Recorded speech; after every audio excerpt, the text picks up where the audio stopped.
Hello? Testing, testing.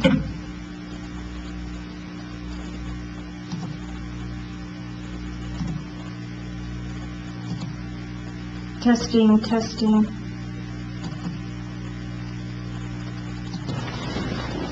The people that are on the phone, can you hear me okay? Okay, if you can hear me, this is Deputy City Clerk Barclay. Before we start the meeting, I'm going to go over just a couple reminders. If you are calling in on the phone, please mute your mic when you're not speaking. When you begin speaking again and you unmute your mic, state your name before you start speaking. I'm sorry, I'm out of breath. That helps us to identify who is on the phone when we do our minutes. And the one last thing is, if you want to address any issues, please make them as comments, not questions. So after that said, we will begin the meeting for the Public Utility Advisory Board for Tuesday, January 19th, 2021. Okay, it is now just after 5:30 p.m. on Tuesday, January the 19th, 2021. I call this regular meeting of the Public Utility Advisory Board of the City of Truth or Consequences to order. Can we have a roll call, please? Yes. Chairman George Sagani. Here. Vice Chairman Jeff Dornbush. Here. Member Ron Pacourt. Here. Member Gil Avalar. Here. Member Don Armijo. Here. Thank you. Okay, before we go on with the agenda, a well-known and well-loved member of our community just recently passed away. Mr. Hans Townsend died I'm not sure if it was yesterday or this morning, but very recently. And before we go on, I'd just like to pause for a moment of silence in his memory.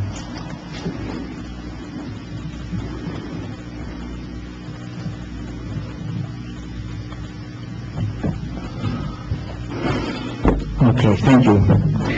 First item on the agenda is the approval of the agenda. Do I have a motion? I make a motion to approve the agenda.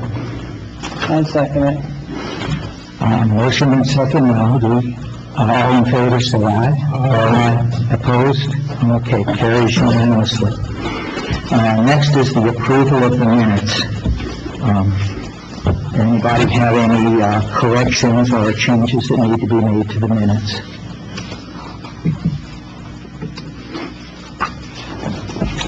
If not, can we have a motion? Motion to approve the minutes. I second it.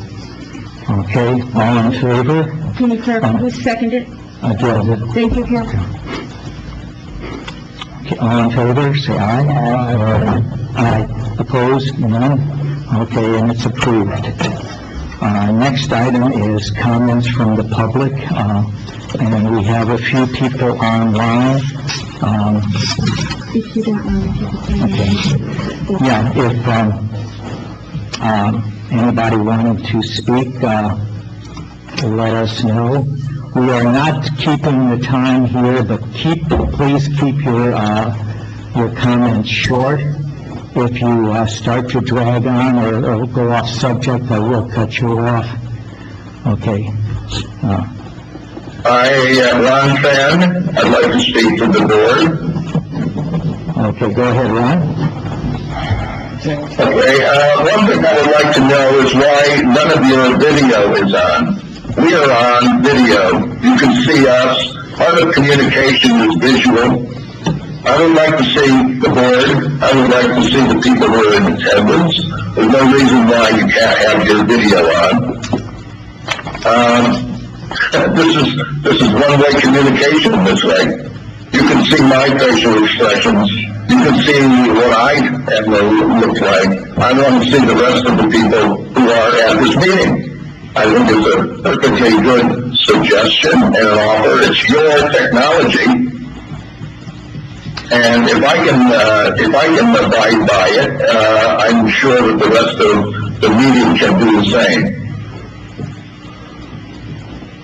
Is there anything else? Yeah, so there's a lot, but I see that nobody is bothering to turn on the cameras, so guess what? I will turn off my camera. All right? Now, yeah, I have, let's say, a couple of problems with the proposal for the new solar regulations. I want to remind you, first of all, that everyone there are about approximately 52 solar applicants, or people who have solar in town, and they must be considered grandfathered under the original 669, unless they choose to do something different. But the establishment of the rate for payment for excess electricity, production should only be tied to the rate that's already established by the city in a contract with the solar farm. They are a non-public utility. They are private producers, just like the rest of us. And the rate that's been established for them for the 25-year period should apply to anybody who has solar at this point. And that rate is extremely more favorable than what you're proposing, which is approximately 5.25 cents, or whatever the CL Electric is 7.2 cents a kilowatt. And currently, as of February, the solar farm will be getting 6.9 cents a kilowatt. And it goes up to 11.5 cents a kilowatt over the 25 years. Now, unless you want to make them retroactive and cut them back to 5.25 cents, I think that they would pull out of the city and we'd end up with a bill for about $4 million for breach of contract. So take that into consideration before you finalize this new ordinance. I think that a lot more input from the public is necessary, because there are a lot more people with a lot more solar than anybody represented on the Public Utility Board. And I believe that we need to be involved in this process because it does affect all of us. Okay, thank you. And Anybody else? I'll leave you with that. Anybody else have comment?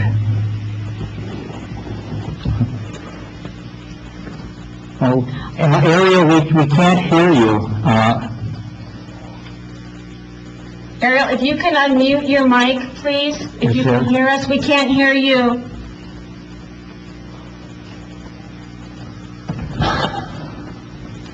Ariel is unmuted. Maybe she's got a problem with her computer. I don't know.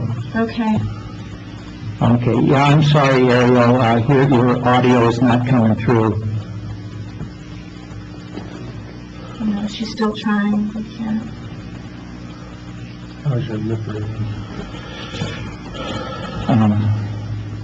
Should we move on to the next one, if there's anyone else?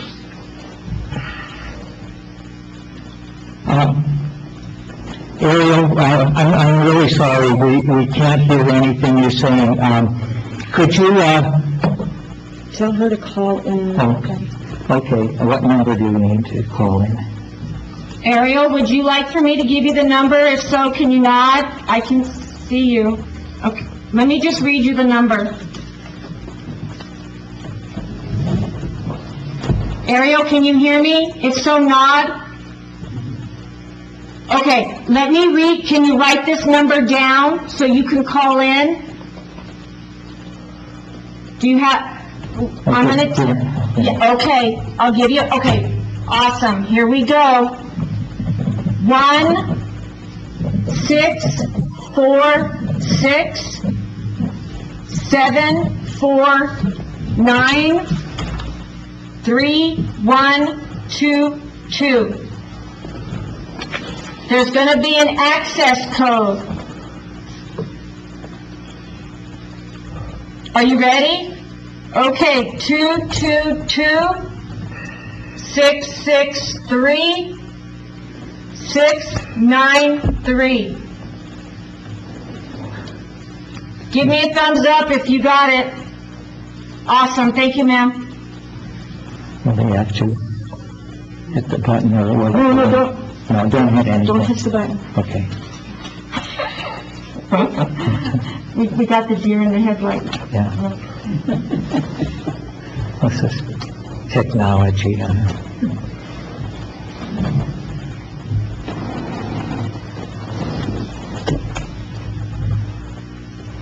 Okay.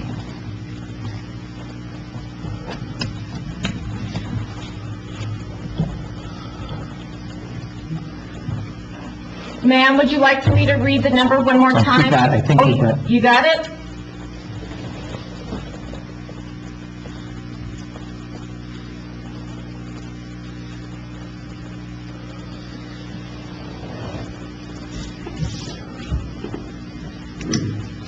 I think another one came. I think she got it.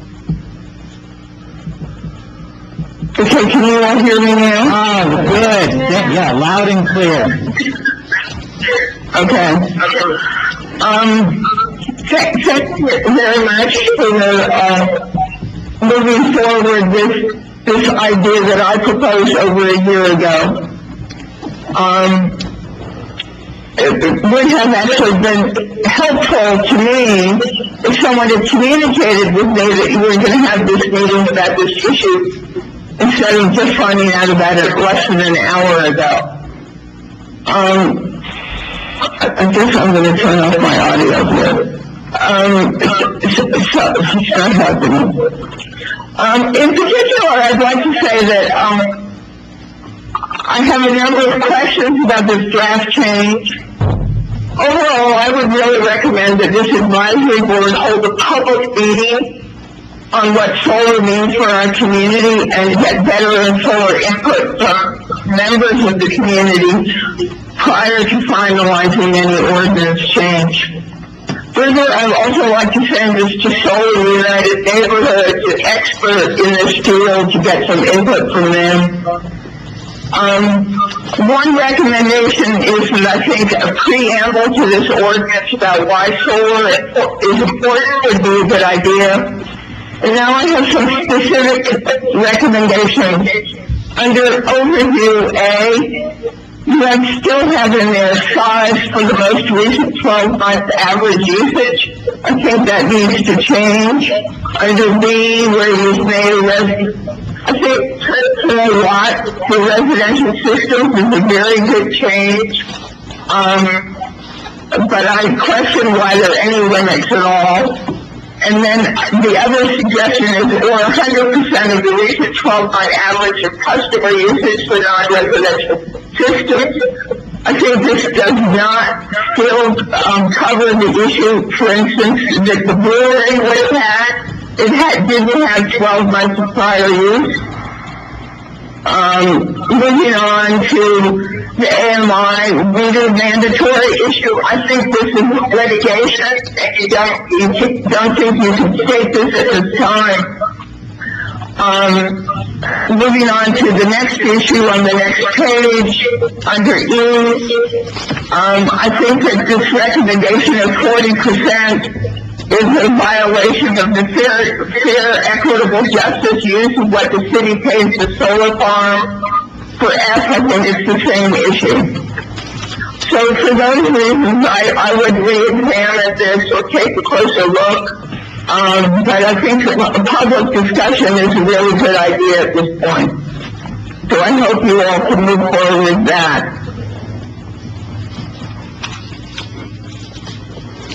Okay, thank you, Ariel. You're welcome. Okay, do we have anyone else on that wishes to make a comment at this time?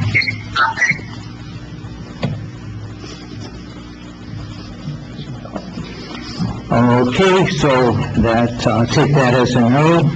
And next item is, response, Mr. Easley, step right up. Evening, Chairman, Vice Chairman, and fellow members. So I would like to talk about this, change of the ordinance of 669. Just to kind of give you a heads up here, so total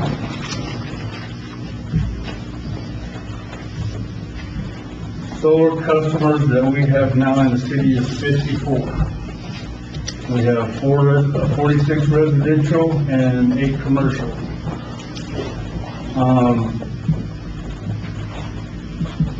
I kind of like to remind you all that we do have a contract with Sierra Electric Co-op where we have to buy so much power from them every year. If not, we do get penalized. So the way we are going right now, there is going to come a time where we're going to have to shut everything down and nobody will be able to have solar. If not, we're going to be in fault of that contract with Sierra Electric Co-op. So I just wanted to kind of give you guys the numbers and remind you of that contract. And that's all I have to say. Thank you. Okay. And we may call on you when we get further into the discussion. Right, so we needed response from comments, Okay. response to comments from the public. Okay, well, So does would the board like to make any do we comments? have anyone who wants to respond or, considering they were all dealing with the solar ordinance, we can kind of address that, I think, when we get into the discussion. Okay. All right, so no comments. New business. A, discussion action residential solar generation limits. All right. You all have the copy that, of the red lines that we had made, and Mr. Doherty did point out that right in that first paragraph A, the part sized for the most, well, that should have been stricken too. Okay. Okay. I can let you have this one when you're, You go ahead and, Yeah. make Yeah. the changes and then I'm we'll... here. I'll get it to you when you're done. That sounds Right. good. Okay, yeah, because that, the paragraph A is, in contradiction with what the paragraph B says, all right? But, if you've all had a chance to look at this, do you have any comments, discussion, suggestions, changes?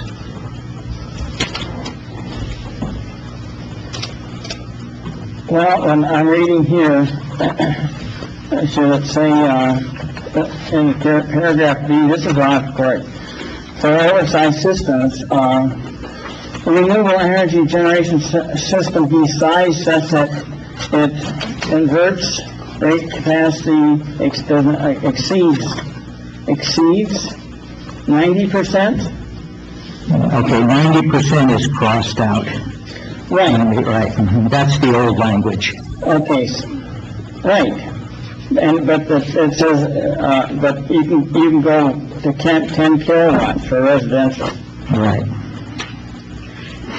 Okay. Could you explain that to Well, whatever's okay. in red is what you're proposing? Yeah, the red is the new language, Right. right, okay. Now, let me explain where the 10 kilowatt number comes from. In the state regulations on renewable, systems such as solar, there is a breakout at 10 kilowatts.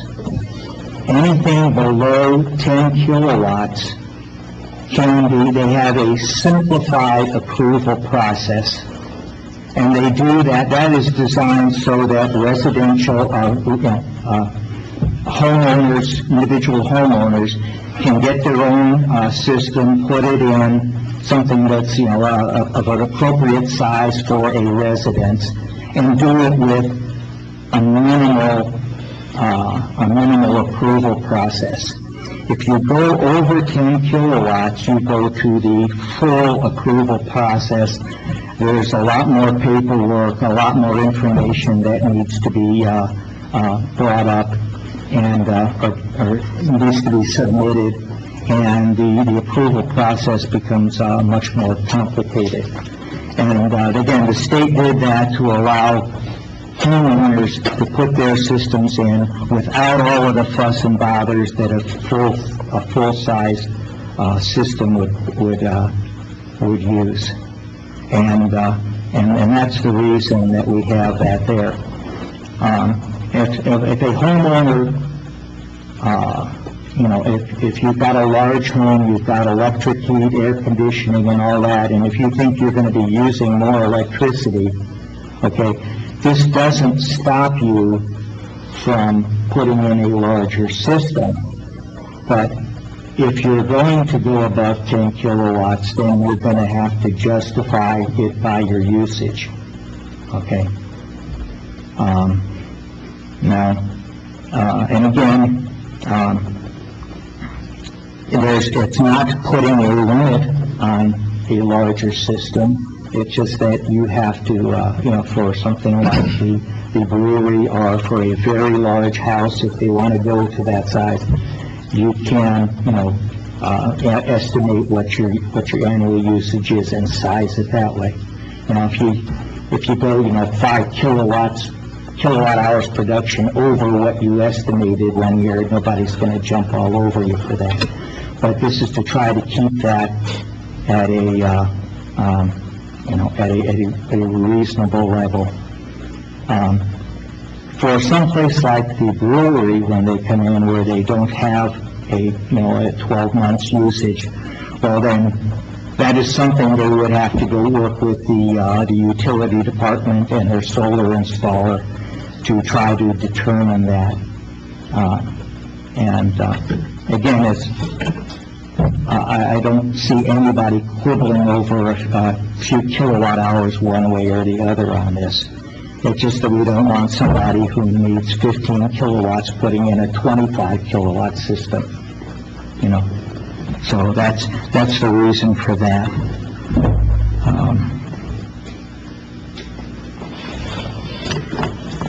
Well, my opinion is, I think it should still stay at 90%, because there's a cost of doing business. And the people who have a system bigger than their normal usage, they're not paying part of that cost of doing business, which is salaries, whatever overhead is for the electrical department. So that cost of doing business then lays on everybody else who does not have solar. People, if they have a 90% system, they still got a little, and they got some foot in a game there. So making a system bigger than 90% makes everybody else have to pay what they're not paying. Okay. So, for that portion, I think it's just... Everybody's still going to be playing I was still speaking.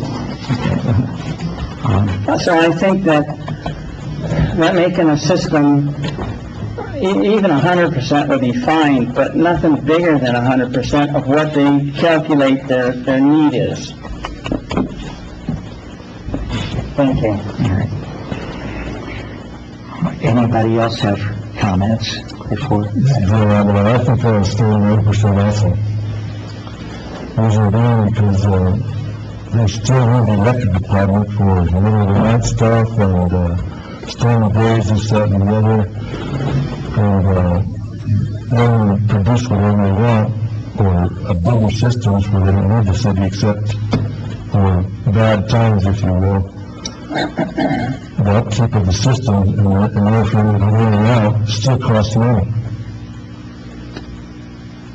And someone has to pay for that. Once, as Ron said, why should it be just the people who cannot afford solar systems?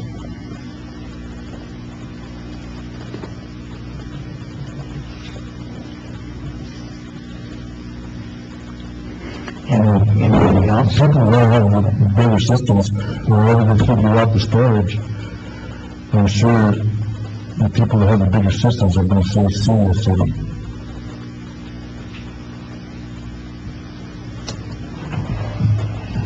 And I feel that the 90% is a good number than what they started out with. My concern with that is that if everybody starts putting in and everybody starts making even just a little bit of money, how bad is that going to affect the city system altogether? And pumping all this extra electricity in there, Bill, maybe you can answer this.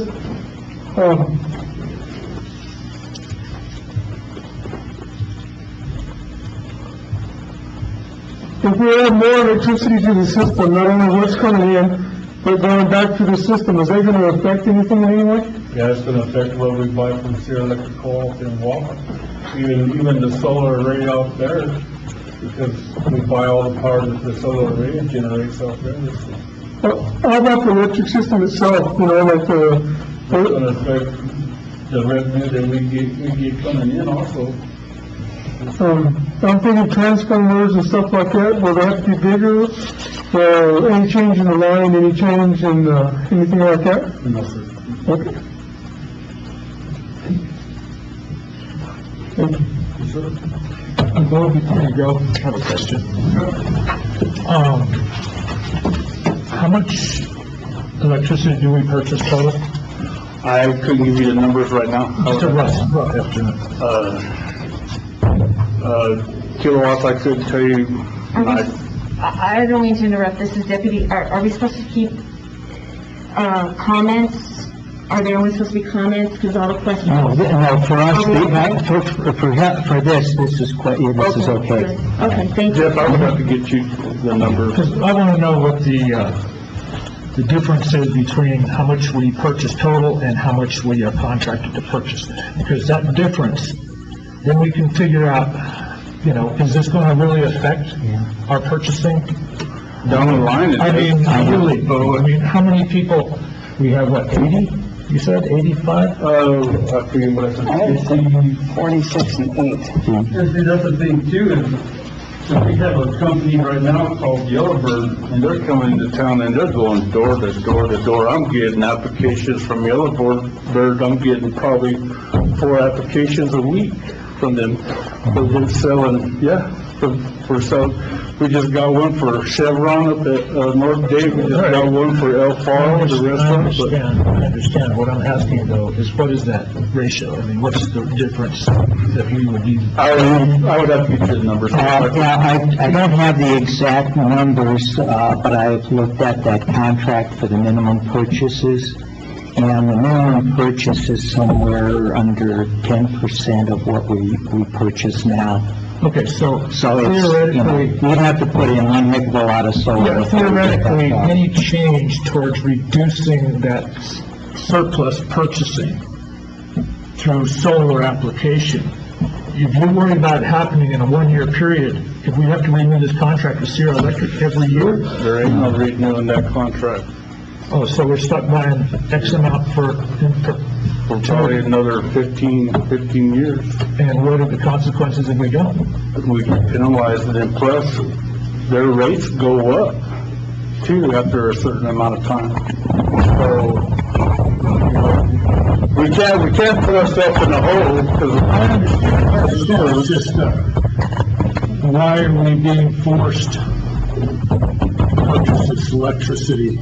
because when they dumped the solar array out there, they redid the contract for Sierra Electric Co-op to allow us to put that solar array in. And then, was it 2 years ago, our rates were fixing to go up. And a couple of commissioners redid the contract again to keep our rates at a certain point. So this contract can be renegotiated, because it has in the past. It's just they're reluctant to do it because they don't want the city of TRC to self-generate. Yeah, we could try, but So that seems to be a little unfair and un-American, to tell you the truth. That's the way it is. That's all. That's the way it is. And They're having a hard time hearing you. Okay. So I don't know if you can talk closer to, is the mic working? Can we test it? Hello? Can you hear me now?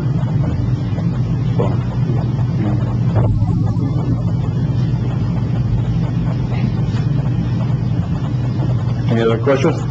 No, that's great. Thanks. Thank you.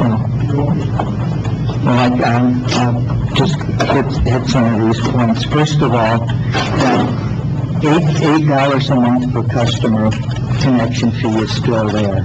It's still being paid, no matter whether you have solar or not, okay? The other end of the matter is that the electric department every year has got $1.5 million extra that they push over to the general fund. I don't think that's a sign of a electric department that is being underpaid.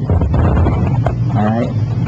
I know the commission has been working hard, this and the city manager, previous city manager, they have been looking at, trimming the budget and finding alternate revenues so that the city is not dependent upon the electric department. But the fact of the matter is, the electric department is pulling in $1.5 million every year that they're not using.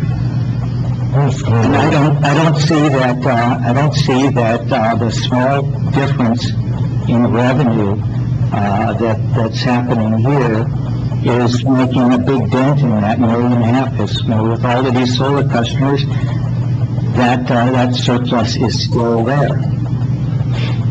The surplus money we're making, George, is going to our departments. We're not cutting it's not going to rate. Well, It's been that way for quite a while. Well, that's why the rates on these other departments have been changed, and that's why they have that automatic rate increase in each of these. And how long will it take them to catch up?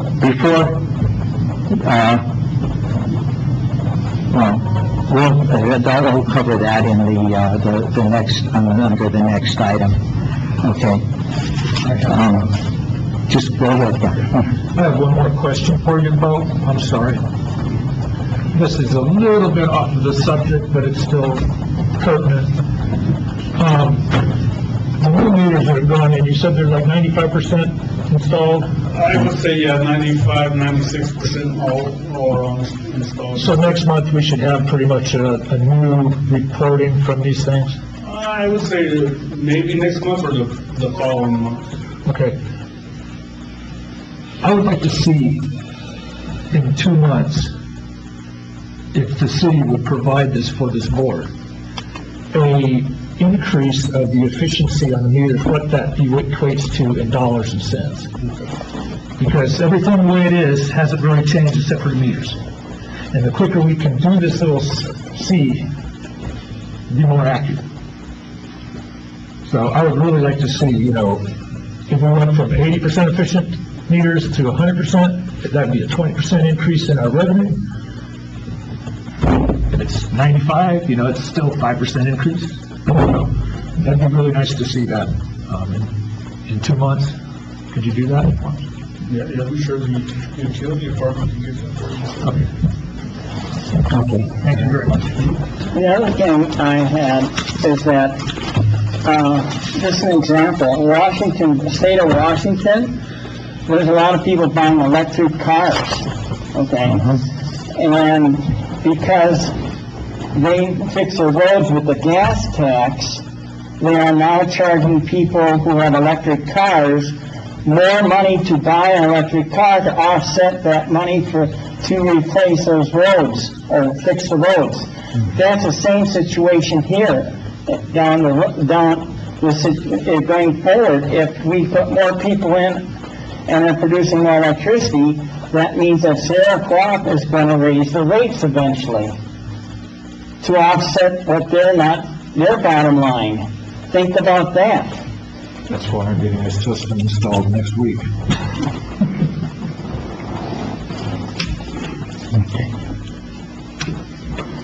So I'm thinking we need to stay with the 90%, so everybody's still got they got some input to the game there. All right, well, let me address that also.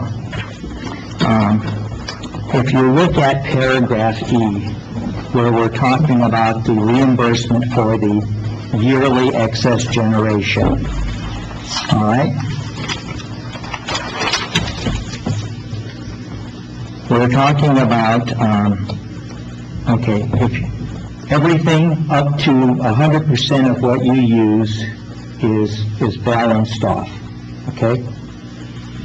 Now, if you, at the end of the year, at the end of each yearly cycle, if you have excess kilowatt hours that, have not been used to offset your usage, that's reimbursed at 40% of the current electric rate. And that comes out to just under 5.3 cents a kilowatt hour. Which, when I was looking at we were doing the calculations for the electric cost adjustment, that was fairly close to the average wholesale rate that the city pays for electricity. All right? So, it is not... Okay, go ahead. Doesn't the utility office, settle up with you guys every month? Because you got solar and you got solar, right? The electric office settles up every month, and you get a credit, and if you have more credit than you have used, then that credit carries over to the next month. And because our systems are sized smaller over the course of the year, we use less, we generate less than what we use, okay?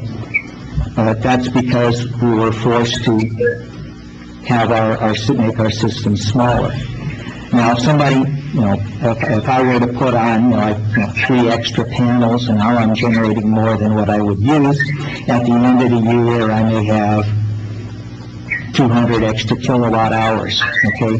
And then the next year, I have another 200, and the year after that, another 200, and that balance would keep growing, all right? And under the current rules, you do not get reimbursed for that excess generation. Some of the early, before, there were several systems installed, Rounds and Mine, for instance, before that 90% rule was established. And I don't know about, about some of these other early customers, if they are generating more per year than what they use. But under the current rules, that balance will just keep growing until you terminate your account, at which time you get reimbursed. All right? Okay. Now, if we're going to get rid of that 90% limit, which is what's being proposed here, we can let somebody put in a larger system. But anything they generate in excess of what they use over the course of a year is only going to be reimbursed at this wholesale rate. Instead of getting the 13.1 cents a kilowatt hour, you only get like 5.3. That means that oversizing their system is not going to pay them as much as a properly sized system, okay? But they will not be penalized, but they will not be rewarded for oversizing the system. And by setting that, doing the yearly true-up like that, and setting it at that wholesale rate, it discourages people from spending the extra money to put in a much larger system.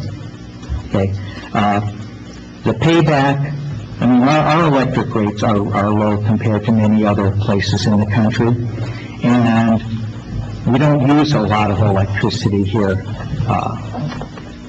And I know my electric usage is here is a fraction of what it was back in St. Louis, for a similar sized house.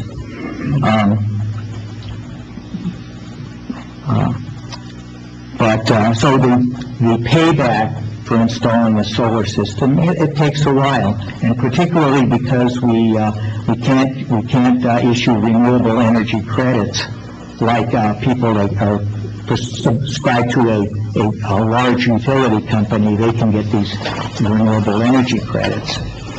So it takes a little while longer to pay back on a solar system here than it would in some other places. Okay, so that's already, an issue. And if you're going to put in something that generates 50% more electricity than you use, you're paying 50% more for that system. But you're not getting 50% more back for the extra electricity that you use, right? So I think this is a way of putting into the system. We're not telling you can't make your system bigger than this. We're just telling you it's not going to pay you back, a lot of extra money to do so. So it's a way of regulating the size by incentive rather than by setting a flat limit.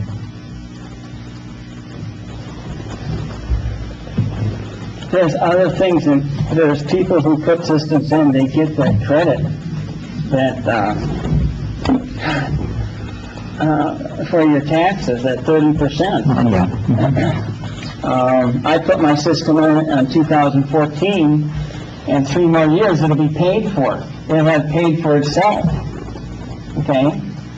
If I wanted to know what you're talking about, I could put another 20 panels up there, as long as I'm under the 10 kilowatt, and I can do that. Okay?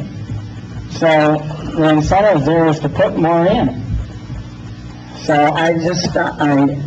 the other thing in this section E, how does a person, it doesn't say here, how they request their refund?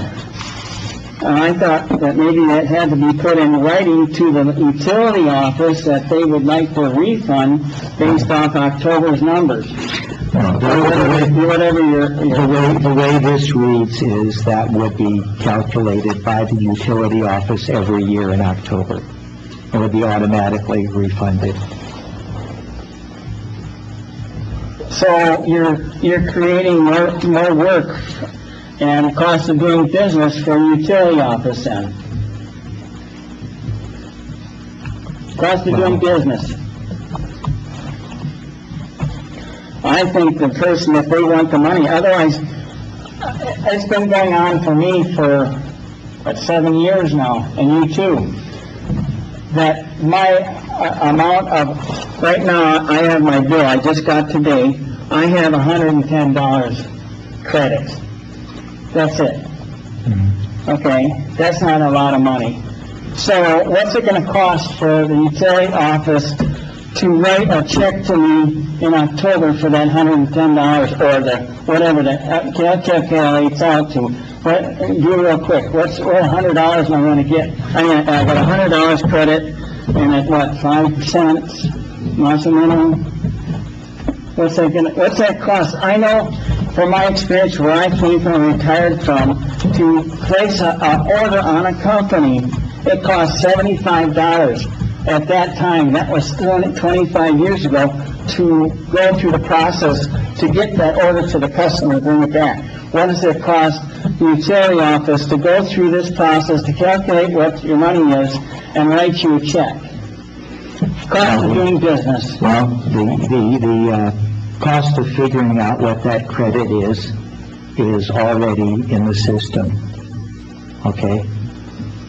And all they have to do is take 40% of that credit, and it'll cut you a check. It's not a complicated thing. it's gonna have to go through accounting, it's gonna have to go through the different processes. Do we have a process for utility and accounting to write checks? Yes. I don't know. You know, we can, we can have Sonia come in and explain that process to us. I think we need the city attorney here, the city manager, and Sonia all here to talk about this. All right, well, I'll tell you, these red lines were presented to the city manager and the city attorney. The city manager and the city attorney are both good with the red lines as they are here, all right? So, there is no complaint from either the city manager or the city attorney. But they didn't hear any of the conversation that we've had here. How do you know? I don't know that. And I wish you'd speak into the microphone or speak up, because my hearing and ask are hard for me to hear. Okay, yeah, but like I said, the red lines as we have here are approved by both the city manager and the city attorney.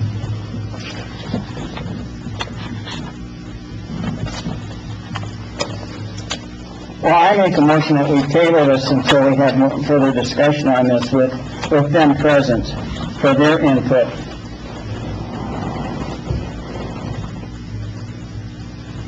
Nobody's gonna second that? I second that.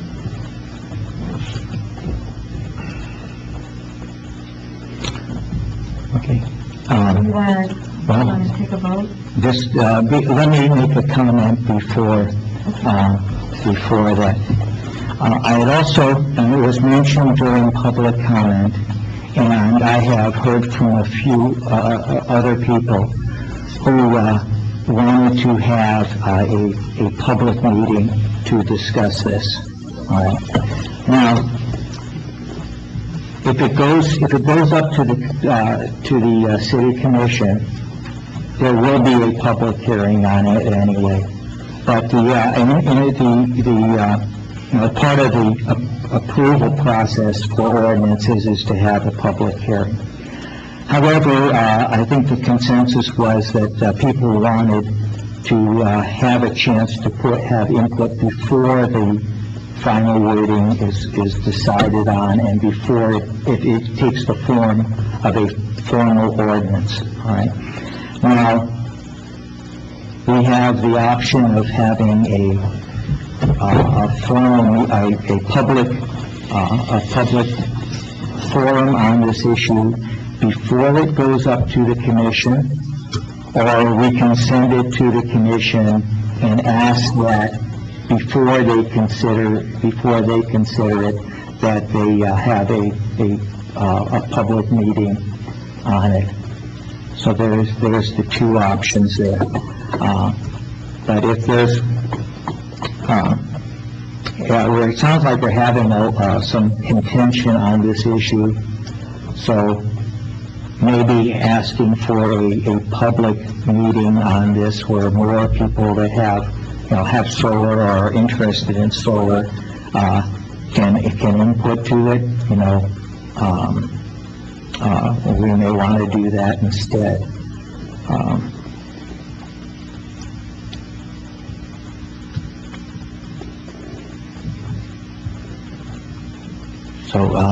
That being said, do you want to amend your motion, or do you want to just continue as it is? No, I think we ought to table this until, if we have a public meeting, I think we ought to have it. So, yeah, my motion was to table this until we have further discussion. Well, it'd be nice if the lawyer and the city manager was here to hear what we have said, or it'll be in the minutes. And it's not a second.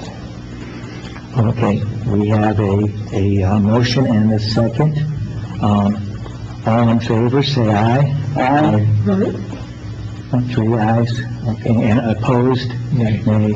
So the motion does carry 3-2. Okay.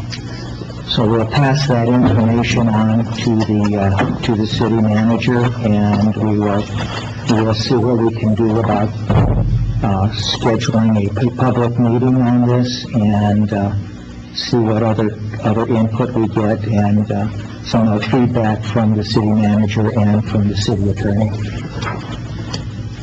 Okay.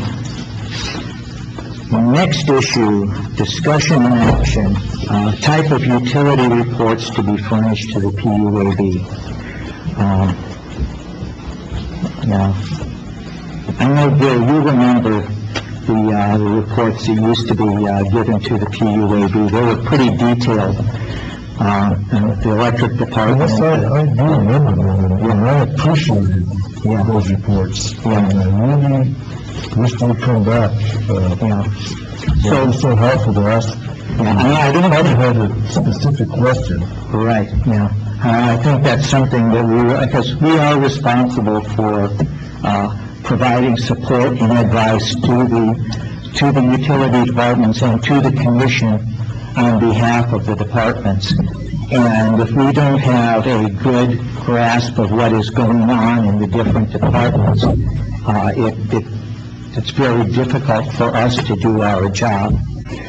And what I wanted to do tonight is to get an idea of the kind of information that we would like to get, what would be in these reports, and and so we can forward that up to the city manager and the department heads. I've also discussed this with Mr. Madrid, and he believes this is a good idea, that we do need this information, and he has pledged to give us his support in whatever type of information we want to get. He'll back us on it. The one thing we were talking about is, instead of having every department report every month, that might be a little bit of overkill.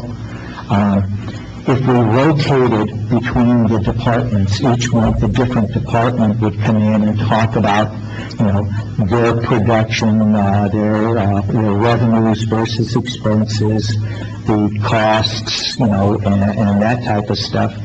And if we go water, wastewater, electric, and the solid waste, that's once every 4 months they would have to come in.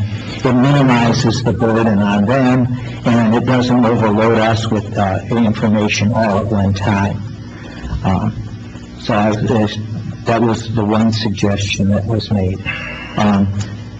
The thing I would like to add to that also is I would like to get a report from the utility office at least once a year, especially when it comes around to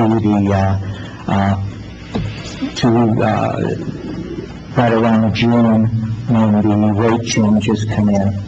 We would show us what the new rate is going to be, and also the report on the calculation of the energy cost adjustment for the electric department. There has been some question on that, and I've noticed, looking at my bill, that there doesn't seem to have been much of a change in that, and that's one of the things. It is one of the things that we need to know: is this happening? So once a month, once a year from the utility office, and then once every 4 months from the other different departments. Okay. I'd like to go 3 months. So, as being a former department head, to me, it was no big deal. Okay. And we'll just go through whatever you have to go through. I'm sure Jesse would combine water and wastewater. Wastewater. So we do it do water and wastewater, and we do them every 3 months instead. That would work. Okay. And then you get the season. Okay, all right, okay. All right. My idea I think I would need is to know what their expenditure was on a time frame, and what the revenue was that came in. Right. Basically, are these in the black is what I'm looking Right. at. And I don't need to know that they bought, you know, some valves or a truck, or, I don't really need to know that. I just need to know what they spent and what their department had brought in through the utility office. That's my take on it. Right.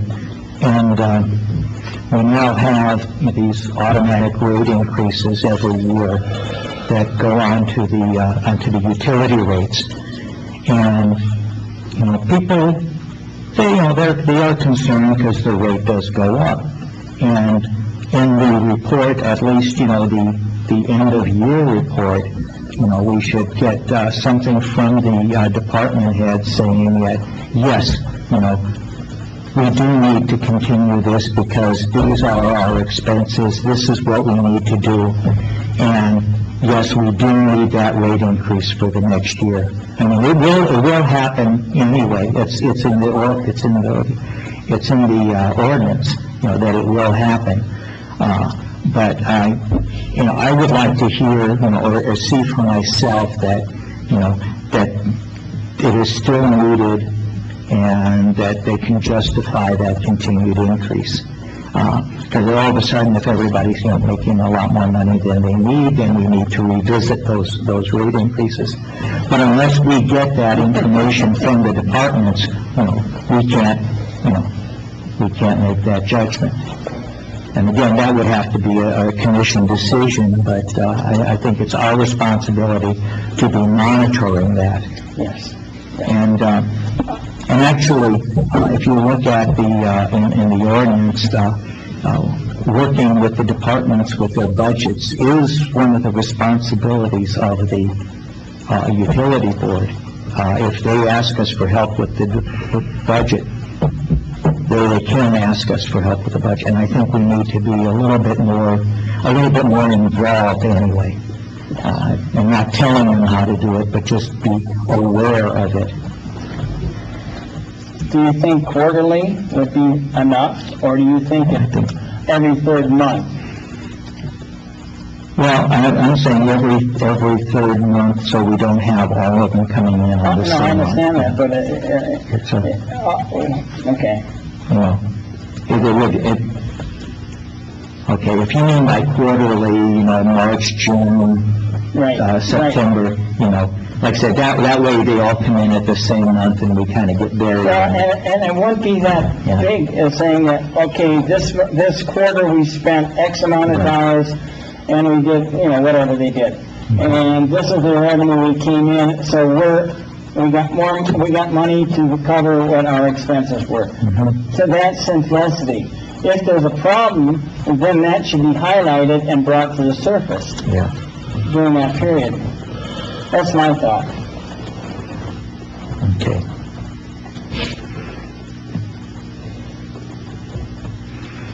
So if there's some kind of motion that needs to move, I just want to, you know, say, anybody have any more comment? Do we have anything more, anything specific, any specifics that we want to bring up? And it's been kind of, it's been a little bit general, right, Bo? Would you need anything, would you need any more specific guidance from us? You know, I don't want to go and leave this as something that's too general for the department heads to be able to respond to. You need to tell us exactly what you want. Right. We have to go and dig and get all this paperwork for you guys. You guys gotta remember too, we do have a daily job that we do too, so. Yeah, like I said, I don't think we need a very, you know, in-depth, you know, report. We need some, just general summary figures. I know you generate, quarterly budget figures for the commission anyway. So something, you know, the revenues versus expenditures, you know, where you stand, you know. Finance does those. Okay. Well, we have to, well, maybe that's where we need to go. yeah. Okay, well, I think, We can run a budget report, you know, on our side, you know, it shows the line items of our revenues and expenditures and everything. Yeah, I don't think we really need down to the line item level of detail on this. But, okay, what I would like to do is have a list that we could give to the city manager, all right? Then when the city manager has that list, he can figure out whether it's the finance office or the department heads that would be best able to provide that data. Do you produce a quarterly report? Finance does. Yeah, oh, finance does. Okay.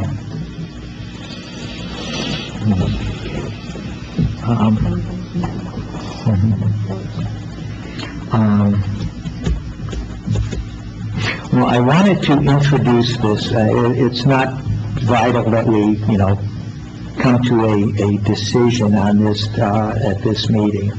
I wanted to bring this up, get some thoughts on it, and I would just say we can continue this discussion at the next meeting, and between now and then, I'd like everyone to come down and, you know, I'll come back with a list of specifics, and we can consolidate that and then forward that up to the city manager. Nobody said there was homework in this. I think it's a good idea, because it's gonna help us be more informed on our decisions when we start talking about some of this stuff. Right, You know, when you've got those numbers you can look at, right. so. Yeah, I said I'll have to go see if I still got one of the old utility. I should still have one of those stashed away in my file somewhere. I'll see if I can find one and get it printed out. What was it? The old utility reports that they produced. Like I said, they were pretty detailed, and maybe more than what we actually need, but I'll see if I could find one of those. How did you do it? Do you remember? They were just some reports. Just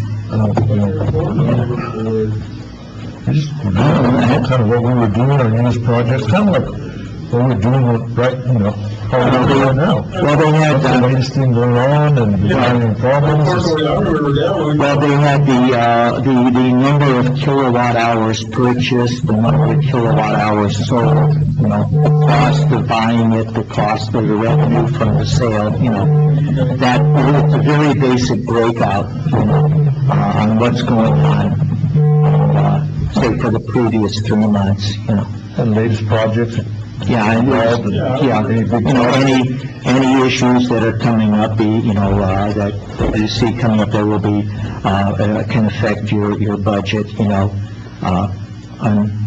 unforeseen expenses, you know, that type of Took the thing. department heads more than 10 minutes for the whole thing. Well, lots of times, Report what we were doing and. it was less than that, so lots of times. Yeah. But, yeah, and then, like I said, it's basically just monthly numbers on what's going on with the department. With the, water department, they would, have, like the water, how much water was pumped, the drawdown on the wells when they tested it, that type of stuff. The amount of water processed at the sewage plant, you know, that kind of thing. Check all that. Yeah, see, again, we get back to a lot of the dynamics of the city aren't that dynamic. Right, yeah. Well, you know, So, my interest would be like, okay, Bo's having a problem with this part of equipment, he's going to have to make a special purchase for this part of equipment.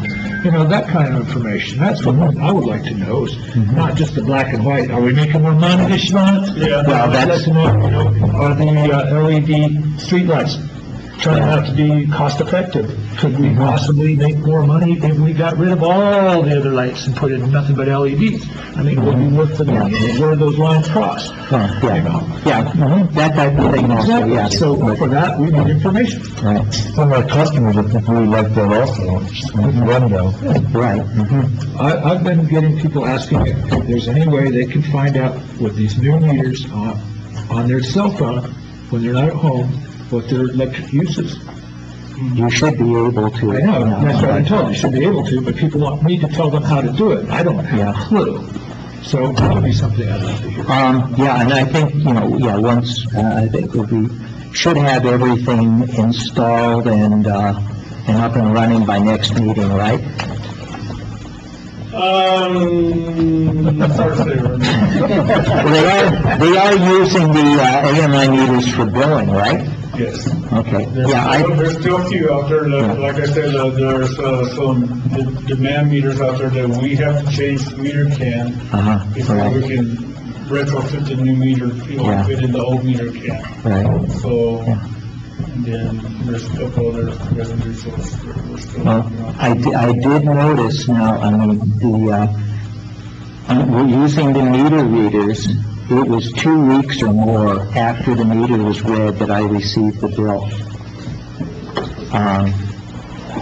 It's been 3 to 7 days the last 2 months between the meter reading and the day I got the bill.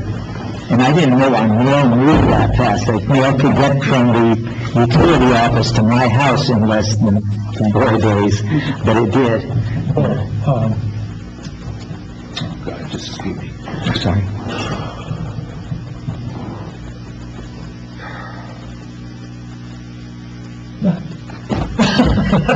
It had to do with the meters and the meter readers. The water meters, or? No, damn, it's not been that important. And what are the meter readers doing now, or? No, yeah. It'll come back. Oh, yeah, what I basically want right now, my brain says, is the population numbers, are they still around 3,600 Customers? connections? How many connections? We're around 4,000. 4,000 residential connections? No, that's residential and commercial, right? Right, so do you know what the residential is now? And the residential is probably gonna be about 3,200, 300. Okay, that's kind of what I was using. Okay, very good. I wish I could remember what that first question was, because it was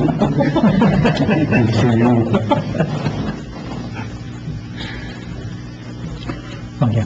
And it would be nice to know what the total kilowatt capacity of all the solar customers is.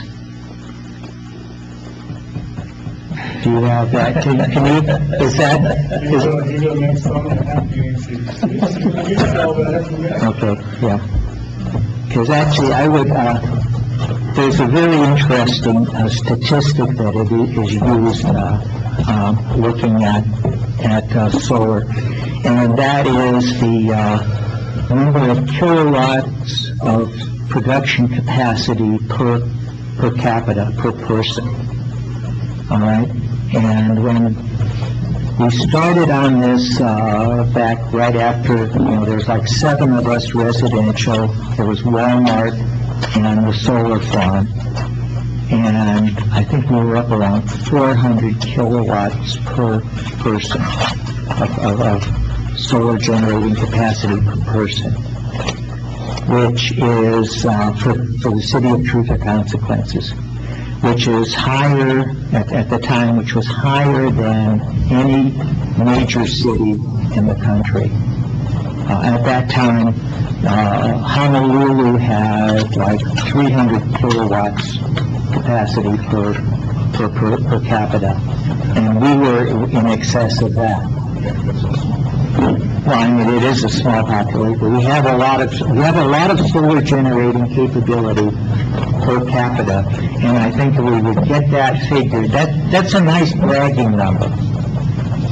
To say that, 1.5 out here? well, you figure we got Walmart's 1, we've got 1.5, and then there's whatever is scattered around, we got 54 customers, and say if they're 4 kilowatts each, now you're talking about another 200, What we need to really think about But though is the rates going up, like for for Sierra Electric Co-op.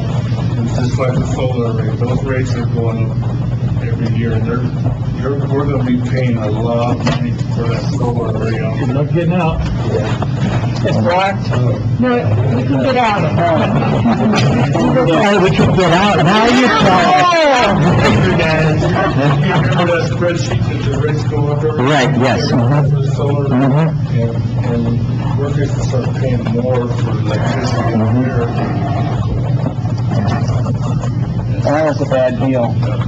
I know what I was gonna ask you. When we switched over to the digital meters, They got my meters. right, did they restart where we're on, billing, you know? Because my usage was 55 kilowatts last month, and that's ridiculously low. No, I shouldn't have, you need to ask something about, they should have added your old Android. So that's what I'm thinking happened, is they plugged it in and I used 55 and they set it down there saying 55. And they didn't add the old. Right, so I'll make sure I don't talk to Sonia about this. They swapped mine out right at the read date, so they used the, reading off the old meter for the bill that month. And these new meters, they cycle through 4 different things? Is one of those the numbers of total kilowatts that like the old digital meter or the analog meters wrote? I think one number is a peak, whenever you use the Peak demand. peak That's a peak demand, demand. when she was cooking. There is a number there that I can look at after my, after whenever, beginning of the month, and look at that number at the end of the month, so I can see on my meter. I don't think you can get the information off your cell phone for the customers. I have to look into that, but what they can do is get a hold of the utility office, and they can give you your, like, this day at this time, you use this, you're at your peak, you use this much amount at this time. That new device you bought, when you turned it on, Yep. Yeah, that's one thing, with the two-way meters that we have, it does measure your peak demand. Right. And, that's very good information for somebody who wants to put in a battery storage. Because you could put in battery storage even if you don't have, a solar. Right, you use battery backup. But what you need to do, the information you need for that is what your peak demand is, so you can size a battery that can provide that peak demand, if that's what. here's another chart for Sonia. It'd be nice to have an insert with our bill explaining those 4 functions on our meters. Yeah. I get that information. Yeah. I think people would really appreciate that. I used to be able to go out and go, oh, okay, my God, I'm using lots more electricity this month. Now I go out and go, What's that? okay, I like that number, but those doesn't mean what does that mean? I can come over and figure it out, yeah. Okay. All right, so, the homework assignment class is to come back, with, maybe some, a little bit more, specific information on the reports, and we will discuss that and send that list, up to give that to the city manager, next month. Do we need to take a vote on that? I can do a roll call. I don't think we need to, for this. Okay. The next item, set time for next month's meeting due to federal holiday. Tuesday after the holiday. So, is Tuesday 5:30 again good? Yeah, 16. The 16th, I'd yeah. rather do it at 3:30. 5:30 a.m. Yeah, what? I'm sorry, I'd have to reset my, defibrillator to get me going that early. Okay, 5:30 on February 16th. Need a Okay. motion? I need a motion. Okay. No. No, we don't, not for that. Yes, we have. Do we? We'd have to agree. Okay, I will make a motion that we set our next meeting at 5:30 PM on Tuesday, the 16th of February. I'll second that motion. All in favor? Aye. Opposed? All right, so it is.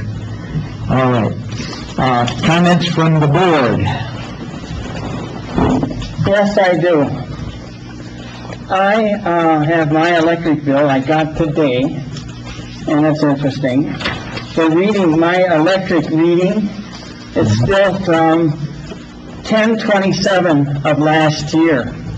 I have not gotten any, energy cost adjustment. It's zero for the last 2 or 3 bills. My solar credit is zero for the last 3 bills. And I thought this would be an electrical billing snafu if it's happening to other people.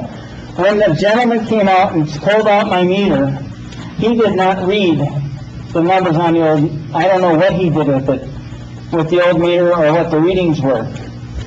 Kenny came out, we all know Kenny, right? He came out with another guy and read the meter with the AMI meter, and I gave him those numbers because I wrote them down when he pulled them out. And I still have the same numbers. The question is this happening to other people who are not getting their billing? But you sound like you're... My billing is fine. Now, I did hear from one person who, apparently there was some kind of snafu on her bill, but she called up Sonia and they fixed that right away, so. Okay, so... That's all I can say is that, talk to Sonia. Okay. But I have I not was just heard... curious if this was happening to other people and if this was going to be an issue. That's why I brought it up. I haven't heard, except for that one instance, I haven't heard of anybody. Walk into the office now. Yeah, Oh, we can? Yeah. Oh, okay. okay, They can handle all that. yeah. And Sonia, and the utility office for the whole time I've been here has been very good about it. Yes. Because I remember the early days of solar, there were all kinds of issues with those bills, but they've always been most patient and able to work with us. All right. Comments from staff? I'm not done. I was thinking, because it says here in our Public Utility Advisory Board, under, whatever it is, it says that the city manager is an XO office member. There's part of it missing here. Official member. I would think that he's being a member of the board, he should be on a roll call. No. He's ex officio, that means he's not a part of the board, he just sits in there, okay? He's not a voting member. That's right. He's not a voting member, so he doesn't have, not part of the roll call. Yeah. That's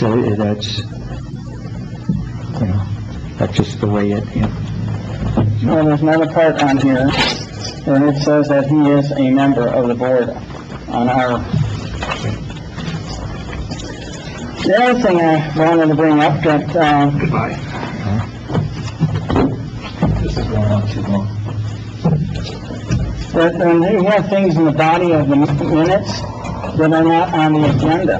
We had on here that snowbirds and power carts, and then it was mentioned that they wanted to wait till we had a full board. But that's never been on the agenda after this meeting. okay.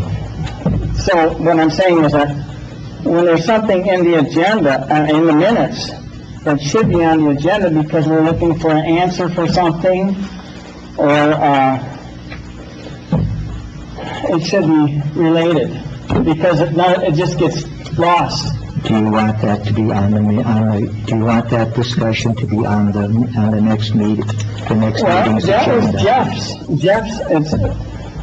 Jeff's idea. All right. He wanted to talk about the poly carts, the snowbirds, and costs, I guess, All adjustments. right, so we will put that on the agenda for the next meeting. Trash pickup for snowbirds, or for seasonal residents. Trash pickup for seasonal residents. Discussion and action. Okay, correct. Because we have people here who are here for the summer as well, so, all right. I'm still new to this, so bear with me. At that time, it should have been requested to be tabled to the next meeting. It might not have been, but Yeah. if we would like a discussion now, let's we don't need to take a vote on this, do we? Well, no, this is a request to be put on the next meeting's agenda, right? Okay, thank Okay. you. All right. And then, I'm requesting per, the Open Meeting Act of Section 10-15-1, that we get our notice of, the agenda and the minutes 5 days before the meeting. Now, I was told that it's only for people who make a decision, but we make recommendations, and in this reading, you want to read this? It says, it talks about any board, commission, or committees, not just, That is something you're going to have to bring up when with the city manager and the city attorney, okay? city attorney. Yeah, well, I mean, that's, you're talking about interpreting a law. That's not my strong point. You could request it as, Yeah. you could request it as a chairperson, that the minutes and the agenda would be 5 days instead of 2 days. Well, that's not on our agenda for this month, so we can't, well, all right, well, You can go down to his office and ask him, yeah. right? Yeah. Yeah. The See, agenda, that's the kind of thing you really should be talking to the city manager about offline and not bringing up at the meeting. And then also we have to just keep in mind that we're comments. Any questions need to be directed to the particular department that you have in question of. These are just comments, so any questions Right. need to be done outside of the meeting. how does that benefit the board then? Well, it gets handled through the proper chain of command. Okay. So, meeting adjourned. We need a motion. I'll make a motion to, We need a second. all in favor, adjourn. Shut us down.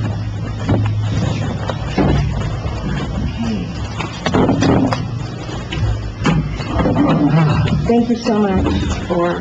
Did you get my email, George? When did you send it? I think today.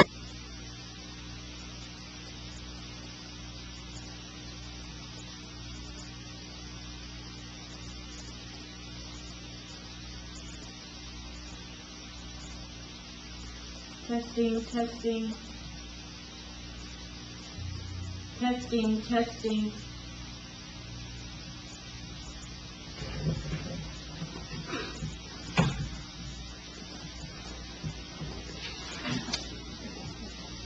Okay, everybody ready? All right, it is 5:30 PM on Monday, March the 15th, 2021. And I would like to call this regular meeting of the Public Utilities Advisory Board of the City of Truth or Consequences to order. Can we have the roll, please?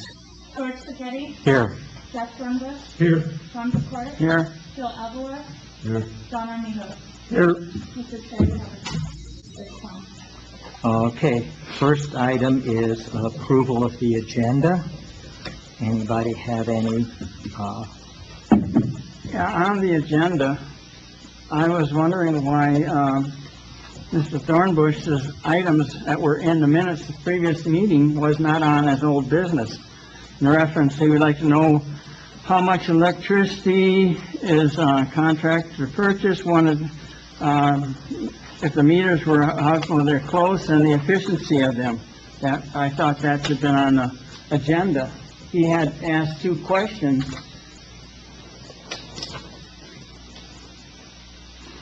Just because an item is mentioned during the meeting doesn't necessarily mean that it has to go on the agenda. If Mr. Dornbush would want it, we do ask everybody.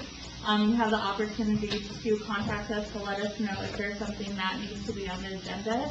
And, I don't think he felt the need that it needed to be on there, so that's why it's not on there. okay. Oh, so you're speaking for Jeff now? Well, he's agreed. Yeah, he's agreed. Okay, all right. There are no more questions. Again, for a motion to approve the agenda. Make a motion to approve the agenda. I second it. All in favor? Aye. Opposed? Okay, the agenda is approved. Next is the approval of the minutes. Now, there were several changes that are corrections that were made to the minutes from the version that was sent out in your packet. So you may want to quickly page through and look at that.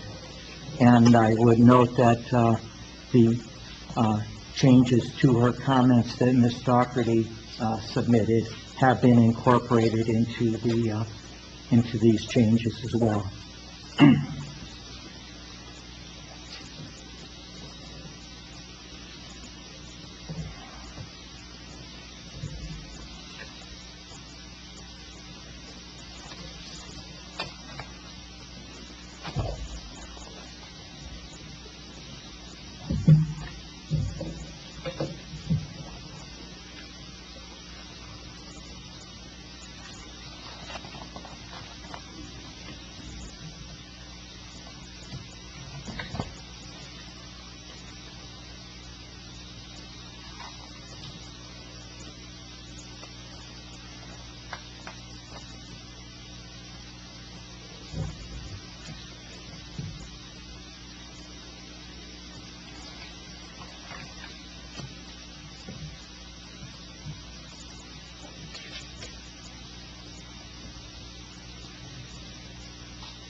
All right, still need a little more time. Apparently so.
Okay, is everyone done?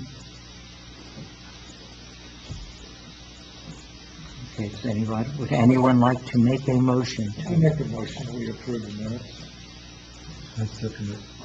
Okay, we have a motion and a second. All in favor? Say Aye. Were you trying to say something, Ron? No. Okay. Okay, anyone opposed? Okay, so it passes, right? Next item is comments from the public.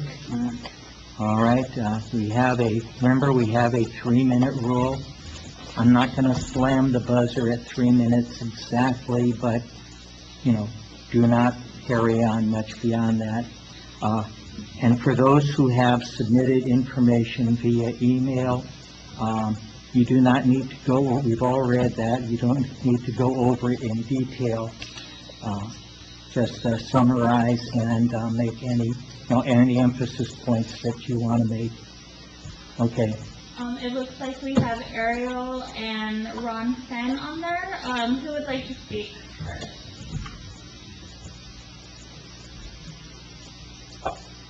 I'll go first. Ron Fenn, 316 North Osh, PSC. I want to address a couple of items today. I'm going to leave most of the solar information to Ariel because she's done quite a bit of work on this, and I helped her with a little bit of data. I have done an analysis. I sent it to you in February for your February meeting. I don't know if you received it or not, but it was just to point out that the whole solar issue is a non-issue based on the amount of electricity that is produced by the solar producers and its impact on the contract with Sierra Electric Co-op. Currently, or at least in the past 2 Novembers, 19 and 20, I did an analysis and it shows that nearly 1% of the electricity that was, that 1% of what Sierra Electric Co-op sells us was the amount produced by the solar community of 50 commercial and residential producers. So until we get an enormous amount of people involved in solar, which I think the economics of which will drastically reduce or limit how much it comes into the city, you don't have to worry about it. And pretending that this is a sore spot or concern is a waste of your time and ours. Secondly, you were asking about reports, what you need to be getting for reports. I can tell you that there are reports out there already that you probably are not either aware of or probably don't bother with. The most important one is the utility summary billing report. It comes out every month, sometimes soon, sometimes not so soon, but it does give a picture of how the utilities are operating, all the utilities. And you will find some, if you're capable of reading it, you will find some anomalies that should raise your hackles and raise questions. This is not things are not running very smoothly in this town. And I think part of it is due to your lack of allowing the public to advise the advisors. That's limitation on time, no provision for public hearings on issues that concern all of us, is a detriment to the city and not in the best interest of anyone, including yourself. So read those reports, read if you have a chance, look at ask for the accounts payables and the accounts receivables in native format, which is spreadsheet format. Do not rely on the little blurb that's put out as a PDF in the city commission package. Okay, thank you, Ron. Thank you, Ron. But you said you were not going to slam the time on me. I got, well, you are well over your 3 minutes already, okay? And, it's starting to get redundant. Thank you. Okay, can you hear me? Yes, we can. Okay. So a citizens advisory committee job is to get citizens' input to community dialogue well in advance of policy going before the commission. This needs to be open, free, and exchanged back and forth. So to limit the time to 3 minutes, further be told that you can only make comments, not ask questions, dims dialogue, and mitigates against fair, full, and fruitful involvement of the public. The chart I sent you all for the city's 2019 kilowatt use via Sierra Electric Co-op shows an excess of 4.9 million kilowatt hours above the contract minimum. Using Ron's excess credits for this past year of the solar, he was one of the few that actually had excess credits from my understanding.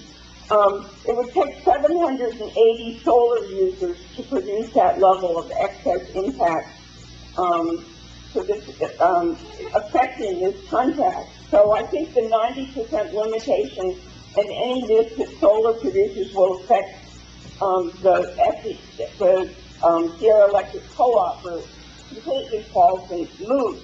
And I hope you all will please stop clinging to them. For me, I've just added a hot water heater recently, and this has pushed my electric use up for the last 3 months, 375%. Had I put in solar last year at 90% use, I would have paid a whopping amount for the solar system as well as this increased amount of electricity to the city. My goal all along has been repeatedly, as I've told the commission and your board, this is to become independent of fossil fuel, adding electric heat and ultimately an electric car. I see no reason that the city should restrict my solar production to reach that goal. As producers, we are all simply attempting to meet our own electric needs, not turn into major electrical producers, providing massive kilowatt hours to the city. The overemphasis on this part of the city is based on fear, and overproduction is not reflected in the reality of the current solar producers. It is one reason why a preamble to the 664 order, I think, is in order, because it's desirable to encourage citizens to use it. I've made many suggestions regarding the rewrite of 664. They are marked up in a new draft that you all now have. I did not see how any of this can move forward without a dialogue of back and forth. The quick points are, 10K kilowatt is exceedingly low. I urge more standard 25 kilowatt hours.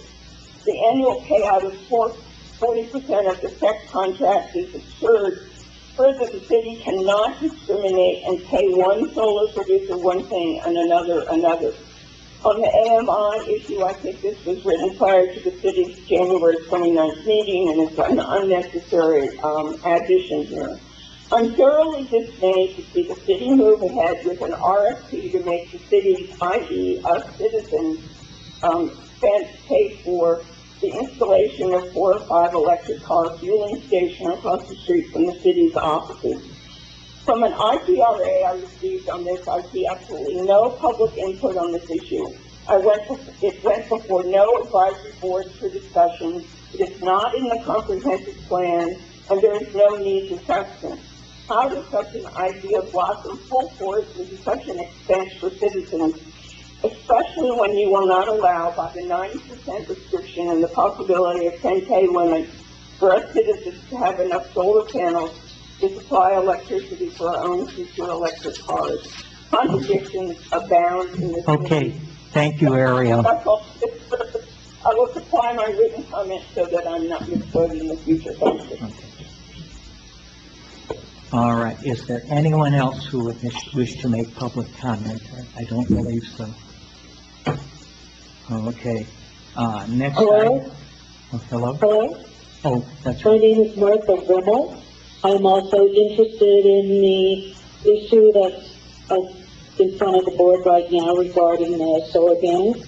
And I would just like to say that it troubles me that there's not someone within the city who is eminently qualified to assess our usage, etc., and specifically with respect to installing panels and how these are paid out and how these are regulated.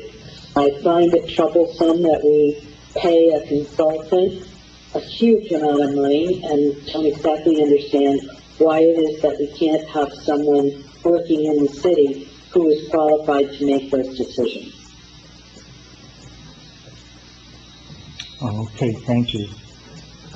Is there anyone else online at this time that wishes to make a comment? Okay, if not, we have one mail-in comment, and Angela will read that. Okay, this comment was from Susan Crow.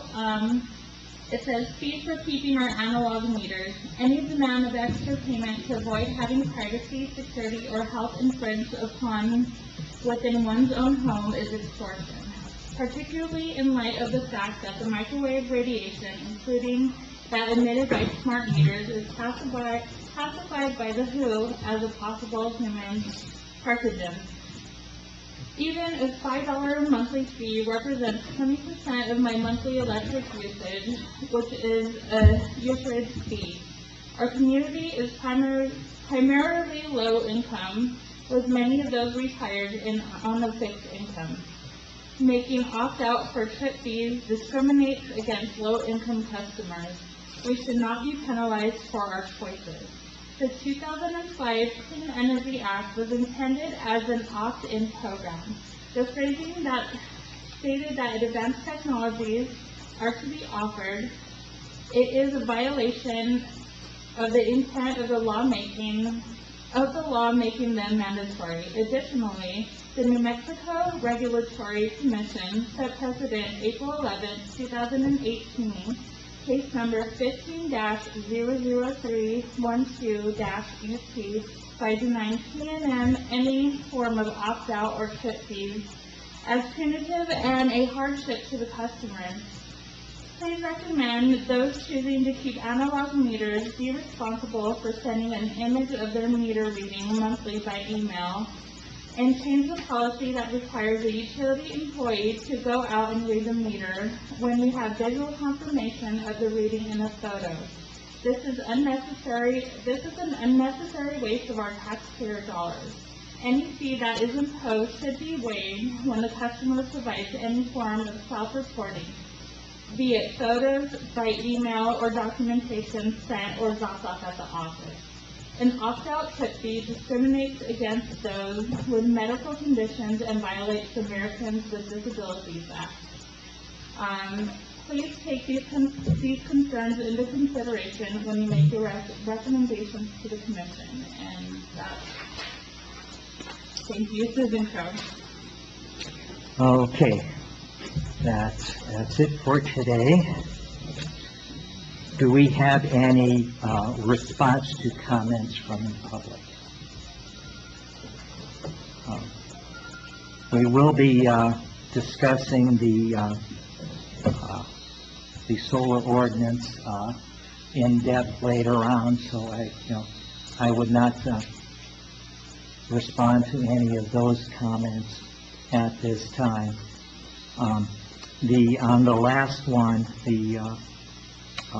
the meter reading fee was originally going to be on consideration of that would be on the supposed to be on this month's meeting, but because of the number of other issues and the length of time it may take to go through all of that, we decided to just postpone that and put it on. That will be definitely on next month's agenda. Okay. So there are no comments or no response. Next item is old business, discussion action, residential solar generation limits. All right. This was tabled from last week's, January's meeting. Before we get started, I would like to throw out a little new information. The reason I had set up the revision on this ordinance for a yearly true-up, and had it set up the way it's laid out in that particular document, is because of the limitations in the way that the utility office currently handles the bill. All right, to change it to a monthly true-up would not be possible given the way their system is set up at this time. I did sit down with Sonia last week, and the purpose was to walk through the billing processes and see what kind of issues they had.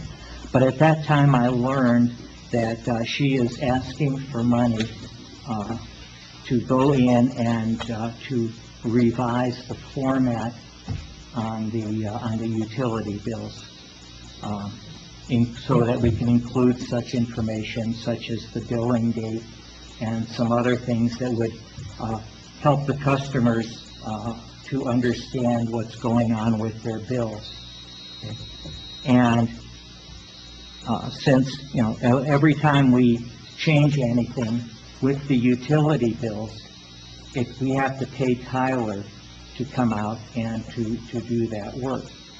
So, since we're already going to be paying them to do some work, we can do a few tweaks on it, and we can actually change how the data is handled by the billing software, and we can actually change it to a monthly true-up instead of a yearly true-up.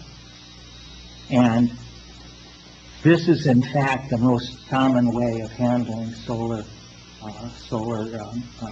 accounts, is that on a monthly basis, the utility company looks at what was delivered to the customer, then subtracts from that the number of kilowatt hours that were pushed back into the grid. If the number is positive, that is, they used more than they took in more than they produced, then they are billed for that amount. And if the number is negative, that is they pushed back more than what they used, they are then credited for that excess electricity. And in every case that I've been able to find, that excess production that is pushed back to the utility is credited at a far lower rate than the actual cost of the delivered electricity. Sierra Electric, for instance, does this if you produce more kilowatt hours than what you pull in, that excess is credited at 2.014 cents per kilowatt hour, which is about 13 cents a kilowatt hour less than what they pay. All right. This is a little bit lower than I've seen, but generally that is the way the utility companies work. And another issue I see is right now we are giving people credit at for excess production at the full rate.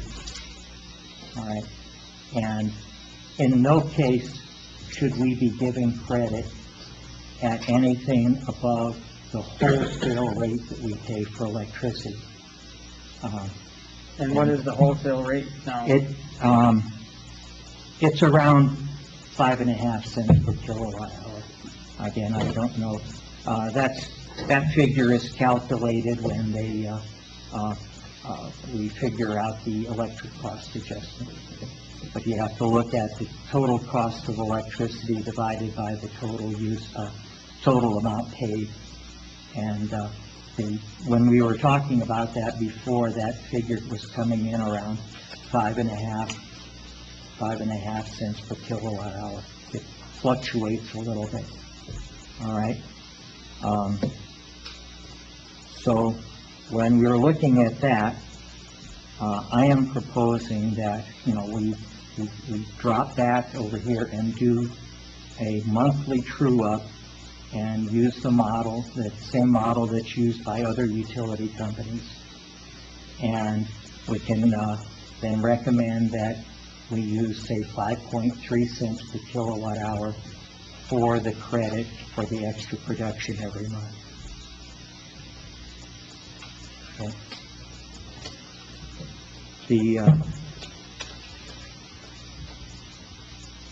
The other thing, I should have had this information with me back in January, but I went in and Mr. Finn made or was it Ms. Doherty? But anyway, they made a comment about, it was Ms. Doherty using Mr. Finn's numbers, saying that we need about 750 producers of his level in order to reach the limit where we would be, where our purchases of electricity from Sierra Electric would go below the limit on that contract.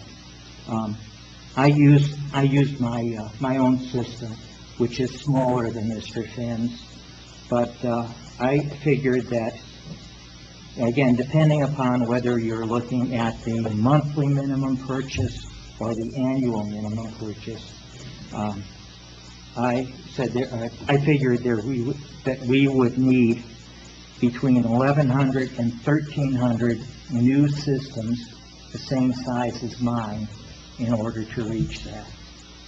So even if the average size of the unit was of a solar installation was twice as big as mine is, and mine produces 90% of what I use, we would still need somewhere around 600 new customers, or new solar customers, to reach that limit.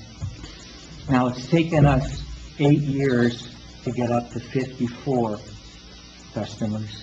And even if you're adding 50 customers every year, we're talking about 12 more years before we reach that limit. And in that time, there is certainly time to do something with the contract with Sierra Electric. Chairman, can I interrupt you there? All right, go ahead. So are you counting the contract with WAPA contract also, and then also the solar array out here that we have that we buy electricity from? This is only the electricity that we purchase from Sierra Electric. But you also also include WAPA and Sierra Electric, the solar array also too. Well, yeah, but that's already, I looked at how much we are currently buying from Sierra Electric, and the amount, we have a minimum purchase of 16,500,000 kilowatt hours per year from Sierra Electric, and 500,000 kilowatt hours a month. Okay. In 2018, and that's the year I used for the numbers, we purchased 23,500,000 from Sierra Electric.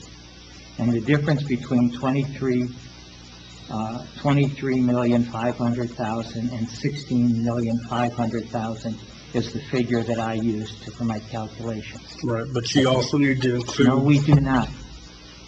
We have to purchase a minimum from Sierra Electric. And what's that minimum? That's 16,500,000 a 16 year. million. Right. And in 2018, we purchased 23,500,000. All right? The amount of electricity we get from WAPA and the solar farm every year is pretty consistent.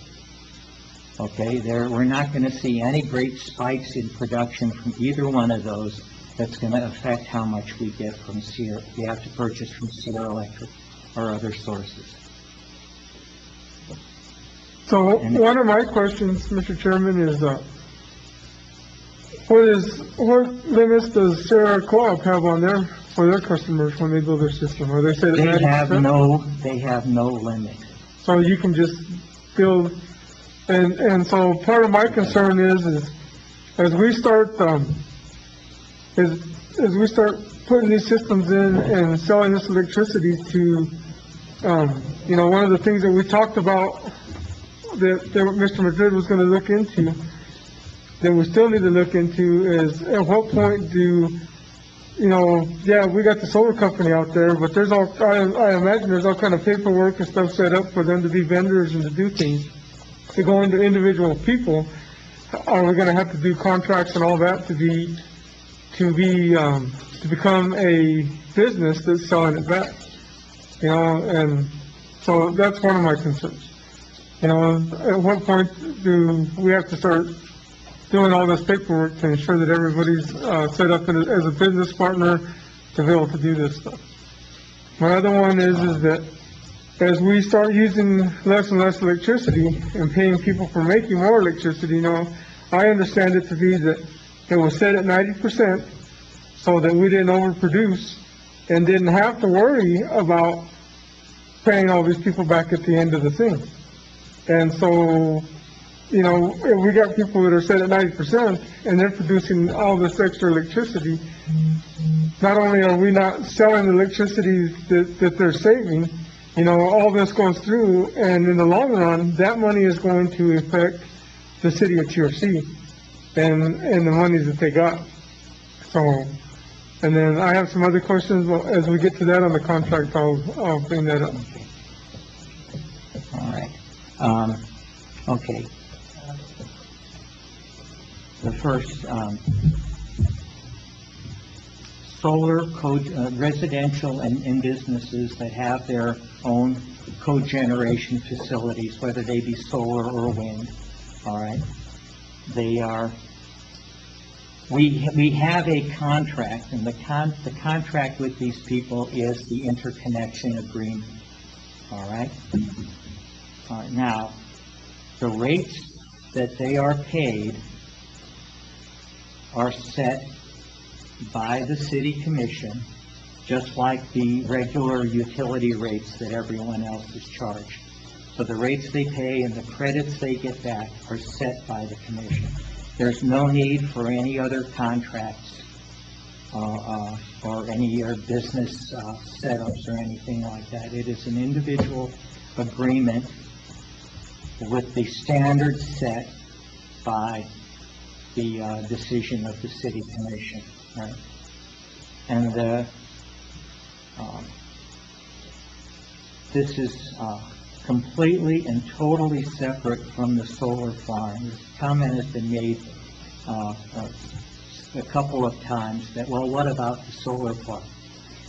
The energy we get from the solar farm is purchased, and it was set up via a separate standalone contract that applies to the solar farm and the solar farm only, and it has absolutely no bearing on what goes on with residential customers. All right? So if we're talking about the residential customer cogeneration facilities, the solar, whatever happens with the solar farm it has no bearing on it whatsoever.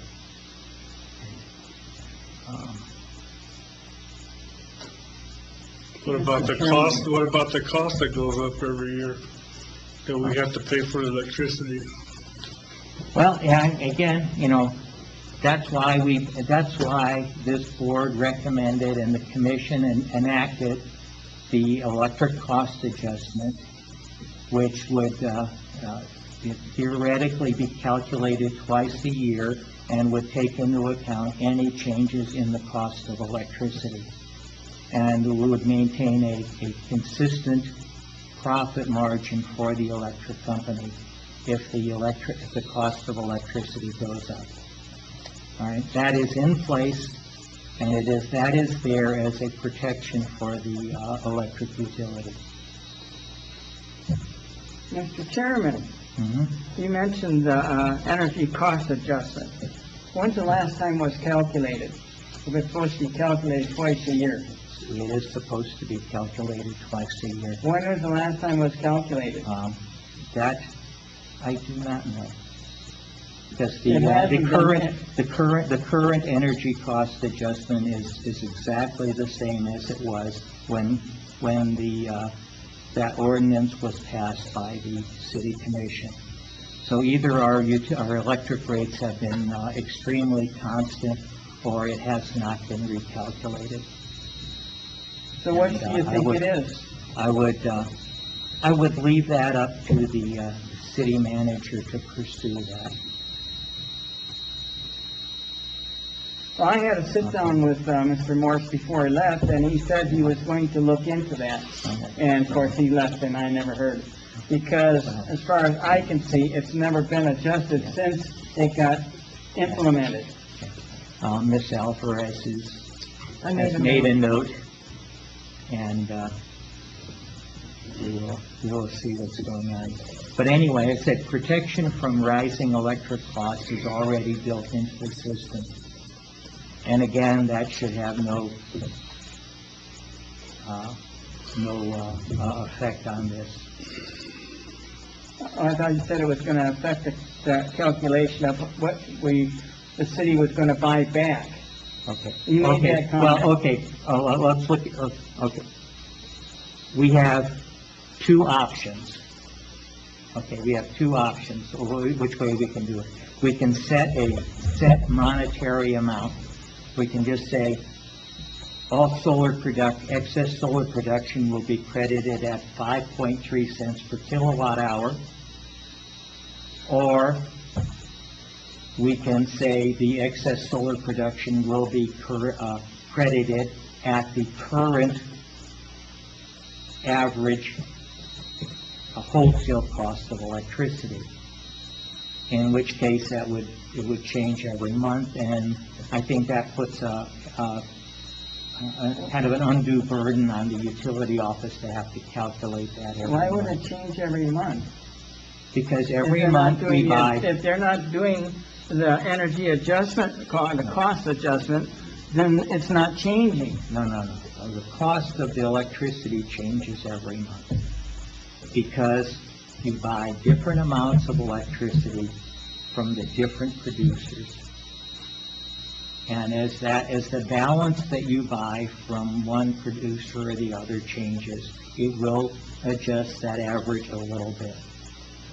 But I thought we were only talking about Sierra Co-op. No, that is the issue with, how much solar can we install before we run into problems with the Sierra Electric contract. Okay. That does not affect the average wholesale rate for electricity. But the solar array produces more electricity than the city uses. And that No, it that doesn't. surplus... No, it does How not. did you get that idea? It Am I wrong? produces- The solar array out in Williamsburg Produces does more not. electricity than the city uses. No. No, No? no. Close. So another way to say it. Okay. No. And I have this other question. In 2015, when I stood over there and said that, 90% was a good number for calculating a system, so whoever's got solar would, have a skin in the game, and there's still a cost of doing business. So, staying at 90%, then, you're not putting a burden on all the electrical users. The other thing, when I was over there, and said, why don't we have a adjustment annually? And you were dead set against that. You wanted to make sure that it would not change until we disconnected. What's changed? All right. Look, a lot of things have changed. All right. And, first, and I hate going over old territory time and time again. But, as I mentioned in January, the 90% limit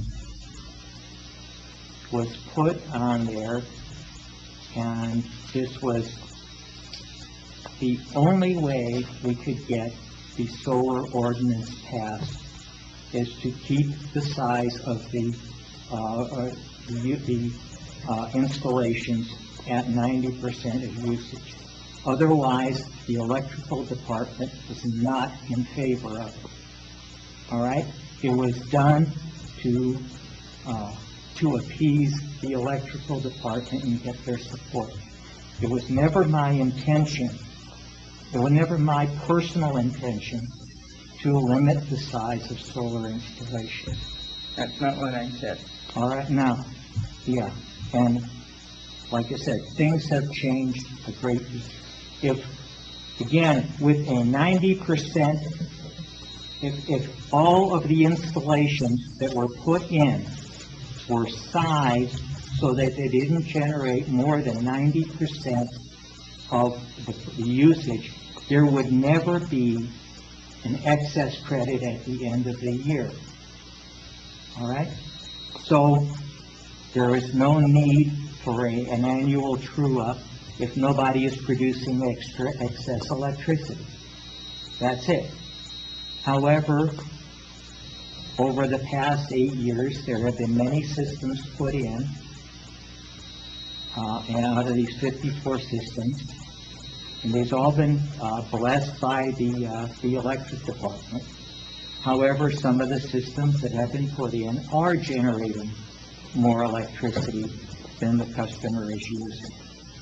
All right, they was blessed by the city, so, we have, we have no choice but to credit it. So in effect, that 90% limit it has been violated a number of times with the blessing of the city. So since we're already allowing customers to put in oversized systems, why do we have to have that limit on? We're not letting people put in oversized systems. Well, why then are some people producing more electricity than they're using? Why does anybody have? Because probably people have backed off on using electricity and producing more. Well, So when we that's okay, and then, like I said, there's So when been a we lot- started this project, George, we started it at 80%. You're the one that wanted to raise it to 90%. Do you remember that? 110. I was standing over there, Yeah. 110. So George is the one that wanted to raise it to 90, but anyway, so now you want to give customers money back for what they produce over? Because the contract already says they'll true up whenever the customer leaves. But then we're still giving them the money. And the way it's currently set up, we are paying them back at 13 cents a kilowatt hour. So George, let me ask you this question. Do you have solar, George? Yes, I do. So are you going to benefit from this, George? No, You're not. because my excess production will be being paid back at 5 cents a kilowatt hour rather than 13 cents. But you're going to still get money back though, right? I will still get, but it will be So you about are going 40. to benefit It'll from be, this, George. no, I will be getting 40% less. You're still from my benefiting from it. I will not, I You're benefit wrong. from it, but I would benefit at 40%. I would get 40% of the benefit that I was getting before.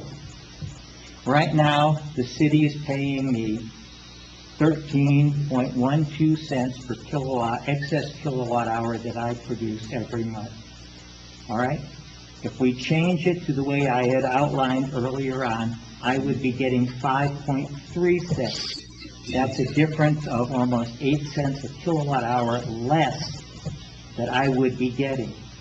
So would cost me 7.8 cents per kilowatt hour for every excess kilowatt hour I produce. All right? Yeah. May I interject something? By doing that, by setting the buyback rate at 5.5 cents a kilowatt hour, the city makes money off the excess generation. But we're taking money out of our pockets to pay you guys, which No, we no, no, shouldn't no, be see, you doing. pay at 5 cents, but you sell at 14. Mm-hmm. I don't see how you can't make money doing that. See, right now, the city is losing money. Yeah. They're losing money on it because there have been a number of complaints about how much money we're paying to the solar farm, up around 11 cents per kilowatt hour. That's not our problem. I'm just saying, but the city is paying us solar generators 13 cents a kilowatt hour. Right, taking any profit the city could have on those electrons and giving it right back to the customer. Yeah, again, the method I outlined earlier, where we do a monthly true-up and pay that excess monthly production at a reduced rate, is the way that all the major utilities handle solar production. The city is not forced to buy at wholesale, The city, wholesale cost, they get it at reduced cost. the city does not have to, Retail. the city does not have to pay you a penny for any extra production you make. Yeah. So we could pass an ordinance saying that if you're over-generating, then the city has a right to go on your roof with some black paint and paint over a little bit of your solar panel. Why not? You know. If not what we want to do, we want to make this so the city's always going to be on the top. That'd be one way to do it. Would you run your business that way? Oh, okay. No, I've already said my point. The city buys this electricity at 5 cents a kilowatt hour, and they can sell it at 14. What's wrong with that? Well, Sierra Electric's saying, well, now you're taking away from our profits. And the producers up in the Four Corners are going, yeah, you know, we can't make ends meet if you don't pay us more money. So what happens is they start raising the rates. Then the people in their home going, why is my rate going up all the time? I'm going to get a solar system. Now, Bo has 600 more systems to deal with, and 600 more people, half of which have been oversized and are producing more than they should. What are we going to do? We're going to let this get out of hand, or we're going to look at the gift horse and say, well, my God, we've got a new source of energy at 5 cents a kilowatt, 5.5 cents a kilowatt hour that comes with no strings attached. There's nobody having to pay overhead. There's no line generation loss. There's no capital outlay. The homeowner pays all the cost of depreciation. The homeowner pays for the cost of installation. The city doesn't have to pay those costs. The city takes the 5 cents a kilowatt electron, turns around and makes money off of it. Sierra Electric Co-op seems to be doing the same thing.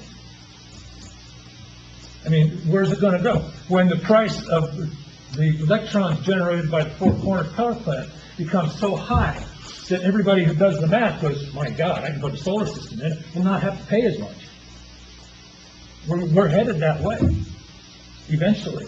Bo's going to have to wonder, how are we going to make money when everybody's producing electricity and we're buying their excess and we don't have anybody to sell it to? So what are we going to do then? Then we'll have some way to store that energy and send it back to them at night. There's another, Get there until they get a way to store it better. Right Yeah. now, there's, their batteries are way, Hydrogen. way out. Hydrogen. Well, they're doing all kinds of things. there's other things going on too, as Ms. Doherty, mentioned. She is moving her entire household over to electricity, doing away with gas. So, my son, we put, mini splits in his house, so he is total electric now, all right? As people, the environmentally conscious people, move away from fossil fuels, they go to electric cars. All of these changes in people's lifestyles are going to increase the need for electricity. I mean, look what happened in Texas when they had the big storm there. Their electric usage spiked dramatically because so many people there had electric heat. There is that tendency, people moving toward heat pumps and other heating systems that do not use fossil fuels but are dependent on electricity. So electric consumption total is going to go up anyway, and that's going to bump that figure out even farther. Go ahead.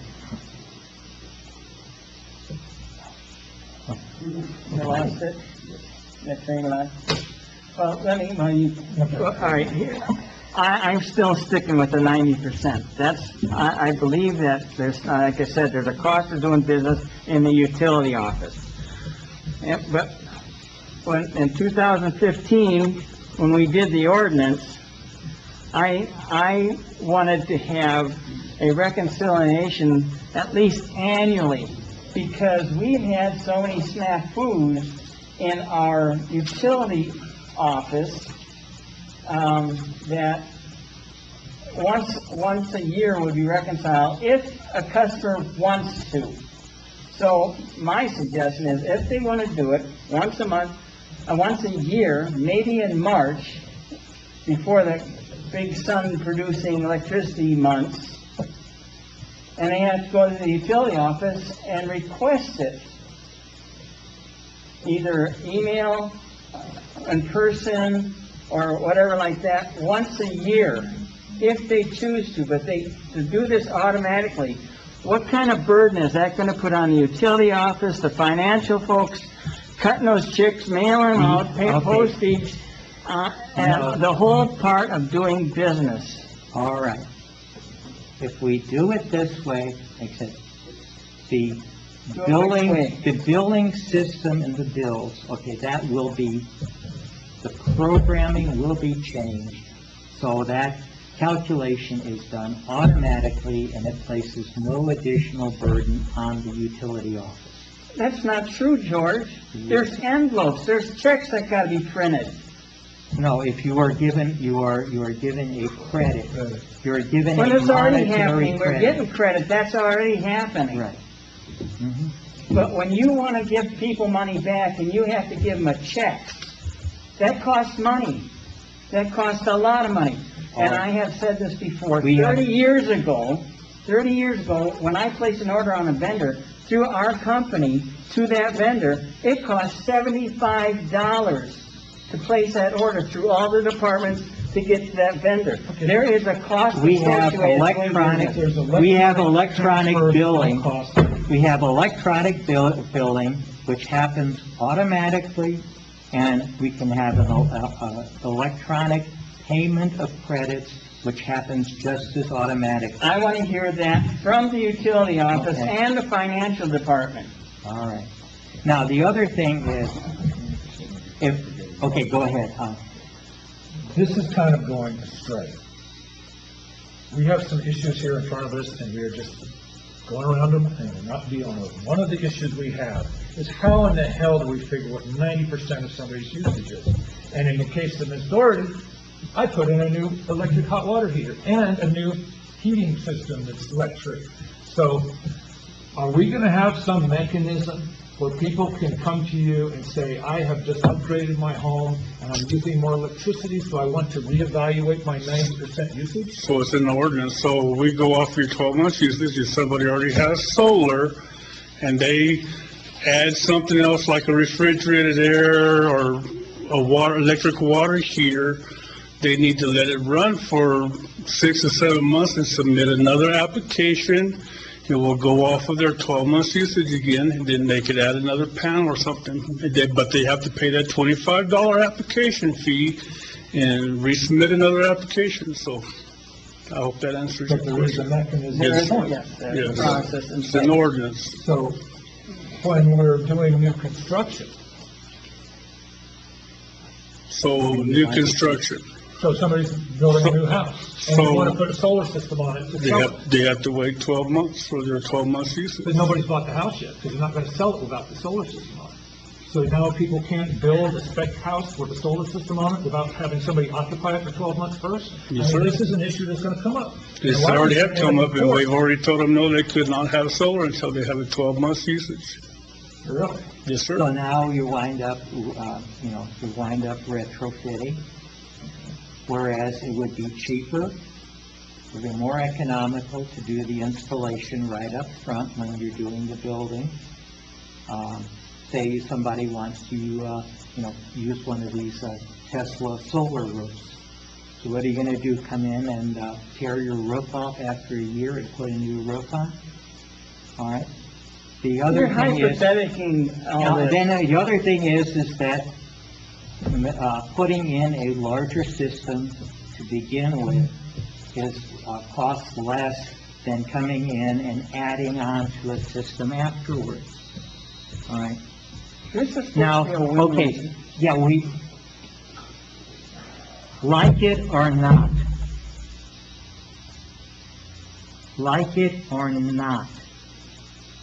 renewable energy systems are coming.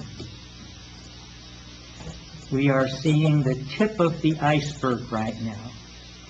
All right? They are making wind generators that you can put on your house that are cheaper than the solar systems. All right?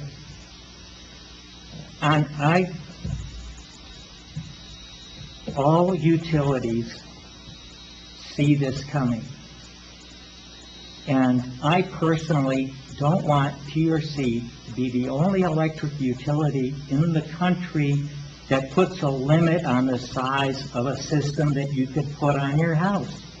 It makes us look old and antiquated. I don't care about the rest of the world. I care about our customers, this community. Yes. I don't care if we look bad to them. Why is that important? Why is You that want important? people, you That's want what- people to move, you want people to move to this city? And you're gonna tell them, no, you can't do this, no, you can't do that? And they say, well, I wanna move to TRC and put solar on my house. And you tell them it can only be so big. And you can't put it on until you've been here for a year and have the usage to justify it. And then they will turn around and say, okay, I'm moving elsewhere.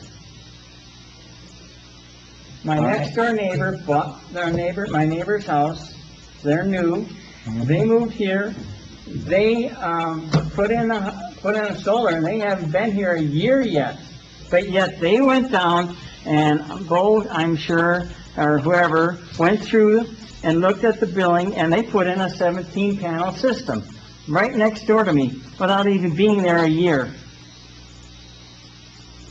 So Well, what you're that's- saying is not true. And I don't know. there is a mechanism saying that if I want to put an electric car, I'll go strictly electric, there is a process to do that, to upgrade your system to manage that. Now, I still think it should be 90%, and I think that if you want to reconcile your bill annually, I think you could do it once a year, and that should be fine. Because the systems, as you said, are supposed to be set up so they don't have anything. It gets used over the summer, you produce it, and then you use it. That's an average. So, this once a month is not, that's, and I think I don't want that check every month, okay? I would like to be able to choose when I want to do it, like I did when I left Denver. I closed my account with my utility company, they sent me a check, because I was moving. I could have done it any time during that period. All I had to do was request it, but I had to request it. So this automatic, once a month, I think is a burden on our utility office of financials. Even if it is electronic, it's still, that check's gotta be printed, that costs money. That check's gotta be mailed. Make that point. If somebody's receiving checks for over a generation, obviously they're in violation of City Ordinance 664, saying you can only have 90%, thus giving some teeth to this ordinance and allowing this electric department to go up and remove some of that generating surface area by putting some paint on it or something, would make this a moot issue. Yeah, the fact is that, again, we're looking at the accounts in the Cycle A, where there are a number of solar producers, and there are systems that were set up, and they are producing more than the customer is using. So we can And I don't know how they were approved by the electric department, but they are overproducing. Yours So wasn't let's do like approved that, because you were let's go putting ahead and it move toward the everybody down ordinance. to 80%, so nobody does overproduce. Or get rid of the limits altogether, welcome it with open arms as a new source of electron revenue and a new source of electrons until Four Corners, and those people, sorry, we don't need as much as your juice anymore, we're gonna rewrite a contract where you guys don't get as much because we are producing here at home by our solar generation, which will cost us nothing in overhead. But at nighttime, what are you gonna do? Well, there'll still be power plants making electrons for us to buy, and we'll be buying them at a higher rate, so people will have more interest. And how do I save this electrons I make? Just associate in the hydrogen, that's store the good. hydrogen and regenerate it. And when that happens, but till then, there's gonna be, the bottom line is gonna be electrical has to be there to give you power. Right. Okay, well, all right. Somebody has to pay for that. Okay, we've been hammering on this. Before we spend any more time on this, I would like to call for a vote to see where we stand, all right? And I would ask, of everyone here, how many people agree that we should do away with the 90% limit? Everyone. Just by saying, anyone who's in favor of doing away with the 90% limit, say aye. Aye.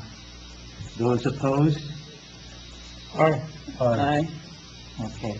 So the vote is 3-2 against Yeah, and getting that's rid not of the official. 90% limit. That's not a, Okay. So now that So we've that- gotten rid of that, are we gonna put some teeth to that 90% limit? Well, all right. If we are not getting, if this board, it is this board's decision to not do away with the 90% limit.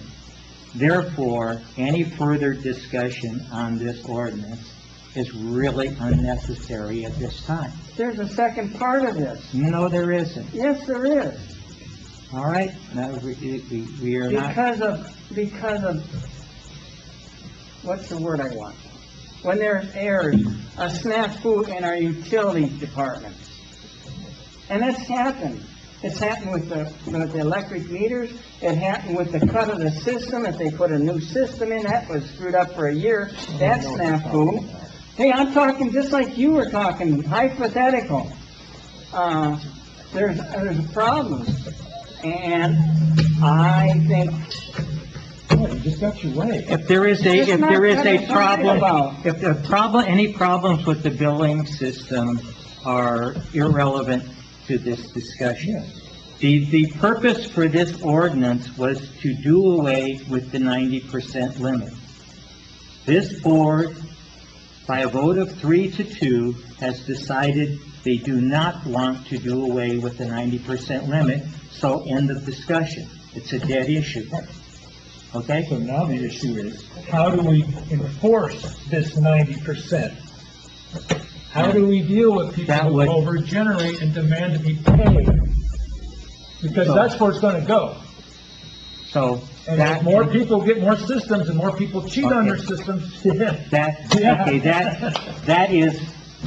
is not on our I agenda know. for this week, but I would ask that at our next meeting, we have a report from the electric company detailing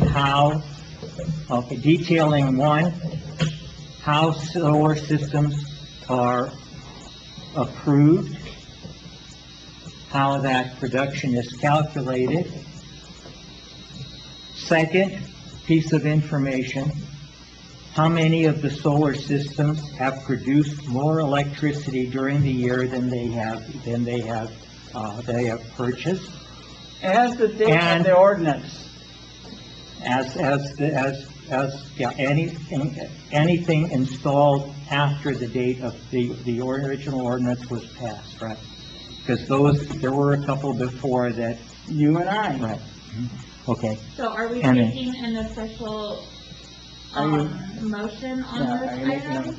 Okay, let's make it a motion to put on, to have a report on our next meeting on, one, how the proposed solar installations are assessed and evaluated before they're approved, and how many of the solar systems that have been put in since the ordinance was passed, how many of them are producing more electricity than the customer is using? and then, okay, we'll leave it at that, and then we will discuss possible actions Is there a second? No, wait, I'm like, amends to your motion, that people who are on budget billing it's gonna affect them, because they're paying more, because it's an average payment. No, I'm not talking about payment, I'm talking about kilowatt hour production, period, all right? That's got nothing to do with budget billing. Okay, so there's a motion on the table. Is there a second, and do you want me to do a roll call vote? I don't think we need a roll call vote on this, Okay. so do we have a second? A second. Okay, we have a motion and a second, all in favor, say aye. Did you include the financial? No. Department? No, this is just as I stated. Okay. All right? Okay, so it's passed unanimously. Okay. Thank you. All right, I think that concludes Did you ask for a that vote? discussion. You did? We had a vote, yeah, we voted that, Okay. 3 out of 5 decided not to change. Oh, it, that so- wasn't a motion. That was not a motion. The motion you just made, Okay, that's a- seconded by Gil, and I didn't hear us say who's in favor and who's not in favor. Okay, yes, we did. Okay, Okay. the motion, we have a motion to get the report on the solar customers and that process from that we had, okay? Now, we did have a vote on who was in favor of, who was opposed to, or who was in favor of getting rid of the limit, and the board voted there, 3-2, that they did not That want was to. not a motion, George. So what are we gonna do? Make a Oh, do we motion that need- we continue on with what we've already got on the books? Okay, well, do we want to do that again as a formal motion? Do you want it as a formal one? Because I thought it was a hypothetical one. Yes, because okay. it that's wasn't. what you said. Okay, all right. Okay. No, but Let's you go made a ahead. motion, All right. and that motion is, Okay. could be voted on, because it All got right. seconded. All right. So, we will revisit that issue, and we will do this as a formal motion. I will make a motion that we continue with the process of amending the ordinance with the intent to eliminate the 90% limit on solar systems. And Jeff second, Okay, okay, I'm gonna do a roll call. all right. Wait a minute, I don't understand what you just said. Okay, this is the same question we asked before. That was a hypothetical question. I am now phrasing the same question as a motion. As a motion. All those in favor, I make the motion, all those that are in favor of continuing with the amendment to the ordinance to get rid of the 90% limit. All right? That is the motion. Okay. All right? It was seconded by And Jeff. seconded by Jeff. All Okay. right. George Spaghetti. Aye. Jeff Dornbush. Aye. Juan Pecor. Nay. Gil Alvar. John Armijo. Okay. Okay. So it's a dead, according by formal motion, it is a dead issue. Okay. All right. So, next item, exemption of trash pickup for seasonal residents. You brought? So this was an item that was brought up by Jeff previously. Oh, okay. At the request of the mayor or on the street commissioner? So is this something that the board is wanting to look into? I put it on here because I know that it was brought up before. I just kind of wanted to get your thoughts on if you wanted to move forward, and if you did, I could recommend the steps that we would need to take. Okay. Yeah, the whole purpose would be to make some mechanism for people who are part-time residents to not have to pay this for generating trash that they didn't have to wood. So if we could come up with an ordinance, opt-out for seasonal residents.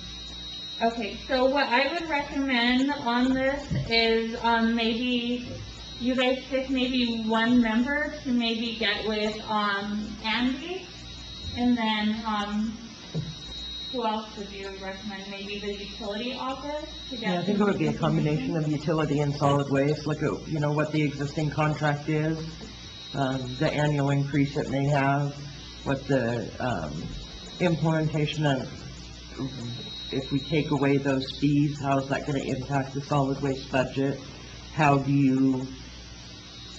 is this gonna be regulated? Because even people that aren't there generate trash. They may be gone, but somebody goes and maybe cleans their yard, or, how do you regulate really there who's not there, but who's an Airbnb?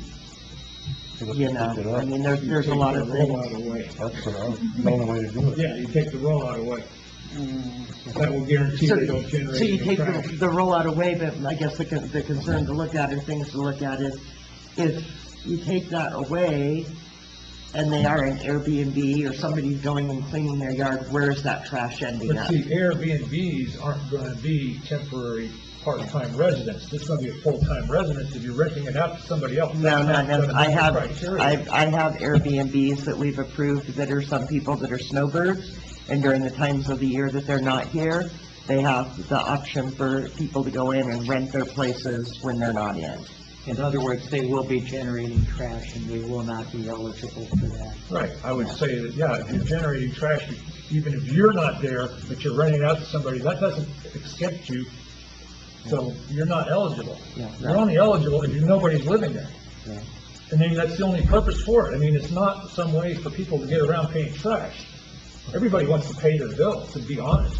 But, if you're not there and you're being charged for a service that you're not generating any need for, it's like, charging people for excess electricity they didn't use.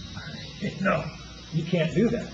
So, just because you have a dumpster there and nobody there generating any trash, how is that gonna hurt the city that they don't have to haul any trash from that residence? It's not gonna impact the city. What's gonna impact is the people paying the bill, who have to pay this bill for a service they're not receiving because they're not generating trash because they're not here. So what would you consider a snowbird, 6 months out of the year, 9 months? I mean, those are I just would things do I'm it saying. by individual basis. If somebody says, I'm not gonna be here from the month of August till November, fine. So there's 3 months there, or 4 months that you don't have service, and you're gonna have they're gonna come and take your rollout. And then when it's time, you'll come and they'll put the rollout back, and maybe you have to pay a little bit of a service fee for the inconvenience of somebody having to pull the rollout. But it wouldn't take any skin off the city. It wouldn't hurt their bottom line. Right, because- no, what I'm saying is these are just things that need to be looked into and checked into. Oh, I agree, yeah, there's probably things I don't understand that are there that would totally make this a moot thing, that would, Yeah. but, If we have something, maybe if you, I don't know who you guys wanna, appoint to do that, but if you can get maybe with Andy and maybe Sonia, and maybe you guys can get some documentation together, because if you guys have something in front of you, that might be easier to make a decision or a recommendation on to the commission. Okay, Okay. and while we're here and actually on the subject, I would like to see our solid waste eventually go to a pay-as-you-throw system where they would weigh the polycart as the trash is picked up. And you would get, say, 100 pounds of free trash, 100 pounds of trash per month. And that's just a figure. I'm just throwing it out there. You know how much more that would cost? I'm just saying, you would get an allowance of, say, just to throw a figure out, 100 pounds of trash a month. And then if you have more than 100 pounds of trash in a month, you pay so much per pound extra for being picked up. Now, how that affects this is if you are not here for 3 months, you're not generating any trash, so you would then get a credit if you have zero trash pickup. But we need the tooth fairy to give us a truck that will weigh the trash first. Plus, Yeah, I guess, Chairman, plus members of the board, manpower. keep in mind that that would be probably 3 to 4 trucks that they have active out there for polycart. Right. Yeah. So we're just speculating on a hopeful But that's promise that people like myself who generate 2 little bags of trash a month don't have to pay $28, so I could easily take that to Las Cruces myself for less money. Yeah. Okay, anyway, I just wanted to throw that in, that it's maybe something that you can discuss. I know we had, okay. Seeing you brought that up and we're talking about polycarts, it's come to my attention that some mobile home parks and RV parks where the renters are paying $29.97 for trash removal, which is the price of a polycart. But yet, they don't have polycarts. There are dumpsters in their parks. Okay. Okay? That's a separate issue, yeah. That's a lot of stuff involved. Well, we're talking Okay. about polycarts. And, so, okay, But well, not no. using, he made the comment about not, you're Okay. paying for something you're not using. Okay, all right, I understand, but that is a separate issue, and there's a lot of things that, we don't know the particulars on I there. can give you more If you- particulars because I did some Okay, research. not Yeah, but now. you don't like it, All right, get out of here. then I'm requesting it be on the next agenda. We can't control that. Chairman, members of the board, I can probably answer this question really easy. Okay, An RV park, mobile home park, those are all private property, and how the individuals within that park are charged are up to the property owner. Some of those RV parks choose to pay a commercial rate, and their trash fees are included maybe in a resident's rent. Some of them do not want to pay trash for their residents at a commercial rate, so each one is charged individually as if they had a polycart, regardless of whether or not a polycart can be put in that park. Some of those parks are not accessible to a truck to go through and pick up each individual polycart. So a dumpster is provided, the amount of dumpsters provided are equal to roughly the amount of polycarts or the amount that would be held in a truck polycart. Okay, but there's more to that. Then that's I something, did some have you talked to research. Andy? Have you talked to our solid waste director about that? Have you asked him? I mean, I Andy? think that's the Yeah. question, is to have That you would guys be- reach out to the directors to ask some of these questions yeah, would That really would- be helpful, because you might get your answers before it comes to a board meeting, right. and then, comes into something like this. Yeah, And that reach out to would be us. my advice to you also. Talk with Andy, show him the information you have, and he may be able to straighten that out for you, okay? And another reason for that too is, even though you might be asking us here that you might want something, we might not understand completely what you're wanting. So if you know exactly what you're wanting and you go to Andy, then you might get a better answer out of him than if it would go through a third party kind of ask the question. All right, so the answer to that is that Jeff will talk with, Andy and Sonia, and will report back to us, and report back to us whenever, at a later date, whenever you're ready, okay? Okay. Item 5C, type of report from each utility department. I have a preliminary list here that I printed out that we can amend, and it gives us something to, someplace to start. Thank you.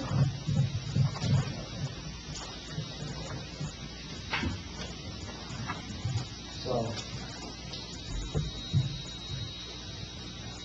give everybody a chance to We'll look get through one. that.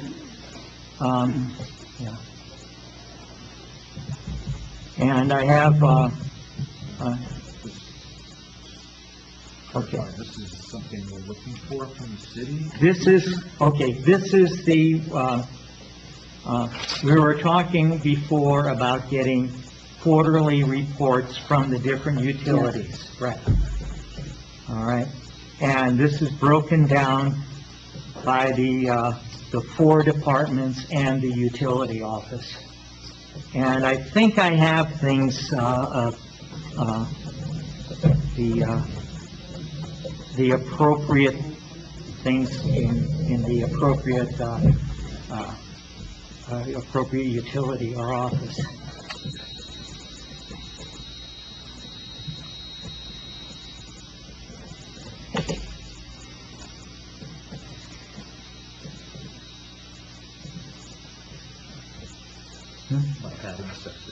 Yeah, you can, yeah, this is the preliminary list.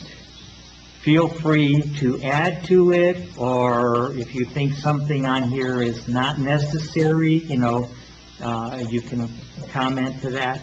But we were asked at the last meeting when we discussed this for a more, a detailed list. And this is what the goal here is to have a finalized list that we can give to the departments. And then, say, starting in,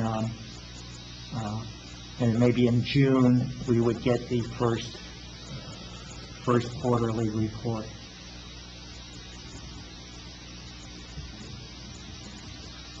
The only comment I have is that, and it probably doesn't really belong here, is why the utility office is not promoting budget billing.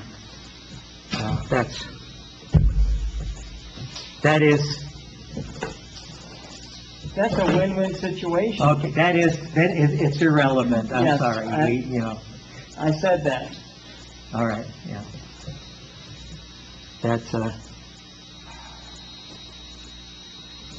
see, that is something you can take up with the city manager personally, and, I have. the city, yeah, okay, all right.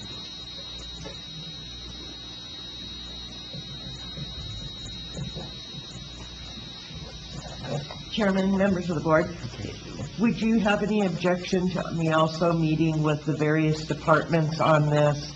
Yeah. Just to ensure that we are requesting the correct information from the correct departments. Right. So, I mean, I know you guys, the information that you want, Yeah. but that each individual department may, some of it may just be generated best straight from the utility office versus the Well, individual. that's true, yeah. Okay.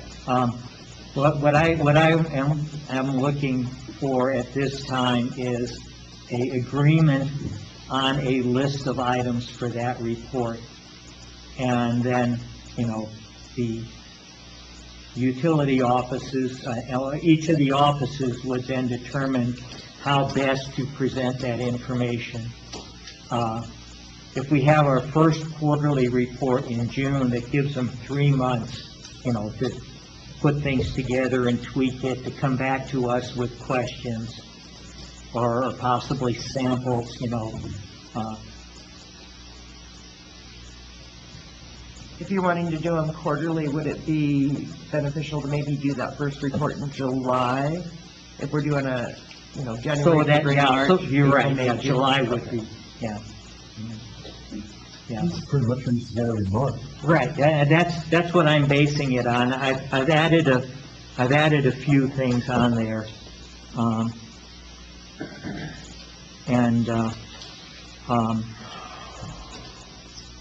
And I was thinking maybe for the July report, that, we could have things like we can get the new rate sheet from the utility office during the July, you know.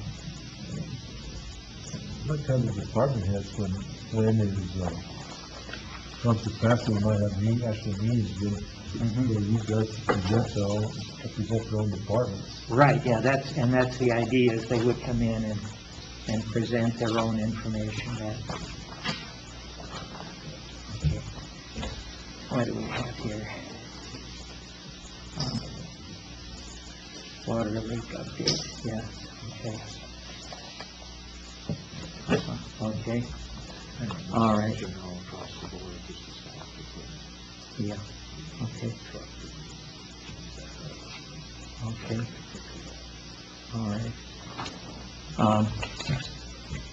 So what I would like to do is, and if anybody else have any other, suggestions, ideas, I'd like to consolidate them. During the summertime, I think the wastewater department, people used to ask me when I was still working for the city, and they'd like to know about the compost. The compost? Yeah, yeah. Free. Yeah. But they wanted to know when it was available, and that person used to say, well, yeah, we got X amount ready now, whatever. I think that's something that should be advertised on the radio regularly. Yeah, you guys need compost? Go down to the wastewater plant, they got a lot. Yeah, and that is good stuff. And it's also my understanding that with the new system we have in, they may not be producing as much compost. Which means it's of a better quality. The solid waste And if we can give get a the report solid- on recycled items. If we could get solid waste to get a grinder for the wood products mixed with our sludge, we would be having a commercially viable product. that we I know, could- and Yeah. Andy's been looking to get a better chipper for a while now, yeah. Okay, We should get- I have additions to, this, that for each of the, 4 departments, that we add the, equipment status, any issues that they have, equipment that needs to be replaced or repaired, that, on the, effluent use, the clarification in there is how much of the effluent is reused. I think that was my intent, but, Because it's not just on a golf course, it goes out on dirt yard roads and stuff. right. all over the place. And then we add information on the compost from wastewater. And then adding a water leak update to the water department. Just to find out. Yeah, and, there is,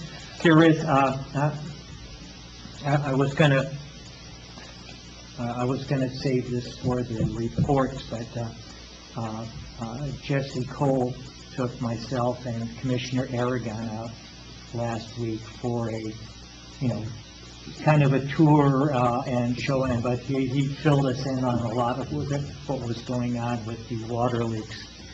And they have had headaches. They have had headaches. Question for the staff or city manager.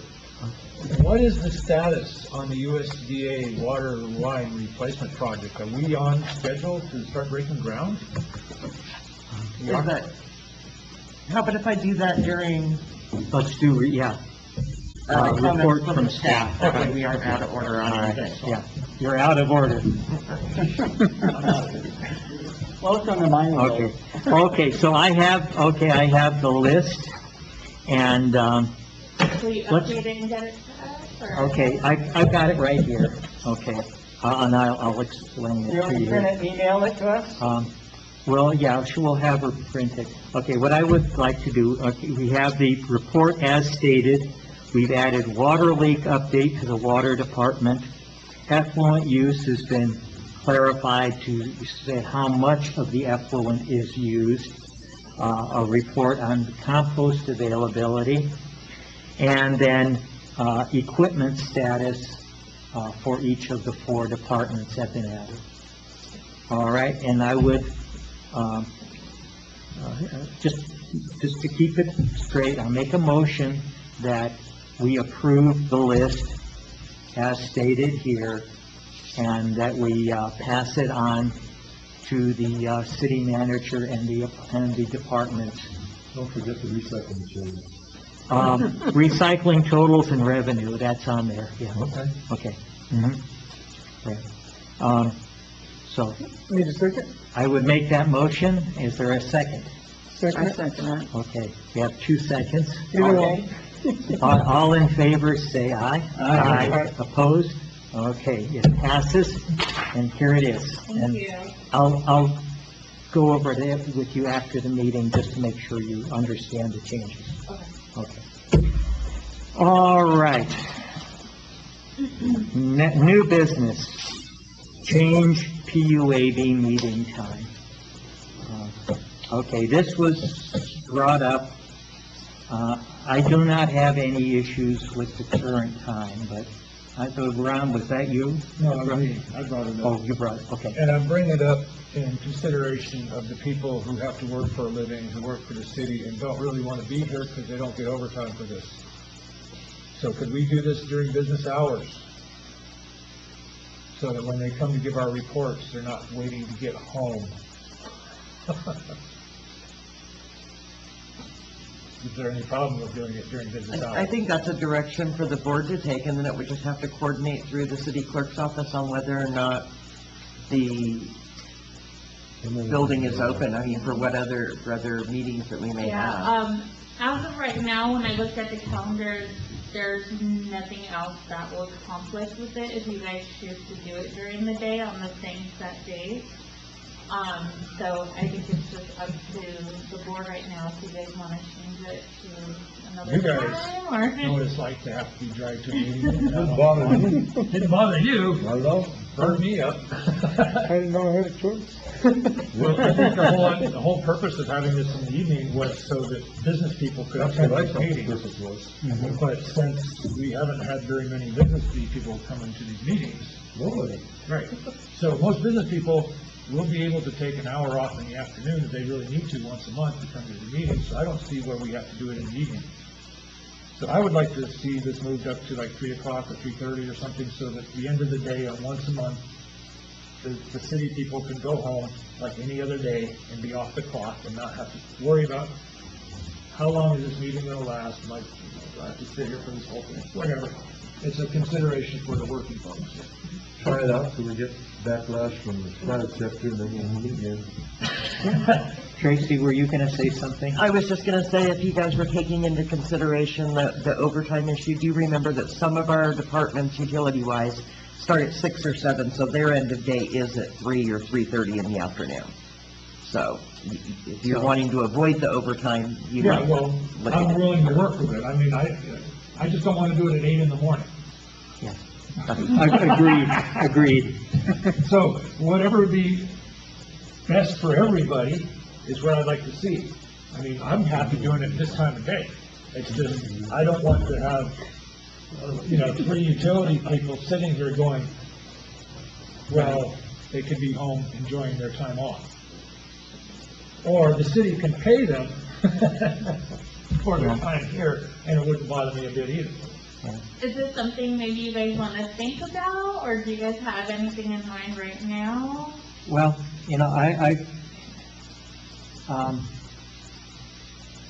when the city commission moved their meetings to the mornings, they got a lot of flack from people who said we can't attend or listen to the meetings because we are at work.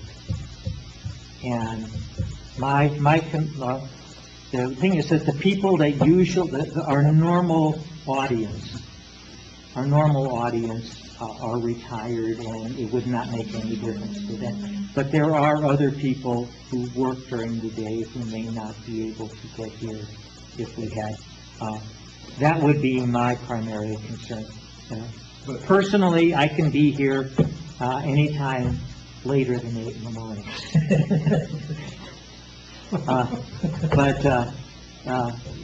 Yes, it makes no difference for me, but I think the people we need to get input from are, one, does staff consider this to be a hardship to come in the evening? If nobody on staff, if it doesn't bother anybody on staff, then it's a non-issue. Right.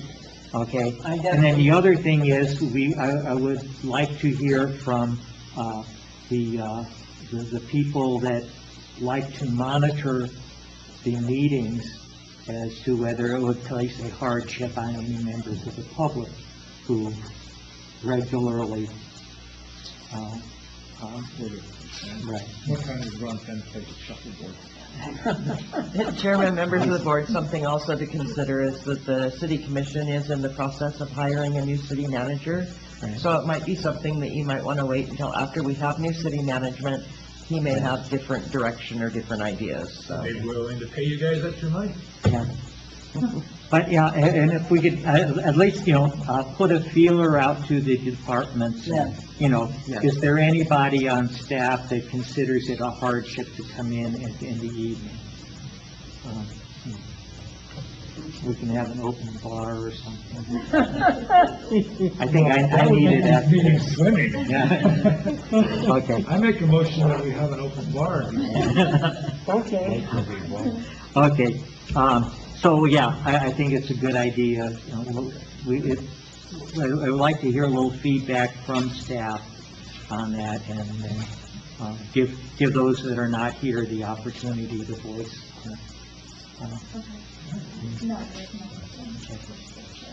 Okay. Comments from the board? Yeah, I do.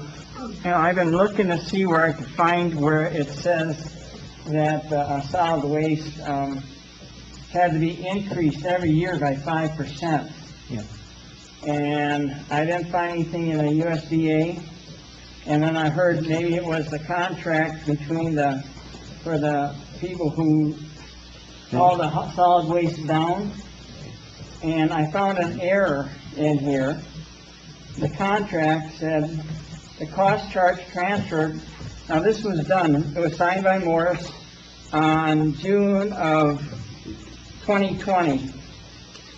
And it says wherefore, and then item 2, the cost for transferring the disposed service will remain at $49.87 per ton through January 13, 2020.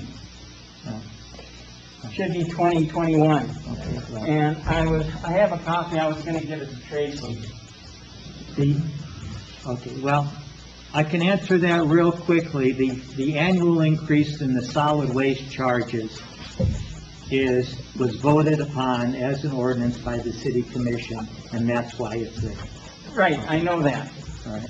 But I was getting information saying it was dictated by our contracts from, I That understand information that, is wrong. and I found that okay. All right, okay, okay, thank you. Anyone else? I've got a few things to say. Anyone else have anything? I think I covered most of it when we were asking questions there, and if I have any more questions, George, I'll get hold of you. Okay, I said I mentioned the trip with Jesse earlier, so, as I mentioned before, I sat down and we went through the Cycle A billing with Sonia. I sat at the desk with her, watched her go through the process, and everybody knows there's been a lot of hiccups with the system, been a lot of complaints on it, and my intention, I was trying to get to the root of where the problem is coming from, Is it the meters and the metering software? Is it something else and all that? Okay, so we went through actually importing the data in from the system. Okay, the water meters, anything that's manually held, all of that information is put into these little boxes. Handheld. And little handheld devices, and that's downloaded onto their server. Okay,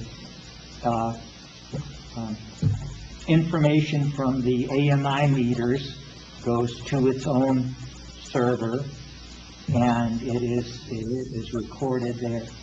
When they do the billing, they draw that information from the AMI meters and from the handheld that's been downloaded.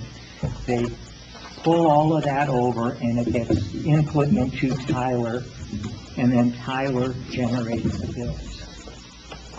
All right?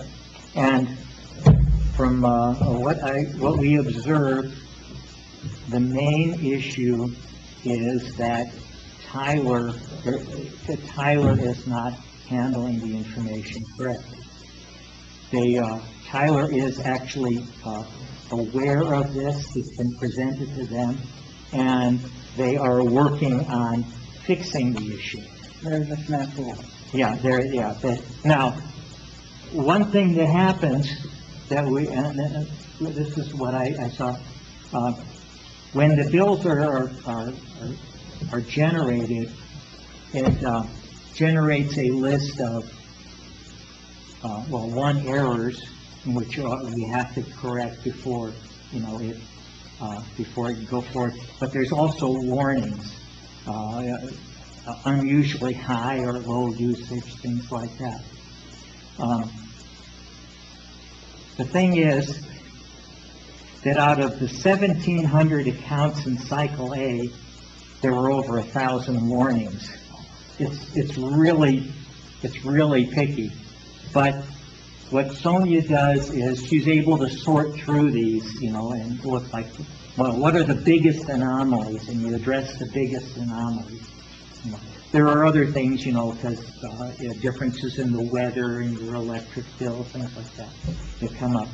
But then she goes through and looks at those, and particularly looking for residential accounts that have really big numbers. For a commercial account, like Walmart, they use a lot anyway. But if a residential customer comes up in that high area, she pays particular attention to those, goes in, looks at it.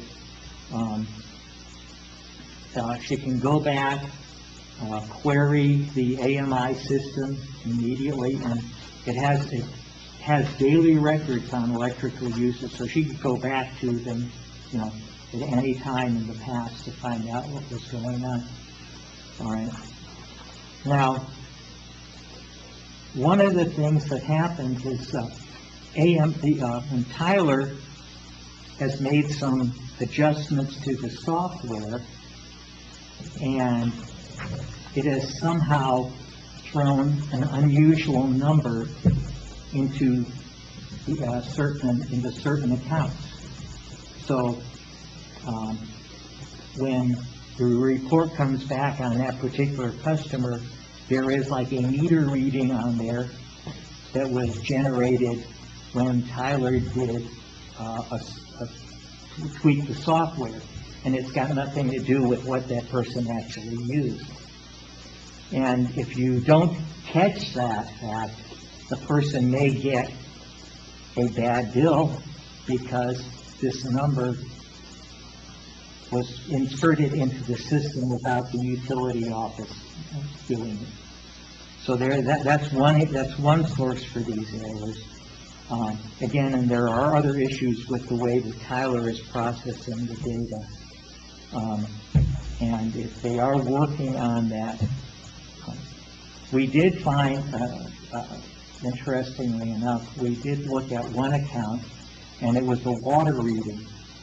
And the water reading was high, and it had increased like 3 months in a row. It had gone up to the point where now it was really, and I said, well, this is something we need to be sending a water department out to check for possibly a service line. Again, these types of things are flagged, but it takes, by far the most difficult part of doing that billing is wading through that and looking for anomalies and possible errors. And if there's like a 20% discrepancy, we need 50 people down there working full-time to check out every discrepancy that comes out. So if somebody says, well, my bill is 20% higher than I think it should be, well, we don't have time to investigate that as a routine.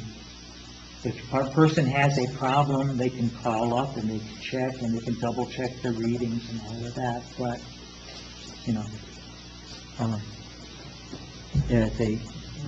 The other thing I want to report on, as much as our customers complain, if they were dealing with PNM or some other private utility, we would have a much larger number of red tags and discontinuations of service.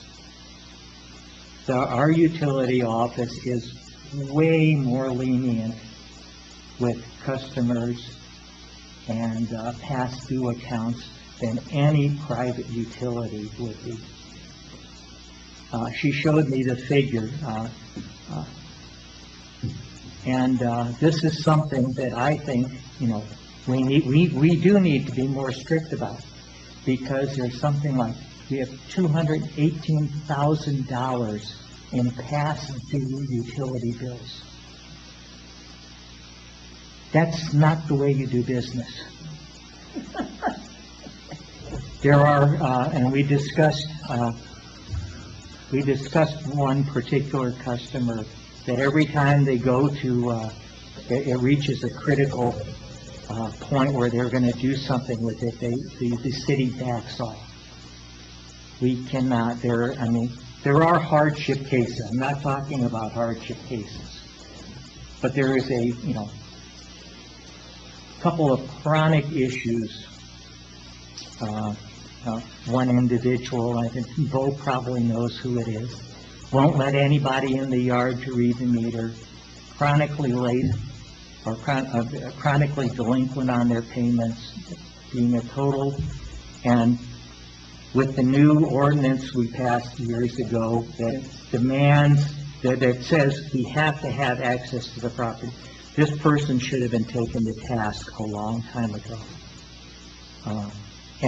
Actually, Mayor Whitehead was in the office when we were talking, and my suggestion was that they needed to take this person to court. And I think, rather, in some cases, rather than unilaterally, like, especially if we have a problem customer, possibly filing suit against the person and letting the court make the decision on how to handle that might be better than, that's for unusual cases.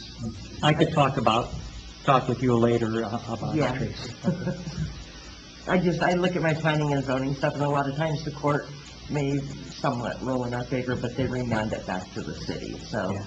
Okay. Yeah, might be other options we have. Yeah, we have things that, that's Okay. nice. Well, we've been here way too long. Yeah, any comments from staff? Yes, I was gonna update Member Dornbush, Vice Chair Dornbush.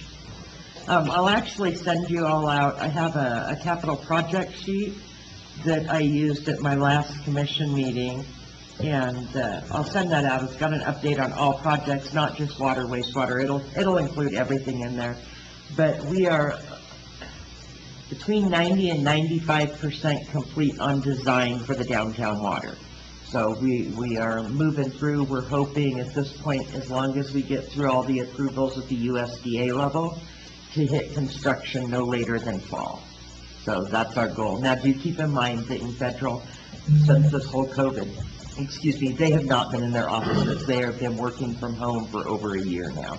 So it does take a little longer to process through that. But I'll send out my capital project sheet, list every project, we've got approximately 14 million going right now in various projects, grant, cash match loan, a little over 7 million of that is just grant only. And so that way, if you have any questions, just reach out to me. Thank you very much. All right, with that, I make a motion. to adjourn this meeting. I'll second that. All in favor? Aye. Hey. All right, you can stay. We're going.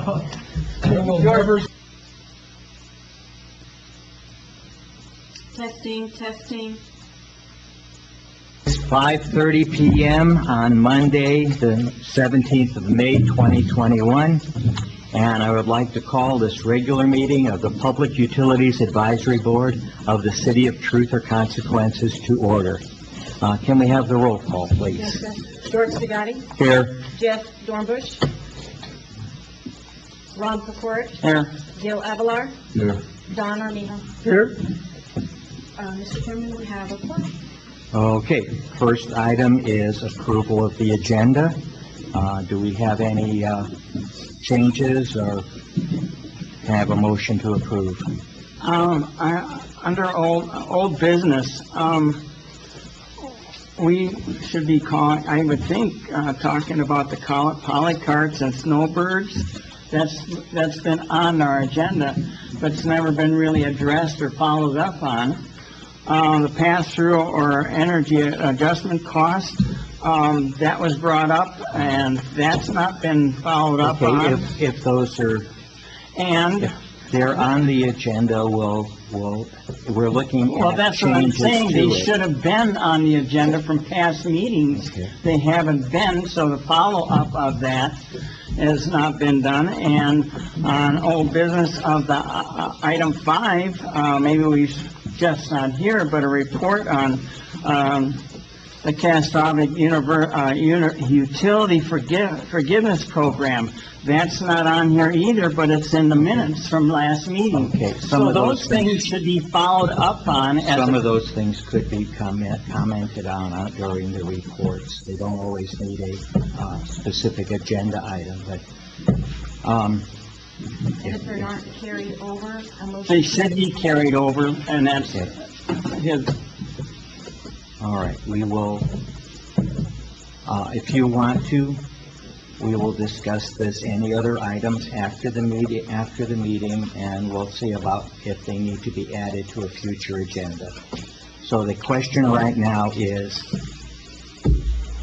do we have a motion to approve, or does anything need to be deleted?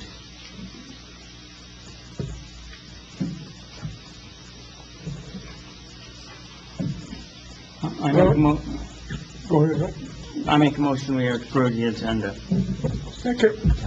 Okay, we have a motion and a second. All in favor, say aye. Aye. Aye. Opposed? All right, the agenda has been approved. The next item is approval of the minutes from last month's meeting. Give you a few minutes to look through in case you haven't done so previously.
Okay, I make a motion to approve the minutes.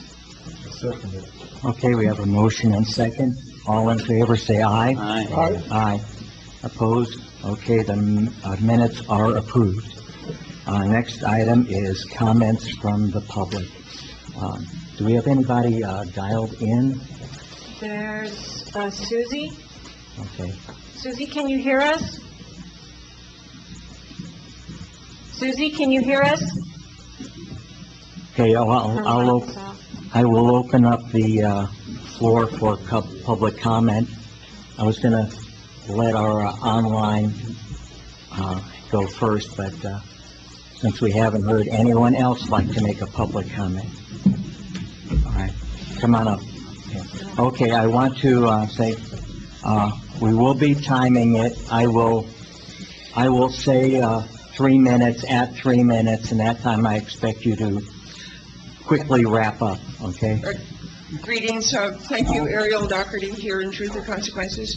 I brought in this notice that we got in our utility, bills this month. We're a month running on solely the Southern Substation transformer. This is equipment the electric department has known well for some time that it's on its last legs. How smart will the smart meters be when it's just one extra electrical charge into the current confined grid to put us all into darkness? It is reckless and depressing after spending well over $1 million on the smart meters that the city is awaiting some grant to upgrade the ancient electrical system. Chairman Seghetti is shortly going to make a presentation about a newly recommended meter reading fee for so-called non-AMI customers. How such a recommendation is coming forward with zero input from those of us who will be especially affected by it, I find very disturbing. It would be a simple matter of courtesy for the Citizens Advisory Board to actually get advice from citizens. The current process and manner of this effort completely mitigate against this kind of participation and create contribution from citizens. Repeatedly, many of us ask for the list of other community members, also customers who equally are not smart metered. Are they going to be charged a non-AMI fee? If not, the city is practicing discrimination. As the utility department has already accepted my supplied photograph reading of my electric meter in the past, I see no reason why they cannot continue to accept such a monthly customer supplied readings. This kind of lack of trust or goodwill towards citizens is not a good sign of transparency and consideration that should exist from the local government. And I recommend for those of us who are willing to supply the utility department monthly accountings of our meters that the city make no additional charge on our monthly bills. I hope Mr. Seghetti and the rest of this advisory board will consider this. Thank you. Thank you.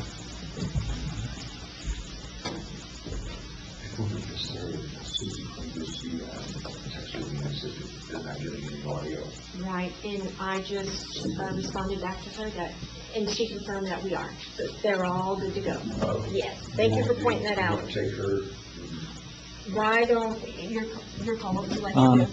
Well, Mr. Fenn's standing up already, let him go, and then we'll take Susie after. Stand up many Kathleen and times. Susie going on. Good evening, Commissioners. Ron Fenn, 316 North Foch.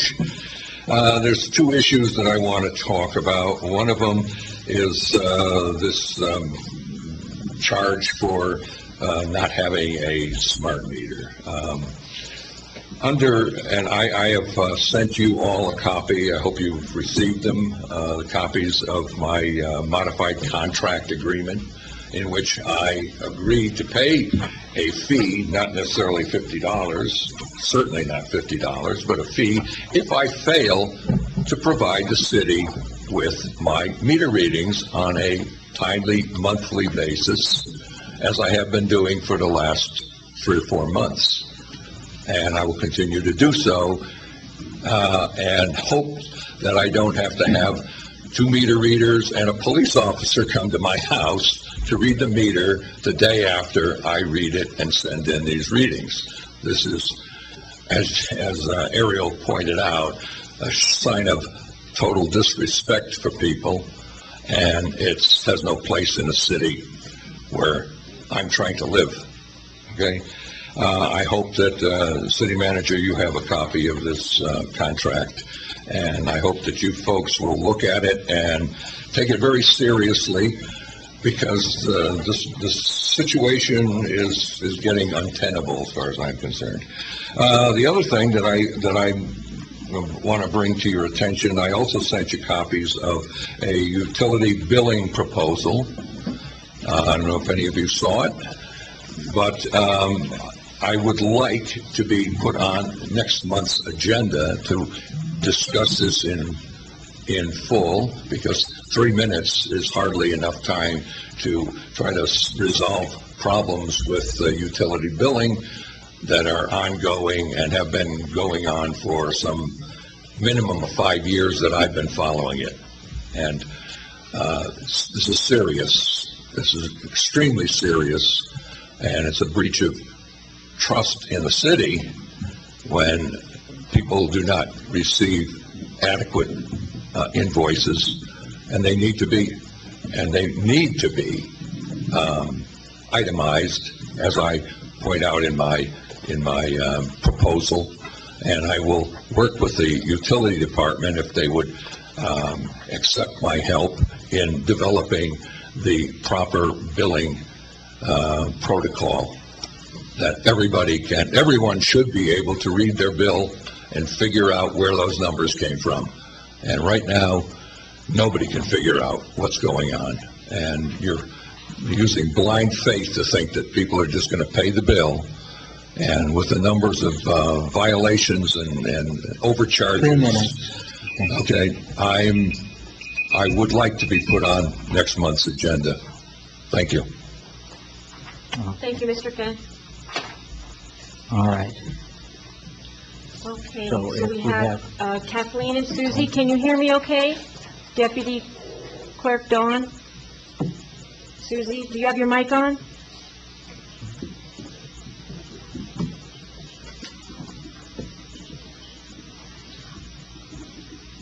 Barely. Can you turn up your volume, please? How's that? Can you try one more time speaking? Is it too loud? Oh, no, that's great. Can everyone hear? Miss Susie? Yeah, okay, go Miss ahead. Susie, yes, you can go. You have, It's not too loud? no, ma'am. That's good. Okay, Susie Crow, 711 Copra. I would like you to please recommend that the utility change their policy to self-reporting for those of us who choose to keep an analog meter, and make us responsible for sending an image of our meter reading each month by email. I'd also like to see the policy that requires the utility employee to go out to read the meter removed, especially when you have a visual confirmation of the reading in a photo. It's an unnecessary waste of our taxpayer dollars to send 2 employees out to read a meter. The perception that gives me is that the utility employees don't have enough work to do, or that they need to reduce their staff members if they're sending people out for redundant information. If you can't eliminate the fees altogether, any fee that is imposed should be waived when the customer provides any form of self-reporting, be it photos by email or documentation sent or dropped off at the office. Just as a reference, my electric bill ranges between $25 and $30 every month. So even a $5 monthly fee represents 20% of my monthly electric usage.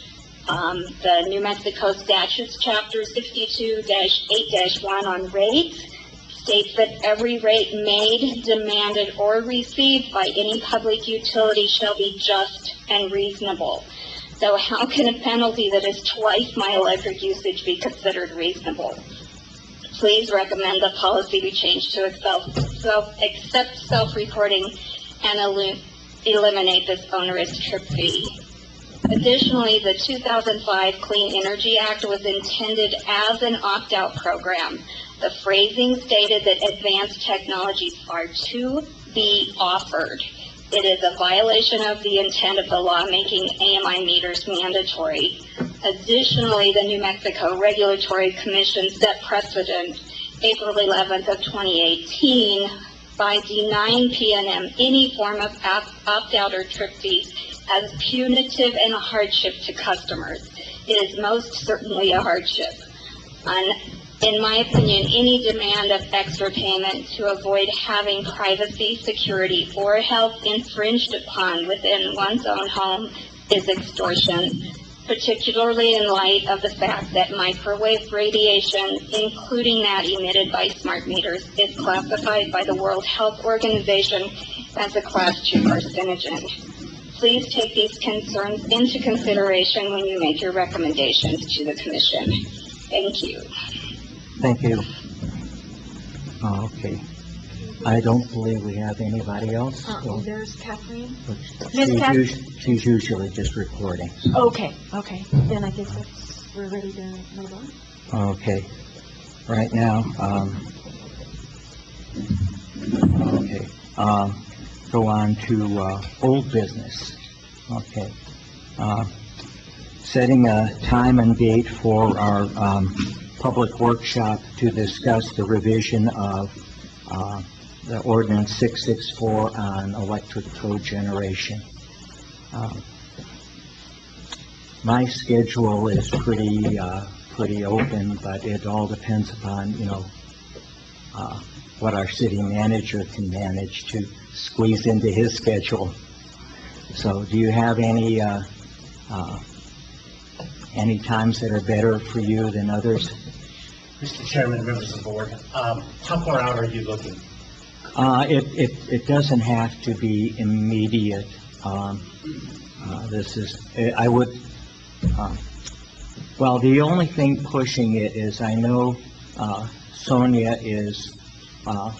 has plans to, have the billing, format and stuff updated, and there is a charge in order to do so. And I would like to have all of this settled before she does that. So, because otherwise we'd have to go back and, make additional changes on it, which would cost us more money. So that's the only real, pressing concern, as far as time-wise on that. Mr. Chairman, members of the board, I'll adjust my schedule to accommodate you all. Your volunteers, you want to take that, very serious about your time. So I'll accommodate my schedule. I know Sonia's working on that as we speak, so it will be sooner than later, I guess. So we would have to, come back to a formal meeting to discuss and, vote on any resolution. So, and sometime, it would have to be sometime prior to the next meeting. Which is June 21st. 21st. So, if after the beginning of June, maybe that first week in June. I'll actually be out of town then. Oh, you'll be out of town. On the second week? Second week? 14th to the 18th? Okay. We'll do it maybe at 5:30, maybe 5:30 on that second Monday. Is there anybody else using the room on 5:30 on Monday? What's the 14th? I don't have a schedule up for that. They normally meet on that second Wednesday. That's Wednesday, but I'm talking about in the evening. Okay, why don't we set it it's tentatively for 5:30 on the 14th of June. Which is Flag Day. Yeah. Okay. And we'll put out notices. You can put a note in the utility bills as well, and I think we, for anything that goes out between now and then. Because I know we'll have to advertise it.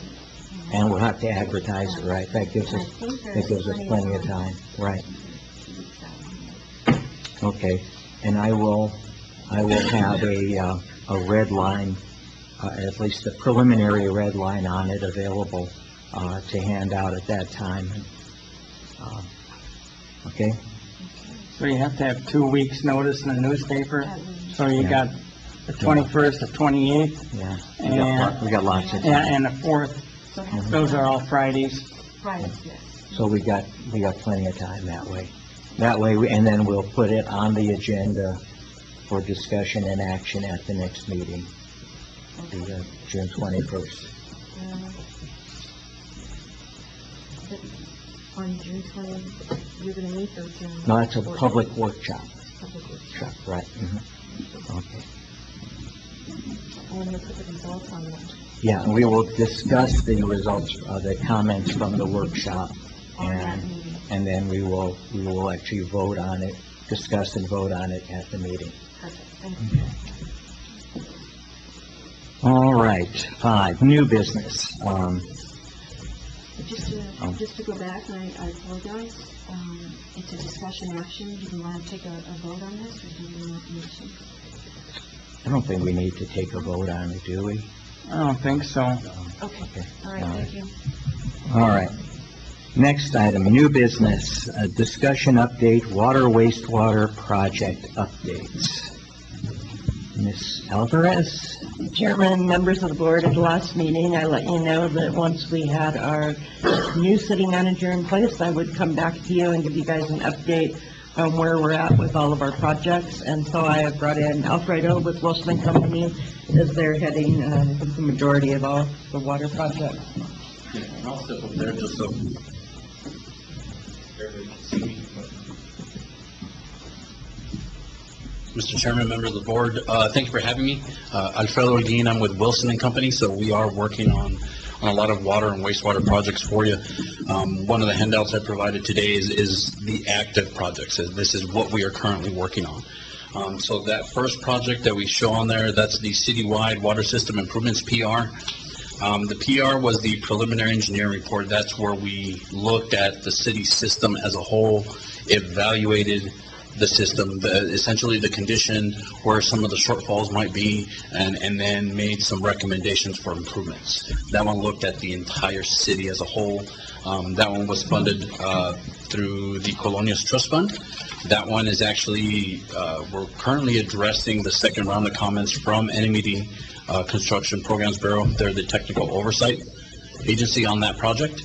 And so we're working on addressing those comments, and that should be going right back to NMED for approval.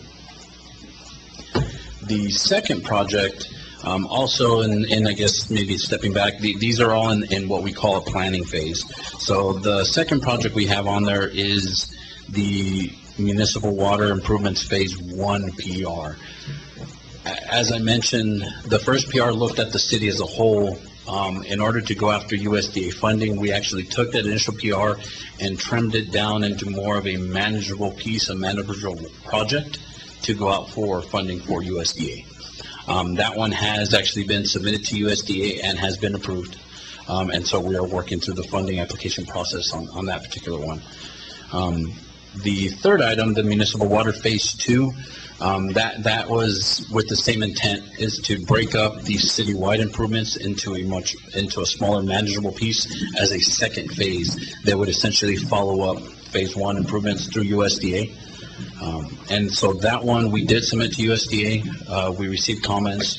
We're addressing those comments, and we are planning to submit that once we receive approval for the Phase 1 through USDA. We don't want to necessarily put something else in the works while we're working on Phase 1. We want to make sure we can proceed with that one. Could you just quickly remind us what each of these phases included? So the Phase 1 it's focused on operational improvements. So it's going to be a lot of transmission line replacement, distribution line replacements. So those are the main lines. Transmission lines are what actually sends water from like the Morgan booster station up to up to the cemetery tanks. And then distribution lines are within the city, are the smaller lines that actually distribute water to the residencies, to the businesses throughout the city. So Phase 1 is really focused on that. It's trying to address some pressure issues. It did also include some improvements and installation of pressure reducing valves. Those control the pressure throughout the city. Because you guys run on a gravity system, depending on where you fall within the city, you'll see different pressures. If we didn't have those PRVs, somebody near the tank might only see 30 PSI versus somebody kind of closer down to the river might see 150 PSI. So that's the intent. That's Phase 1. Phase 2 is additional distribution line replacements, kind of leading out from the main trunk lines, again, to improve better flows, trying to increase fire flow capacity, as well as I believe the Phase 2 included a northern well. So to add a well closer to the cemetery tanks that wouldn't necessarily rely on the booster stations here on the southern side of the city. Okay, thank you. Sir. The next project is the Sanitary Sewer Asset Management Plan. So that one we're currently working on. That one was funded by NMFA. We have finished some initial Items like the IQ test, we've prepared a base map. We're using GIS to map the city's entire system. And I think the next thing that we have on the list is we've actually scheduled a meeting with city staff and the utility department to go over and fine tune the condition assessment of the system. So the biggest difference between the PRs that made recommendations to improvements is that the asset management plan does look at the system as a whole, but it identifies more of a condition for a long-term planning replacement, right? It's something that the staff and the city uses to try to plan for future improvements, future replacements, potential budgeting, I guess, if you will, as well. And then it allows you to also prioritize based on how critical a component is, right? A manhole or lift station down at the bottom end of the system is much more critical than a manhole up at the high end where everything starts, right? You're not going to see as much flow. So that's where we are with the sewer asset management plan. We are also working on a water system asset management plan. So this one is meant to mirror the sewer asset management plan. It accomplishes a lot of the same. It really looks at the system as a whole, identifies the condition, and then allows us to provide the information to the city so that they can prioritize future improvements. We are running both of those concurrently. So the meeting that we plan for the sewer, we actually plan to do the exact same thing for the water system and really start looking at the condition, meet with the city staff, with the utility department, and collect that information. The next project on the list, this one is actually in design, so we're moving from the planning phase to what we call a design phase. The design does involve preparing plan sets, contract documents, and tech specs. So the project up here in design is the drinking water system improvements project. That one involved water line replacement and some SCADA improvements on Marshall, North Pershing, 2nd Street, and Sierra Vista. As of now, that one is somewhat tied to the MSD project. MSD, as everybody knows, it is the larger project that's going on in downtown. A big component of that project is the SCADA system replacement of components and upgrades. So both of those are being coordinated. The drinking water project is getting ready to be submitted to NMED for their review and approval. Tentative construction for that one, as of now, is slated to start around December, and then go through March of 2022. The next project is the MSD water project. So that's the larger project here in downtown that's going to involve a lot of water line replacement, the SCADA system improvements. It also involves some improvements over at your Cook Street facility as well. That one is also slated to be submitted to USDA for review and approval here by the end of this week. And then construction for that particular project is slated to start around September of this year and go through September of 2022. And with that, I'll stand for any questions. Does the downtown project include drainage? So the specific MSD project does not include drainage. It's only a water system improvement. So USDA, they will only fund the replacement of the water, but we will be repairing the roads wherever we might disturb. I do believe there's additional funding that we've been helping with for MSD roadway project, and I believe that's going to be aimed towards more improvements to the roadway itself, and that which should incorporate some drainage improvements as well.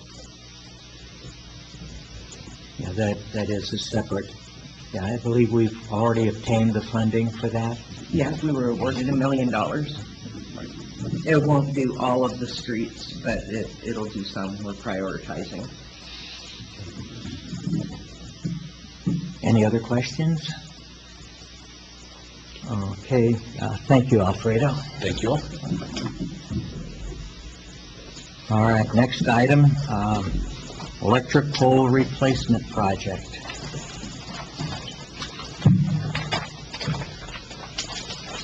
Evening, Chairman, fellow members. So I'm bringing you a pole replacement project that we've been working on.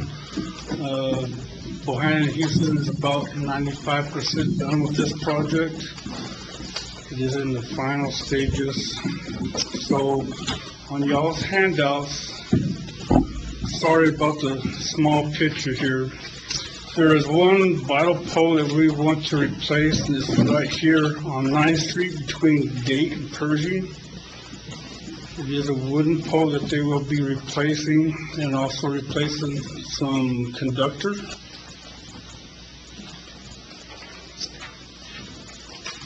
If you want to go to our second page, so this two poles here on this page here is between Cedar and Date on 4th Street. We will be replacing these two poles, wooden poles, with steel poles. They will be self-supporting, so we can get rid of the overhead guys, and also replacing the conductor here. So on our third page here, so this is going to be a pretty good span here. So this is going to be where the old Andy's bar was, all the way down to behind the old barbecue on Broadway. On both ends, the west and east end, will be two steel poles, and then also replacing all the poles in between with wooden poles, and also replacing the old copper 4-aught conductor that is old, has the old cloth on it. It's pretty old. Be replacing the wood poles with all cross arms, braces, hardware. But this is going to be a pretty good project. I stand for any questions from y'all. What's that conductor you're going to keep that up? 4-aught to 2-aught. And it'd be ACSR instead of the old copper. That one pole right there, right behind barbecue on Broadway, is going to be a steel pole. We'll get rid of that overhead guy that goes all the way down to Austin. Because it does have the 397 that comes across on Pershing, so it's going to be a pretty good sized pole for that self-supporting pole. So. The 2-aught, 4-aught, is it stranded or solid? It's stranded ACSR. Stranded. Yes, sir, with the steel core. That'll handle more. Is there gonna be any problems putting those metal poles in there with the groundwater in that area? No, that's the thing, is they've already done their test drills and samples and everything, so they, Bohanna and Hughes got it pretty well straightened out. Shouldn't be though. Hopefully not.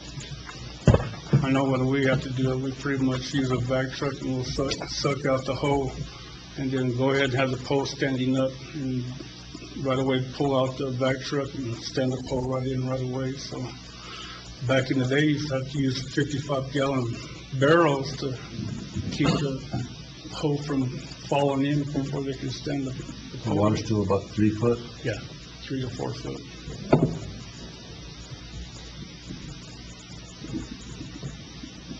Okay, thank you, Bo. Thank you. All right. Next item,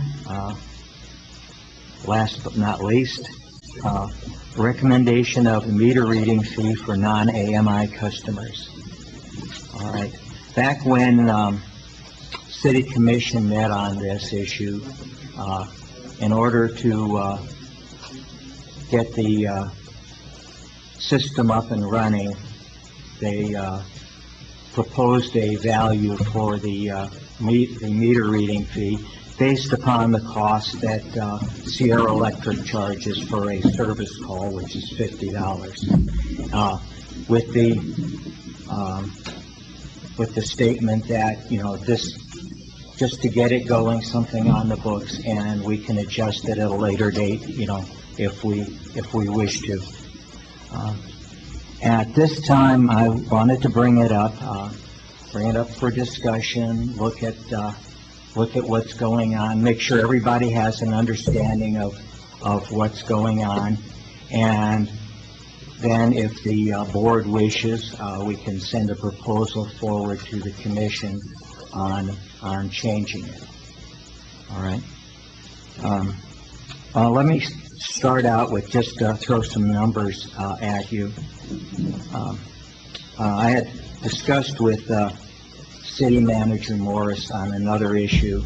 It currently, for the complete cost per year of an average city employee with salary, benefits, insurance, workman's comp, all of that stuff, we figured that an average value of approximately $50,000 per person looks as a good average.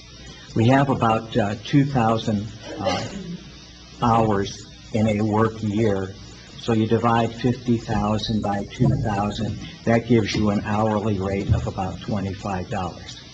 Okay, so we can use that as a basis for figuring labor costs. Okay, now we have two ways that these meters can be read. We can send a meter reader to the location, just as usual, and they would record the reading and report it as usual. And the second alternative, as was proposed, would be the customer would read the meter or send a photograph to the utility office, and then they would take that and then transcribe it into the system. Okay. This is a small town, so transportation times are not going to be exorbitant for a meter reader to go out there. But still, get in the vehicle, drive out, read the meter, get back. We're still talking probably half an hour to do that. All right. And because customers are still being billed on different billing cycles, we can't have the meter reader go out and read all of the AMI meters at one time because they may not all be on the same billing cycle. So we would wind up making separate slips for all of that. The non-EMI. Non-AMI, right, excuse me. On the other hand, and I sat with Sonia as she's gone through the billing once before the AMI and most recently since, when a meter reader looks at the meter, they enter the value in a little handheld device they have. All right. They bring it back down to the utility office, they plug it in, and the data is downloaded into the system. And then when they generate the bills, they just push a button, and all of that data is uploaded into Tyler automatically. Okay. If we were to have people send in photos or send in their meter readings, that would mean then that someone at the utility office would then have to go in and manually enter the readings there.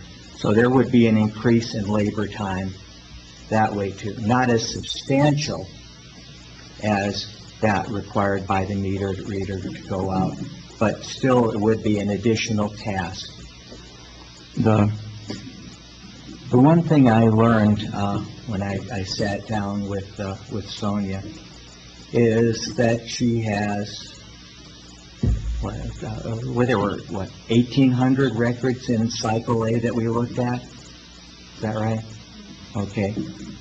And the system does throw some flags out, things that need to be checked. And Sonia tries real hard to go through and find the most glaring errors, but she does not have the time to go through that entire list and check it the way it probably should be checked. So, errors do slip through, and hopefully they're only small ones, because she does have a way of filtering out the most significant errors. The last thing I want to do is put an additional burden on her because she hasn't got the time to do what she needs to do, as it is. So, that is kind of a negative aspect toward having people send in a photograph where she would have to go in and then, take that reading, and enter it manually. And as you know, on some of the old analog meters with the dials, they are tricky to read anyway. Now, again, when you go somewhere, have your car fixed or something repaired, where they charge by the hour, it's not unusual to have a minimum billing charge of 1 hour for labor. So there is that to be considered. And it is not unusual for utilities in other areas to have meter reading fees for those customers who do not have AMI meters as well. So it's not without precedent. Now I haven't been able to verify this, so this is anecdotal. But I was told that when a person with a relative in Pennsylvania, they have to pay $100 a month for a meter reading fee. I find that a little bit hard to believe, but meter reading fees are not unusual with utilities that have AMI meters installed. So I don't think it's unreasonable to have a fee because it does. We either have to have a meter reader or we have to take the time in the utility office to manually input those. And because it's the customer's choice to not participate, I think they should have to foot some of the bill. I think $50 a month is excessive. If we use $25 an hour for a labor cost and charging a minimum 1 hour labor fee, I do not think that is unreasonable. So my proposition would be to reduce that fee to $25 a month. All right. And with that, I would open it up for discussion. I have a question. How many non-AMI meters are out there? How many?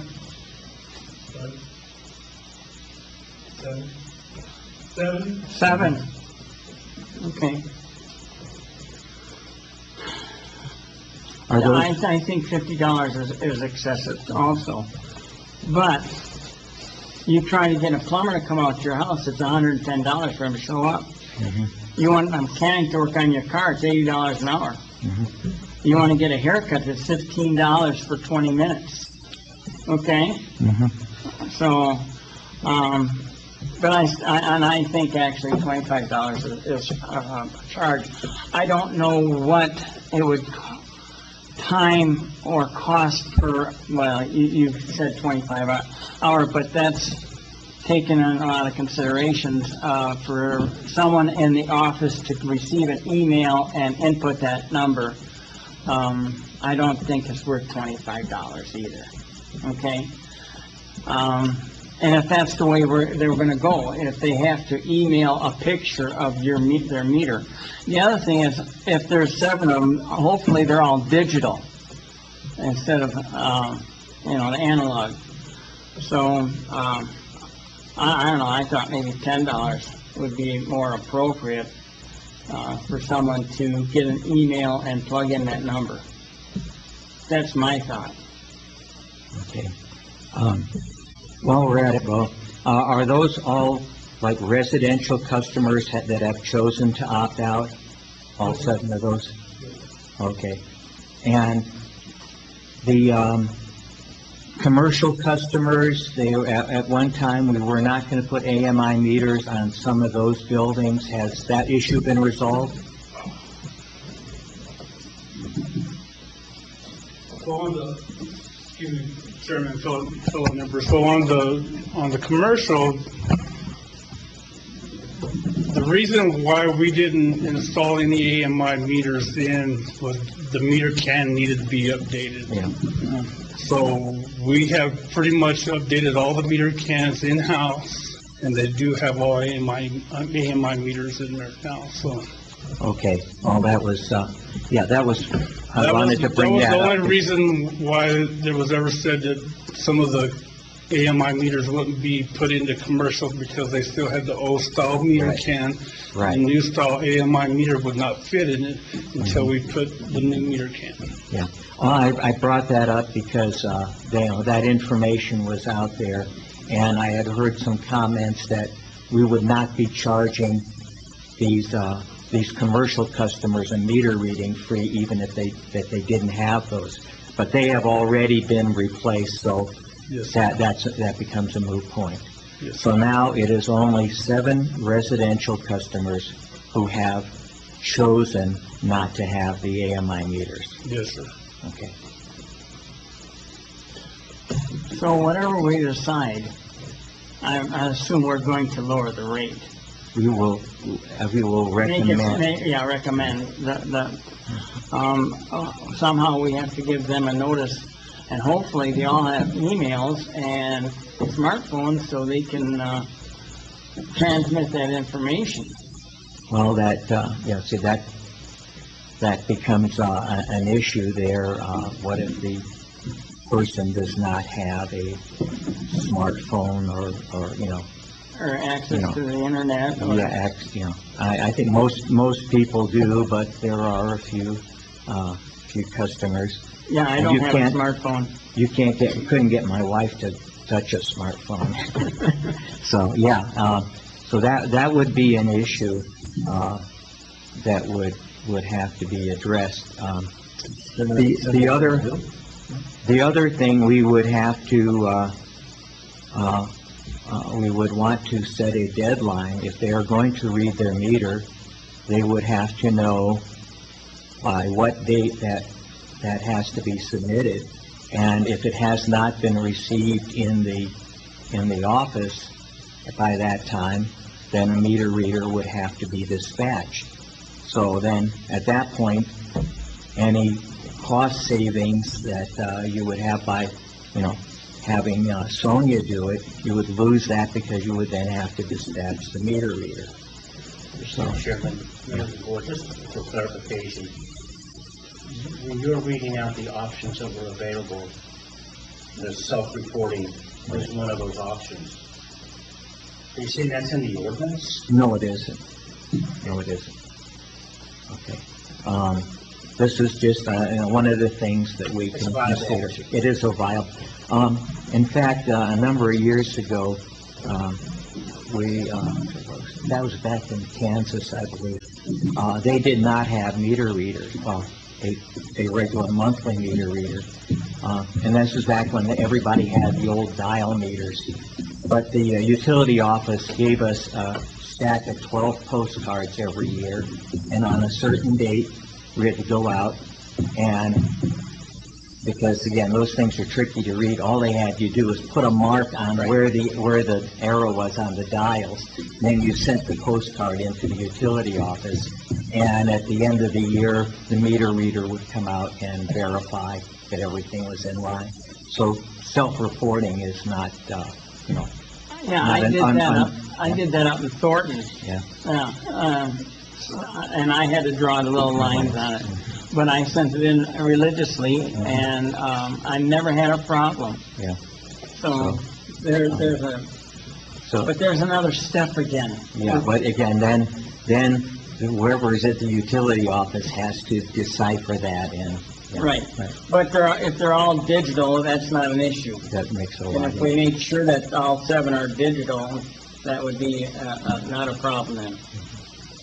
Mr. Chairman, members of the board, just my short time here, I found that the utility departments, the staff, are exceptionally talented and good at what they do.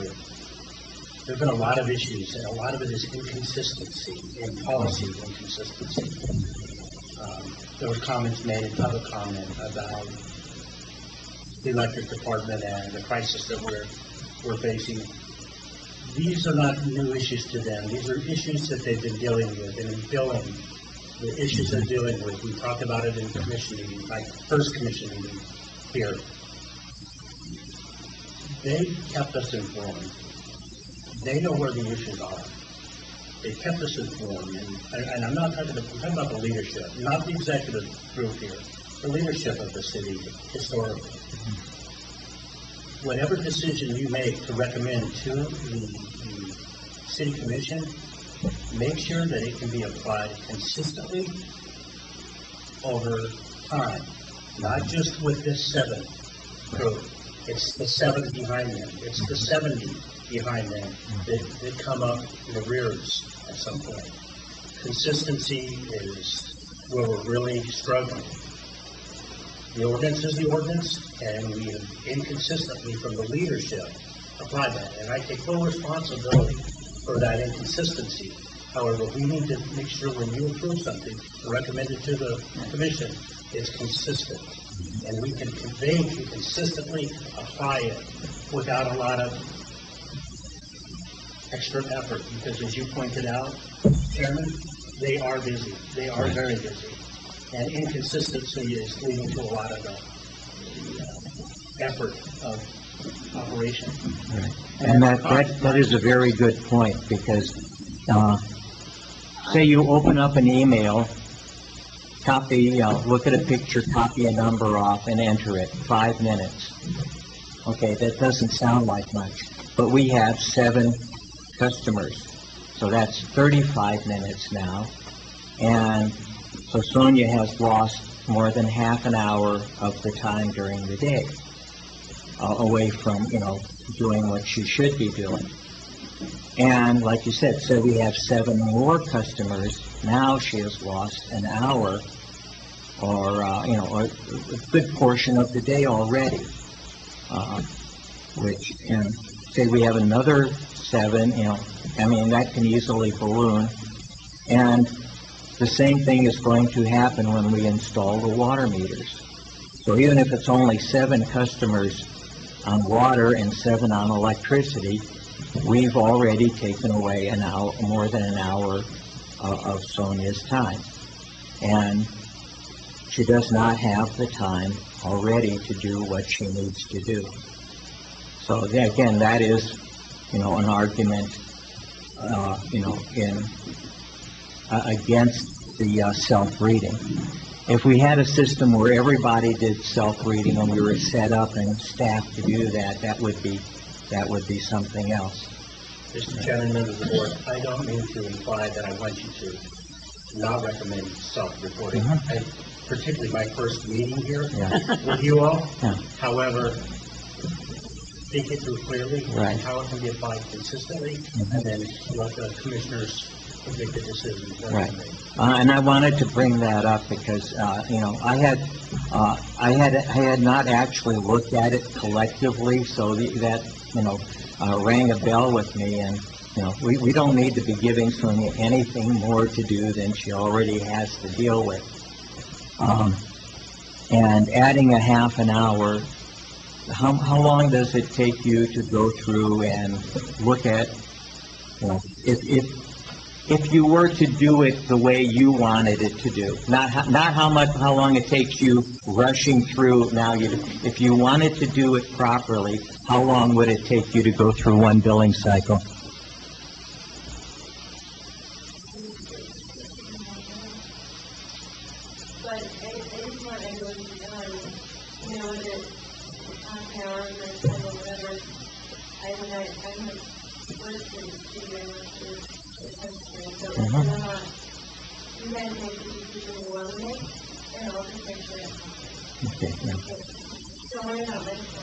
Well, we have to, because if you spend too much time on something that's not necessary, it means that something necessary may be being ignored.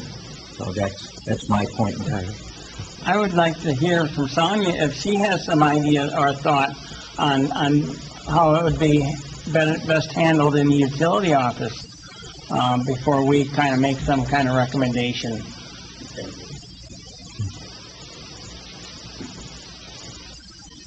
Sonia, come up to the mic. You go, girl.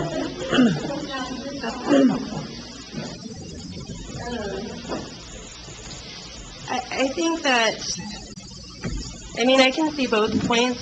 I know the time it takes for when I have to send the meter readers out, especially during billing, because if I see any inconsistencies, I call them, and they're in the middle of reading, they stop what they're doing, because billing comes first. So, I'm billing for cycle B, and they're out there reading cycle C. So, they have to stop what they're doing to go do what they need to do. As far as getting the emails, the pictures, or whatever, that's just a decision you guys need to make. I don't want to even think about getting cards in, because that's just too much. But, again, I work for everybody, so whatever you guys decide, I'll make it happen.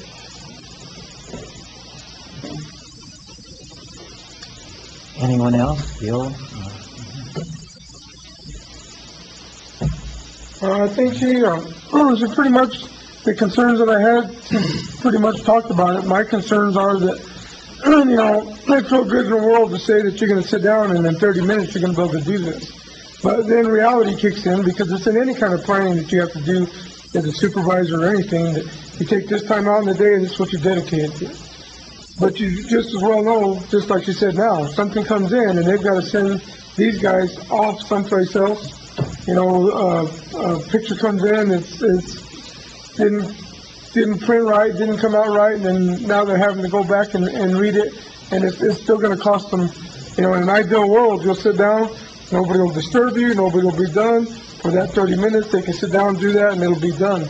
But unfortunately, and these guys work smooth, but it never worked that smooth for me. So, somebody was always calling, needing something, wanting something, and like she said, you got to take off, handle that priority, and then come back. And it's not as simple as, okay, I can sit down, get on my phone, and start again. It's like, well, what was I doing? Where do I got to get? I got to get back on the computer. So, I can see where it could actually take. Some days you might get there, you might take 30 minutes. Another day you might get there, it may take you all day, it may take you 2 days to get it. So, I understand the consistency part that needs to be so that everything is the same for everybody at the same time, the same way, and so that it's easier on the personnel, on the public that are actually turning this stuff in and doing this thing. So, a lot to think about. I'm thinking, how are we going to get these 7 or whoever plus sometime, the information we need to know their billing cycle, A, B, or C, I guess, and what their due dates are to have it read by, and if there's not, then here's the penalty. It's almost like we got to do each individual person and find out if they are capable of emailing a picture of their meter. But I'm game to say, a charge of $10 for them to read their meter, and if they don't read it by such and such date, whatever that to be determined, it'll be that $50 penalty, just like a red tag. That's what I'm thinking. But I think we need more information about the 7 individuals right now. And then after that, we can set the precedent for somebody who comes in and wants to put in a new meter and they don't want AMI. Well, okay.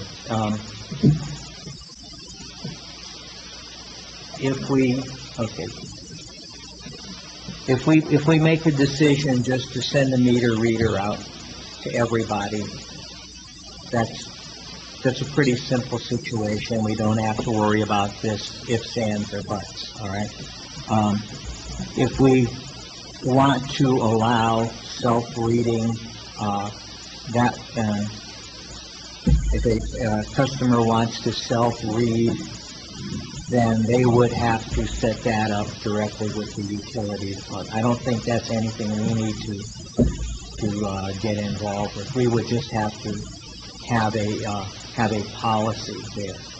However, again, now you're mixing apples and oranges here. Some people will can self-read, some people don't. So you're still going to have to send, or we may still have to send meter readers out. And then if somebody is on vacation on their meter reading date, then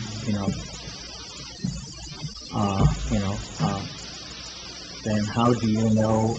Then you again. Sonia would have to look and say, oh, here's billing cycle A, and customer D has not sent in a thing, and it makes it more complicated. We will have this, that, and I don't know if we really want to get into starting all of those different policies and ifs, ands, or buts. I always like to keep things as simple as possible. And for seven cases, even for 14 cases or more, we can send a meter reader out. And when they go to the water meters, they can look at the water meter and the electric meter at the same time.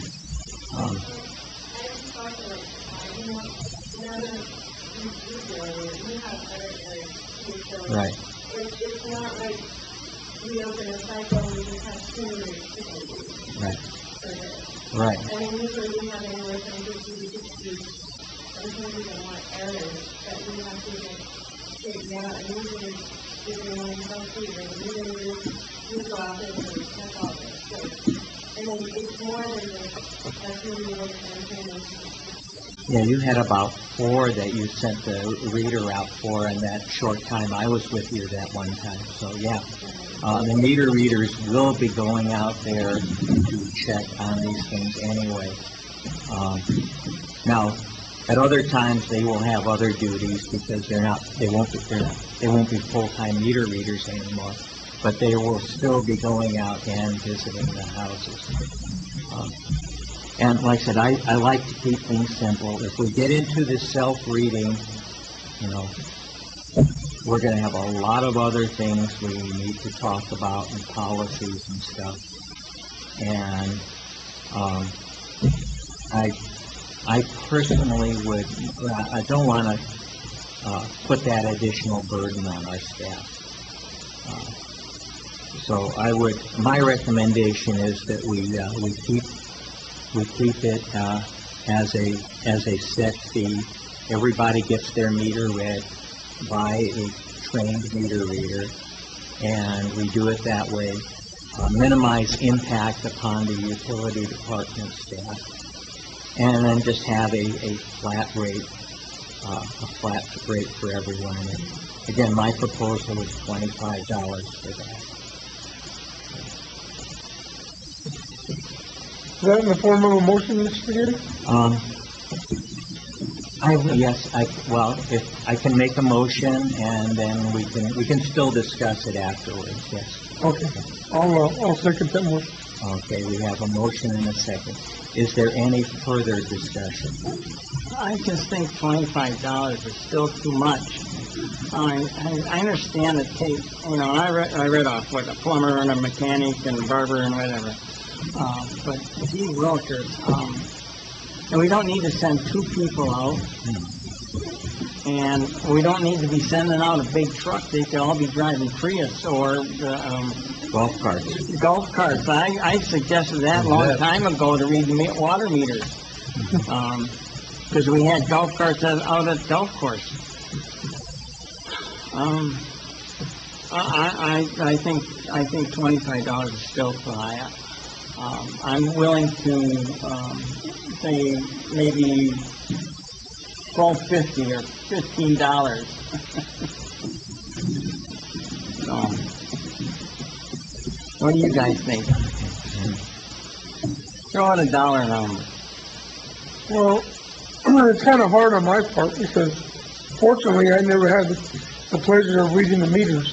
but I've read the war stories, you know, one's in one guy's yard and you gotta go through and they gotta put the dog in the house so the dog don't bite you, and so, you know, it can be more involved than just running up and, you know, putting a thing to get the meter number in there, so.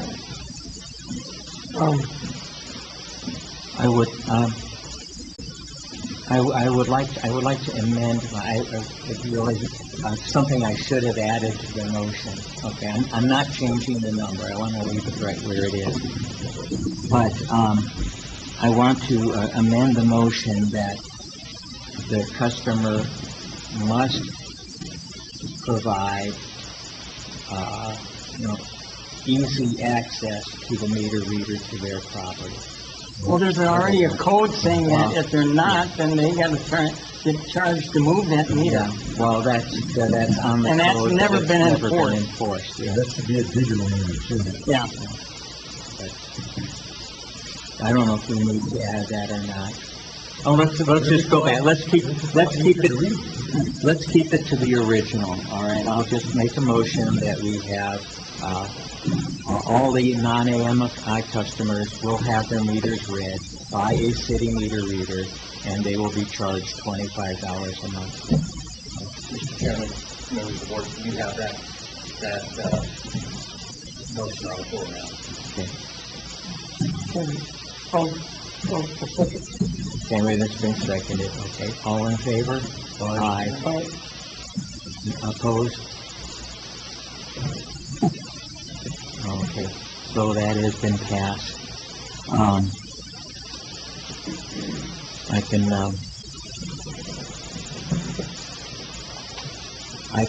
I can present this at a city commission meeting whenever you can put it on the agenda, and we will let them further discuss it and make the decision.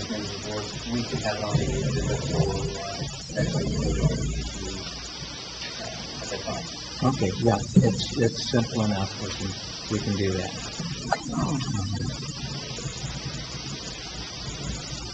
How come there's comments from the board and the members are not on the agenda? Yeah. What if we have comments? I don't have enough for that. Would you like to make one right now?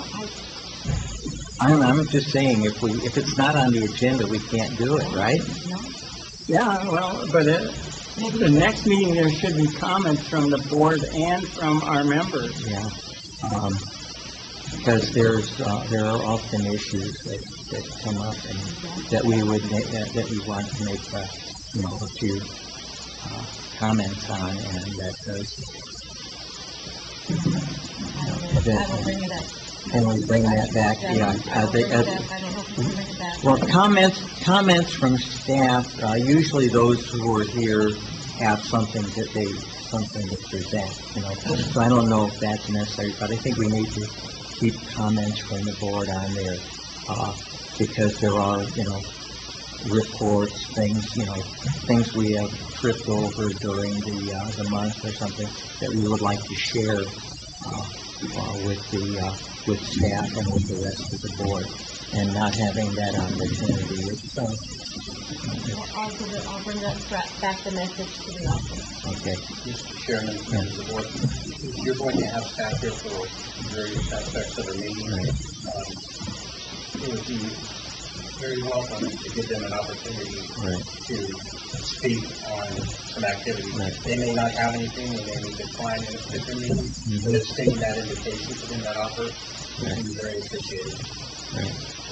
Okay. Yeah, there was an issue I wanted to bring up and mention to staff, but I can't. It wasn't my fault.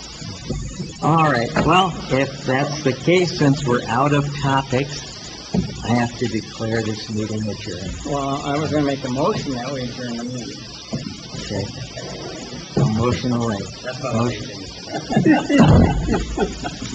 So we all make a motion toward the door, right? All right. Thank you, everyone. Thank you.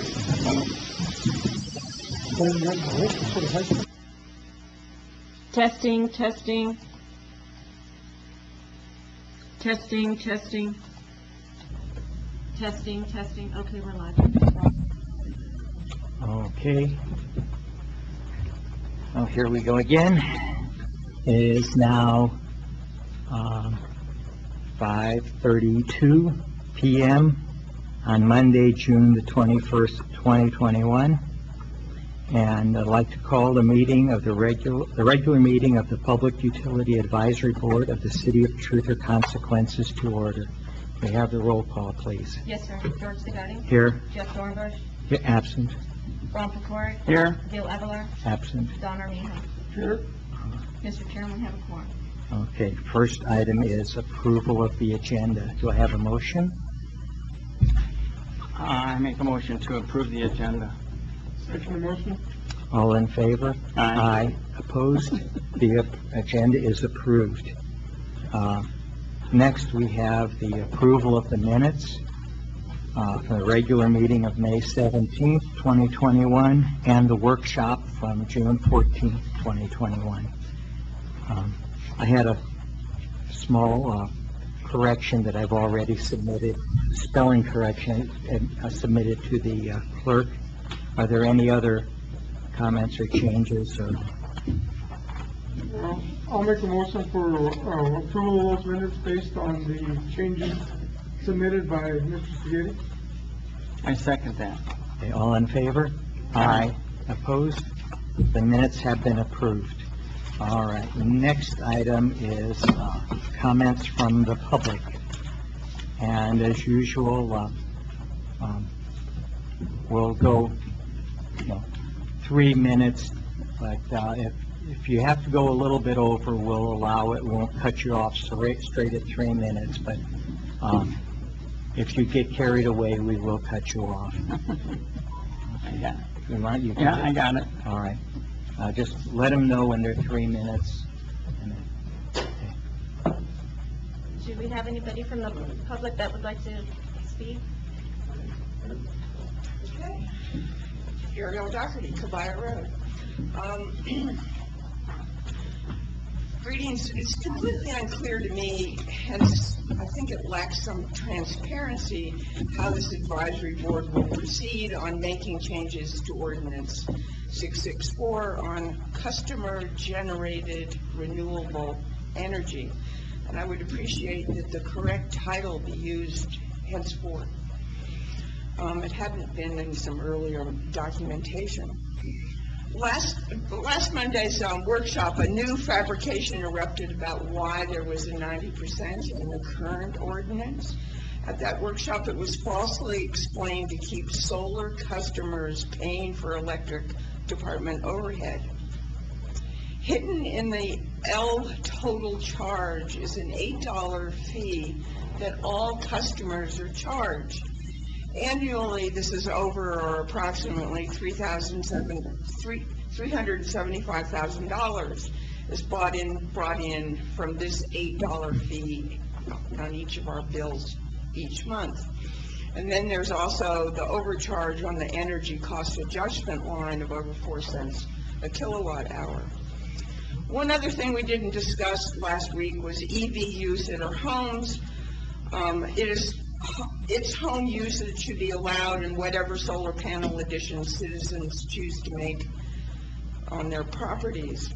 The 4 charging stations that the city has projected in a recent RFP will cost us citizens well over $200,000, but we'll never be able to accommodate the growth of the EV use that's coming down the road. Let's list all the benefits that solar citizens provide the city now. Extra power without transmission loss that could be sold to other customers. Purchased at the moment for nothing and sold at 2.4 cents a kilowatt hour. Extra kilowatt hours relieving an old and worn electrical grid. Less reliance on fossil fuels, a positive for the planet, and improved property values, which are certainly a benefit for the city. Last on tonight's agenda, I object to the reappointment of present members of this advisory board when one, the city does nothing to advertise and recruit new members, or barely anything. And two, as I have long complained about the PUB and other city committees, that the city is complicit in practicing sexual discrimination in violation of the Civil Rights Act of 1965. This board is supposed to be a citizens advisory board and should represent citizens, not almost wholly former workers of the department it discusses. This board needs new faces and new perspectives. Do some work in the community to outreach and recruit new members. Thank you. Thank you. Anyone else? Yes, Ron Fan, 316 North Foch. In the packet that you received tonight, there's a number of documents that I was supposed to have presented on the 17th, but of course, there was no time to discuss these things. In this is a modified contract agreement with the City of Truth and Consequences Utility Department, and this is for my utilities. It is for my agreement to pay the city for what I buy and to be reimbursed for what I receive without a penalty for not having a smart meter or having someone come out to the house and read my meter after I provide that information directly with photographs to the city, which negates any value that the city would have in sending people out, especially sending them out with police, okay? I also put in there a utility billing proposal. This is like 14 or 15 points that are missing, 15 points, that are missing from our current billing procedures. One cannot, and I say that categorically, cannot figure out your electric bill from your bill. And this is totally wrong. There is no way that anyone, without going through 16 steps of looking for IPRAs and looking through codes and going back and forth, because the information that should be on a bill should be itemized, should be very clear, and everybody should be able to say, yes, A plus B equals C. This does not happen. Has not happened in a very long time. Simple dates that occur when the meters are read are never included. So we don't know how many days this is. Is it 35, 36, 28, 22?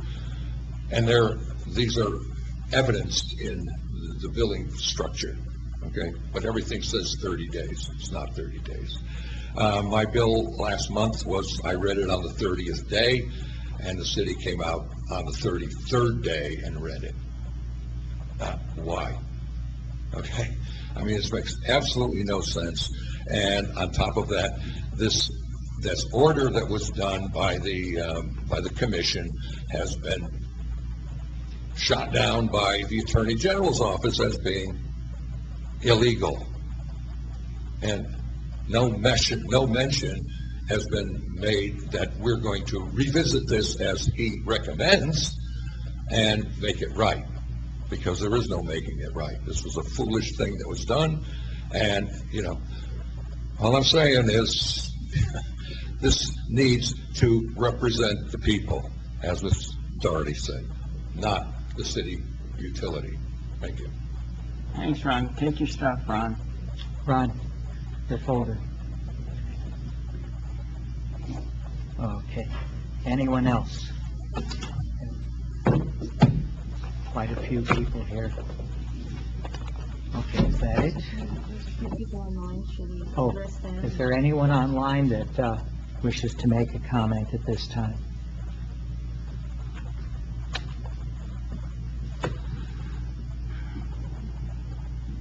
Okay, no response. All right. Let's go on to old business. Item A, discussion action, recommendation of reappointment for Don Armijo. When Before we get started on this, I do want to say that I completely agree with Ms. Doherty's statement on the board members, on reappointment of board members. We've been doing this rather incorrectly for a number of years. I brought this up with the previous city manager and gave him some recommendations on how, having a correct procedure for reappointment to boards. The city ordinances state that a board member's term is done in June.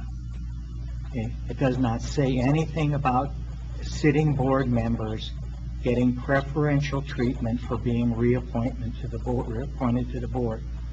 The way it is written allows for anyone else who is interested in sitting on that board to put in an application, and then they would compete with the sitting board members for those seats. I said at the end of that term, that seat is technically vacant, and allowing this continuous reappointment of board members. This is, after all, an elected position.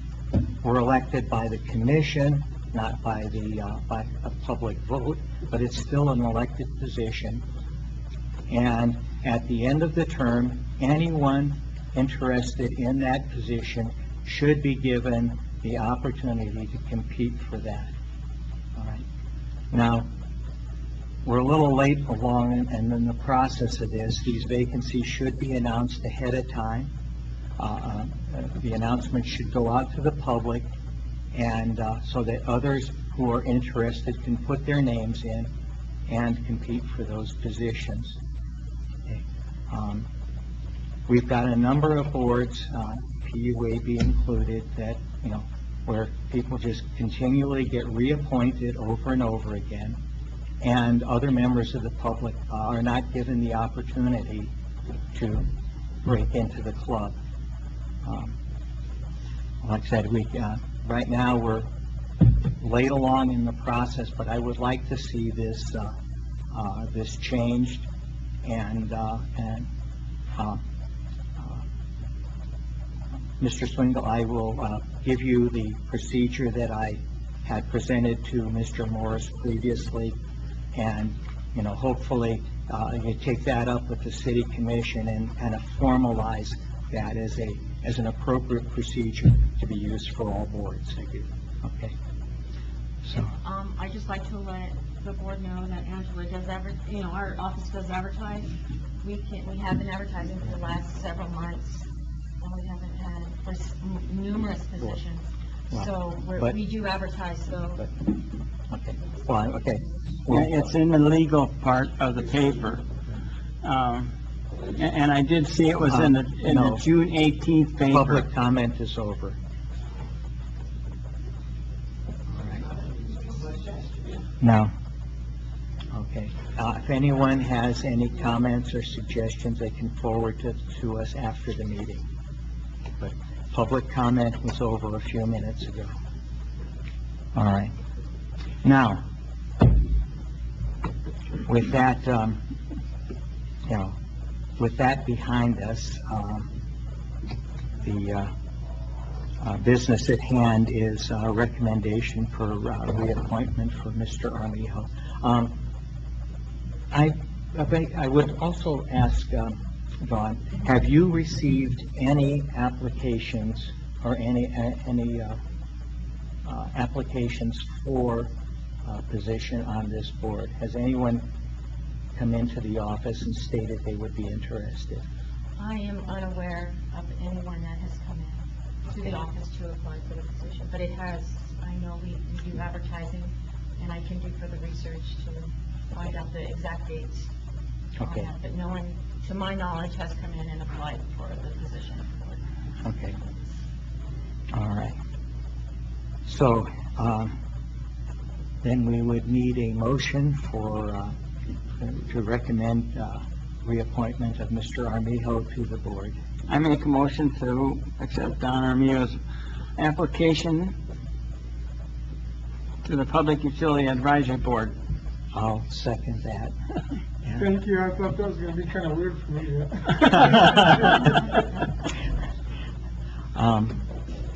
So, all in favor? Aye. Aye. Okay, opposed? Okay. Your recommendation will be forwarded to the city commission. Next item is the recommendation of reappointment for Gil Avalar. He has expressed his interest in remaining on the board. He is unfortunately out of town with a family emergency tonight, cannot be here. Point of order.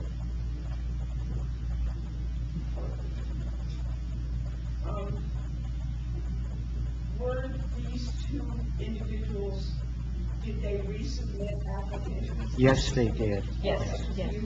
Why there was none? No. Other than the two that are on the agenda, but yes, I have signed copies. So, I will make the motion to reappoint Gil Avalar to the board. I second it. Okay. All in favor? Aye. Aye. Okay. So, his recommendation will also be forwarded to the commission. Now that the easy work has been done,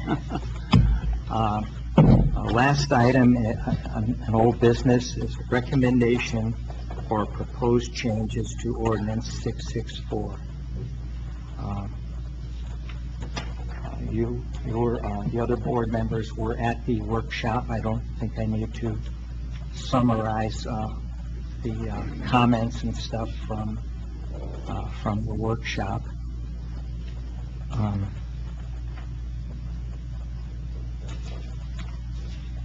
And I will quickly summarize by saying that the information previously uncovered has shown that the municipalities, under state law, municipalities do not have the right to restrict the construction of solar facilities on private property, since the solar energy that falls upon that property is considered a property right belonging to the property owner, and it is theirs to do with as they see fit. And the other item that came up is that it has proven very difficult to accurately predict what a 90% usage would be for a given customer's bill. The formula that has been used actually oversizes the systems by a considerable amount, and so we have been giving approval to put in systems which actually produce more energy than the customers are using, and that is not the intent under the original version of this bill. So these two things need to be addressed and corrected. Now the proposal, again, the original proposal was to reimburse excess production on a monthly basis from a individual or from a cogeneration facility, and that reimburse that at the same rate as the retail rate for electricity. And that made sense if over the course of the year the customer was not producing more than what they consume. But since this has not been the case, and we have customers that are overproducing now, the city is actually overpaying for this, and we are potentially in violation of the anti-donation clause by paying people more for that excess production than we pay to any of the other producers. Now, if under state law, again, our 90% limitation on the size of the system is in violation of the Solar Rights Act. So we can no longer legally restrict the sizes of the units. So, again, now that puts us even in more of a bind with the excess generation. And our proposal, or at least one proposal that has been floated, is that we do something similar to the way that Sierra Electric handles their solar customers, that they be reimbursed kilowatt hour per kilowatt hour for the energy they consume in a particular month. Okay, if, say you produce 100 kilowatt hours, you consume 80 kilowatt hours, then you are only you are reimbursed for those 80 that you consume from the grid, and the 20 kilowatt hours is in excess. If, on the other hand, you produce 100 and you consume 120, then you are charged at the retail rate for that extra 20 kilowatt hours. But if you have excess production, as in the first case, Sierra Electric pays just over 2 cents a kilowatt hour for that excess production, as opposed to the 13.12 cents that the city provides. And my original proposal was that we go back and you look at the amount we pay for electricity from WAPA when you include not just their kilowatt hour charge, but their demand charge and the wheeling charge from Tri-State to deliver that energy to us. It averages out to right close to 5 cents a kilowatt hour. So my suggestion had been that we reimburse the customers at the same rate, at 5 cents a kilowatt hour for that extra production, and do that every month. And this is by and large the way most utilities handle solar or any co-production accounts in their areas.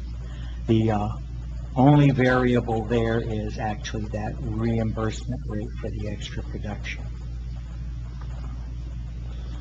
And the reason I like to keep that number a little bit higher, at least higher than the 2 cents a kilowatt hour that Sierra Electric has, is that the city is unable to grant any of its co-producing customers any renewable energy credits that other customers in other areas may be able to claim. So the payback on the system is not going to be as rapid as those who have access to renewable energy credits for their systems. And so I like to keep it a little bit higher for that purpose, to help people afford their systems better.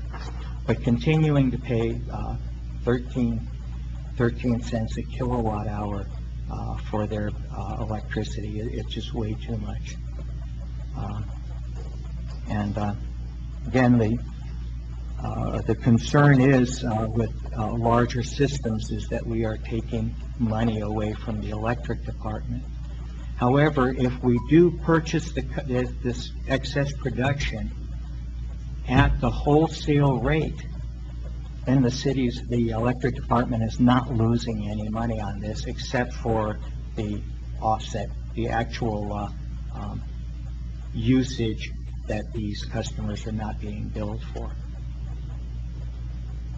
All right, so I'll open it up for comments from the board at this point. Well, I think that trying to reimburse a solar customer every month puts a real burden on the utility office. And if I have credit, I want to use that credit like in the month of June and July, when I am using more electricity than I am producing. which means that if they pay me for my excess solar, then I have no credit. And then I'm billed at a higher rate than 14 cents, round numbers. So, I think that if a customer has credit and would like to, get some money back, and maybe do that once a year at a written request to the utility office. There's a whole process that has to go through the utility office to reimburse these folks with a check. So I got the floor. So, that's an expense, and I've made this comment before.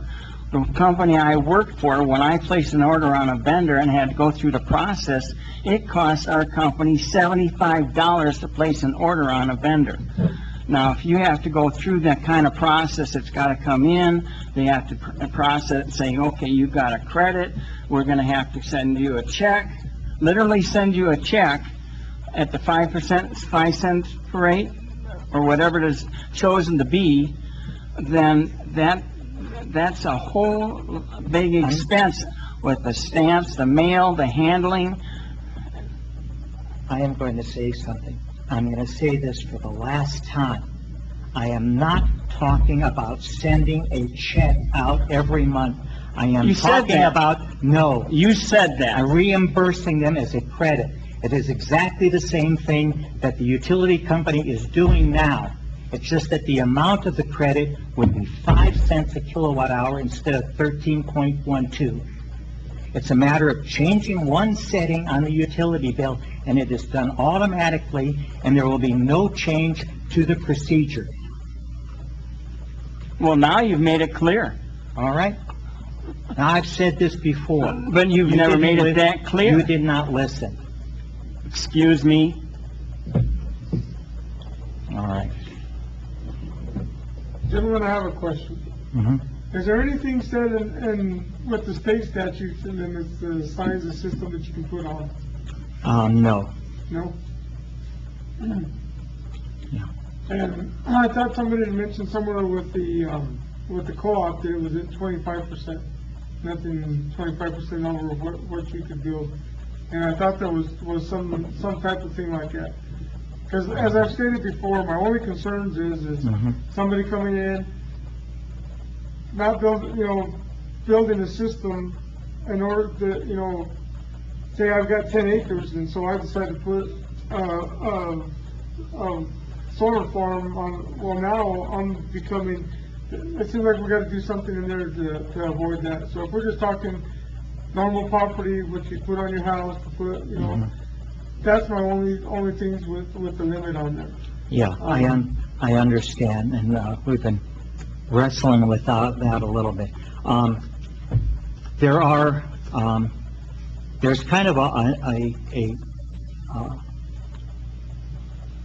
again with the state laws on permitting, they have a limit at a system of 10 kilowatts.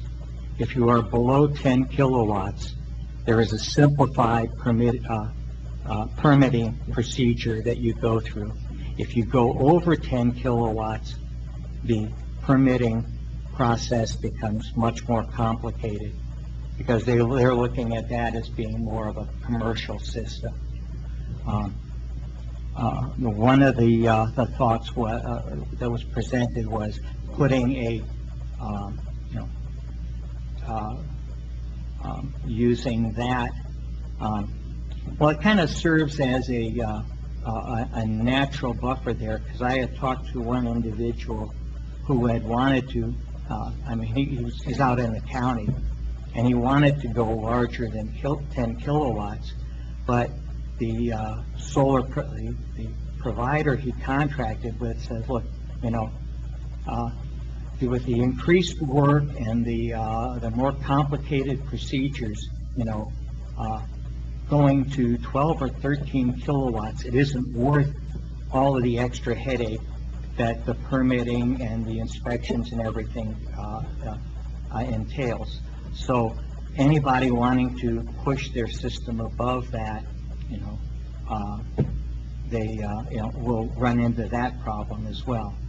Also, by paying back at a lesser rate, 5 cents or even lower, that's the way Sierra Electric handles it. At 2 cents a kilowatt hour, you want to put an extra 10 kilowatts worth of panels up.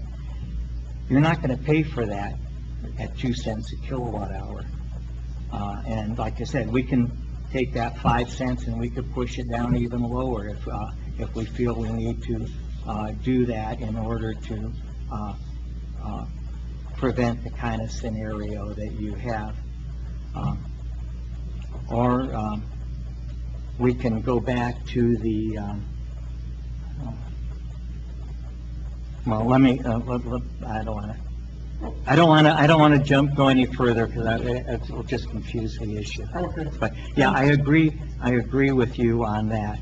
And so, one other question, one other concern that I had was when we had the workshop, was talking about, the way I understand it now, basically, you're gonna get credit for those hours, and then you can use them through the year, do whatever you need to.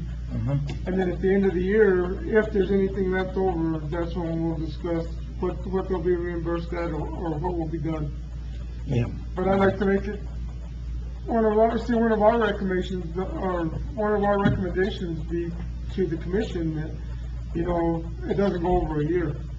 At the end of that year, you either decide I want to donate it to somebody and go back, or I'll get paid for this at this thing, and it can't be built up so that, I've got 40 years worth of electricity, and now I want to get paid for all of that. Right, yeah, that's that. Again, that was kind of where we were going with the original red line that we did before things got complicated. Yeah, being able to be reimbursed for excess production. Though again, when you're looking at, say, 4 or 5 cents a kilowatt hour, that, you have to be quite a bit oversized before you start, winding up with a balance at the end of the year. So, and then the other thing is you don't want to be writing checks for 55 cents. I would say if the balance was more than $10, you can ask for a reimbursement, something along those lines. Yeah, because you can, you don't want to get nitpicked for sending out 50 checks for $1 or $2 each. That's not cost effective, right? And it is a very good idea allowing people to donate their excess production to perhaps offset the bills for customers who are not able to pay theirs. I like that. I like that idea also. I believe that was something that Mrs. Daugherty had mentioned in one of the times that she's been at the talk. And then only one more question, George, I promise, and then I'm done. Can I address the utility department? Yes. How close are you on, they keep talking about getting the bills changed around, and I know that we talked before that they needed to be, the system needs to be updated and it was going to be a charge. Are we close anywhere to being able to update that so that all that's able for us to see it? Okay. It's coming, I'm just being told that, and then hopefully I can read it. Yeah. Thank you. Yeah, I was hoping that we can have this settled and approved by the commission before Sonia has to turn in her recommendations, so we don't have to come back and pay to have it changed again, because every time they monkey with the utility bill, it is a cost to the city. So we want to get everything included and wrapped up in there. And in that manner, I do agree with Mr. Fenn that we do need to have more detail on the bills, and I have discussed that with Sonia in the past, and we'll be working on that. When we get ready, I'll sit down, and we may even have you bring the bring the proposed new form into to the board and have us all have a look at it and maybe make other suggestions to that. Okay. I have one other thought, and Mr. Finn, Ron Finn brought it up, that if you're going to change it and using a dollar value, that's going to change the kilowatt hours. It should be posted on how many kilowatt hours I have credit, not dollars and cents then. Yeah. That was the way the original ordinance was worded, that the credit would be kept in credit hours. And again, that's because the way Tyler was set up at the time, we had to convert to money first. But this is one of the changes we would be making on the billing. So then if we want to reimburse on those kilowatt hours, then it would be at the rate that we decide on. At the rate, right. Well, the rate that we recommend. And then the yes, city commission decides yes. on. Okay. Any further discussion? Okay. All right. I am going to make a motion that we go ahead and redline the ordinance. Wait. Did you say that you had a different way of calculating a potential customer's usage rather than using a 12-month average? No. We're gonna stick with the 12-month average? We're not gonna worry about calculating their usage because we're taking the limit off the system, the size of the system. But wait a minute. We had, in a previous meeting, point of order, we voted, there was a motion made to increase the percentage, and that percentage was voted down. So the ordinance still has 90% in it. Right. And that has been what I think needs to stay, because this board voted not to increase that percentage at a previous meeting. That was at the previous meeting, and that was before the state statutes were brought up. But the state statute didn't say anything about limitations. Don just asked you if there was any increase, and you said no.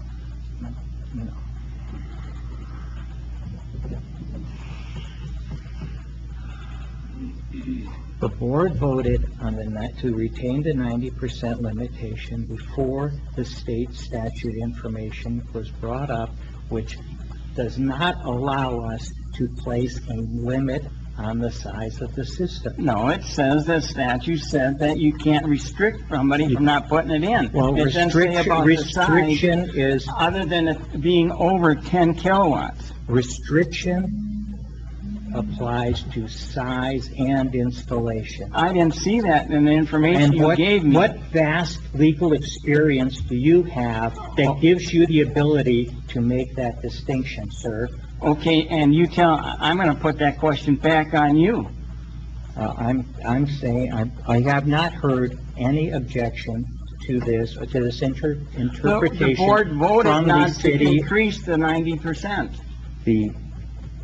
I have not heard any Point of order. objection to this interpretation from the city attorney.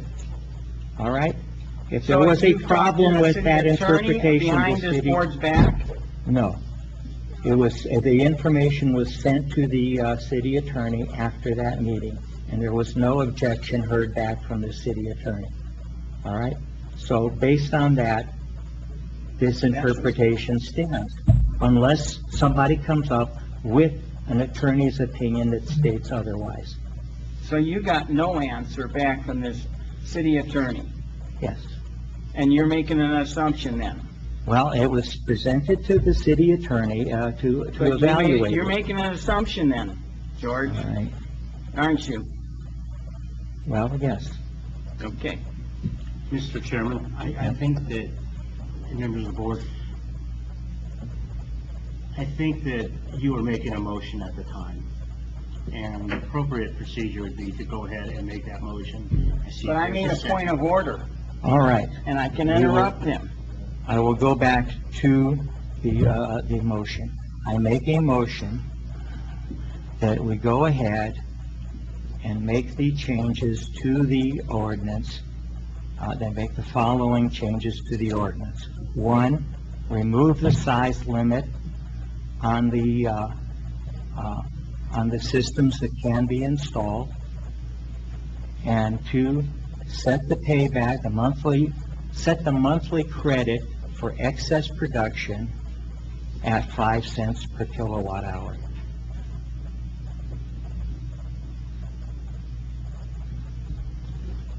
Do I have a second for the motion?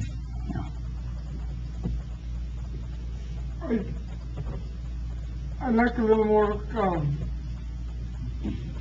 can we discuss anything on the motion? Well, Yes. after the motion is seconded, we can discuss it, yes. No, Yes, Robert's Rule of Order. You want to bring it out? it's always done. If the motion is made and seconded, it can go back to the table for discussion.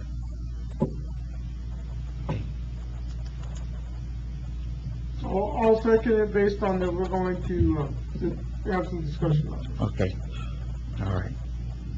So, So my whole thing is I'm still back to, there's nothing on there that says,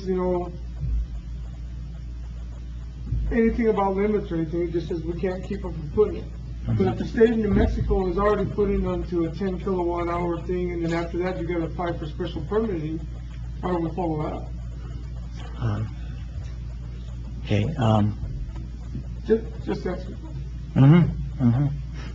Okay. I know we have at least one customer in town who has a larger system, and that's the brewery. They're around 30 kilowatts, I think. Yeah, do you remember, Bo? For one thing, you guys gave the brewery permission to do solar before we could even look at their 12 months usage. Oh, that's right, yeah. But, yeah, that one actually predated. Yeah. So that's why they're Yeah. producing more. Yeah, and the other thing that you run into is when you set a limit like that, when it does not address, it treats commercial and residential customers the same. And if you have a commercial customer that needs a larger system,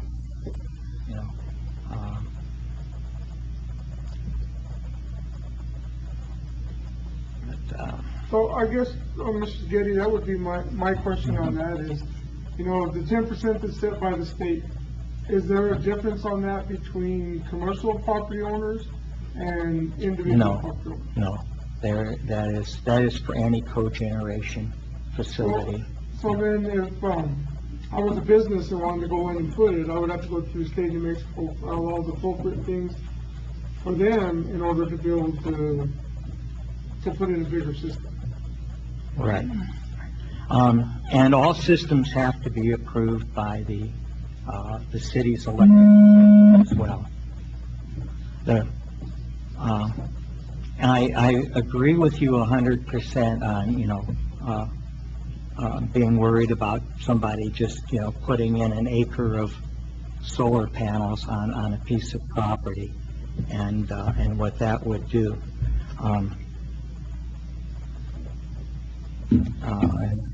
The question is, how do we control that without throwing, specific limits in, like we had previously?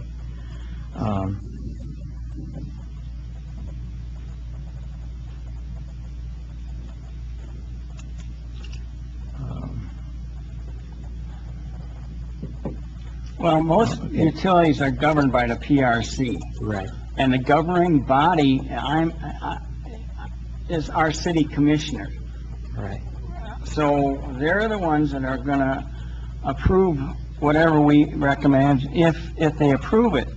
If I was them and you said there's no limitation in this ordinance, which that's what I heard you say, remove size limitation, so there is no sizing I wouldn't approve that if I was a city commissioner. So we need to set up something that they would approve.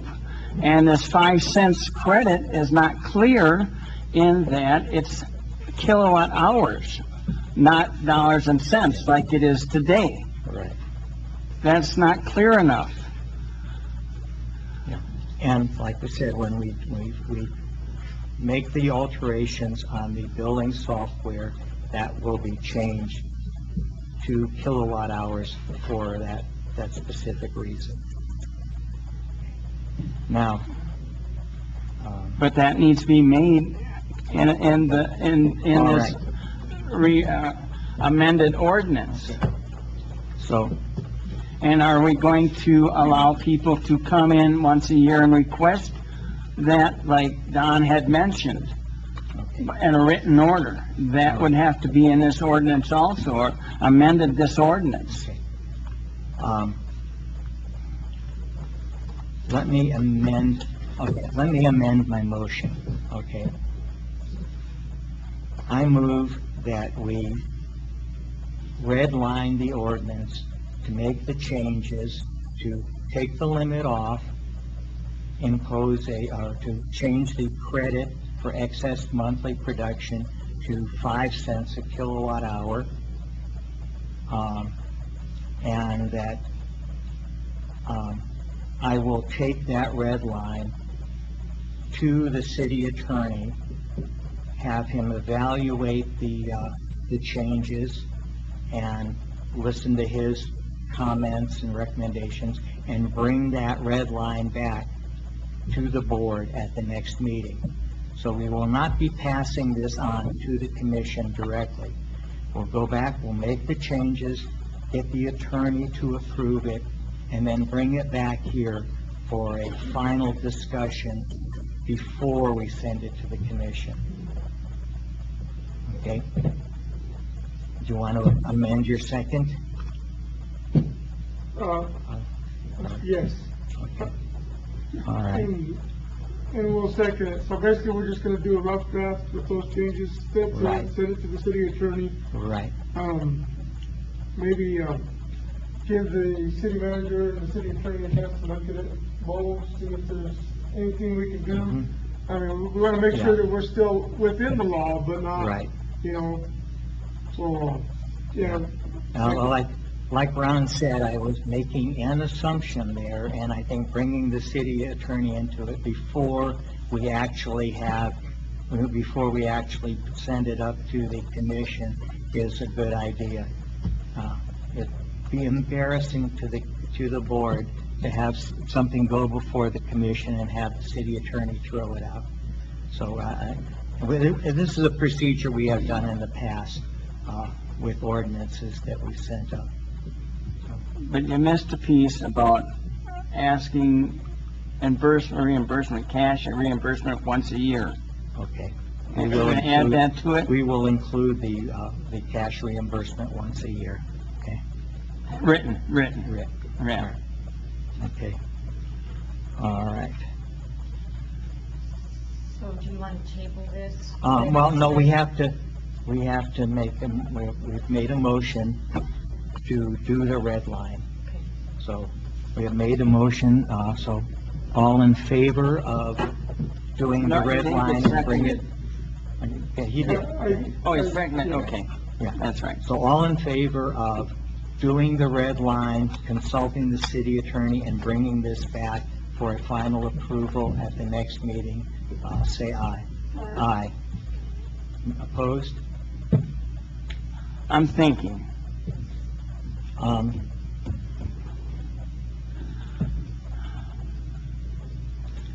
Aye. Okay, thank you. All right. That takes care of that one. That wasn't that painful, was it? No, but we had fun, George. Yes. All right. The back and forth is, yes. Next item, reports from the board. I don't have any. I do have one report. As you all probably heard, we made the recommendation that the meter reading fee be reduced.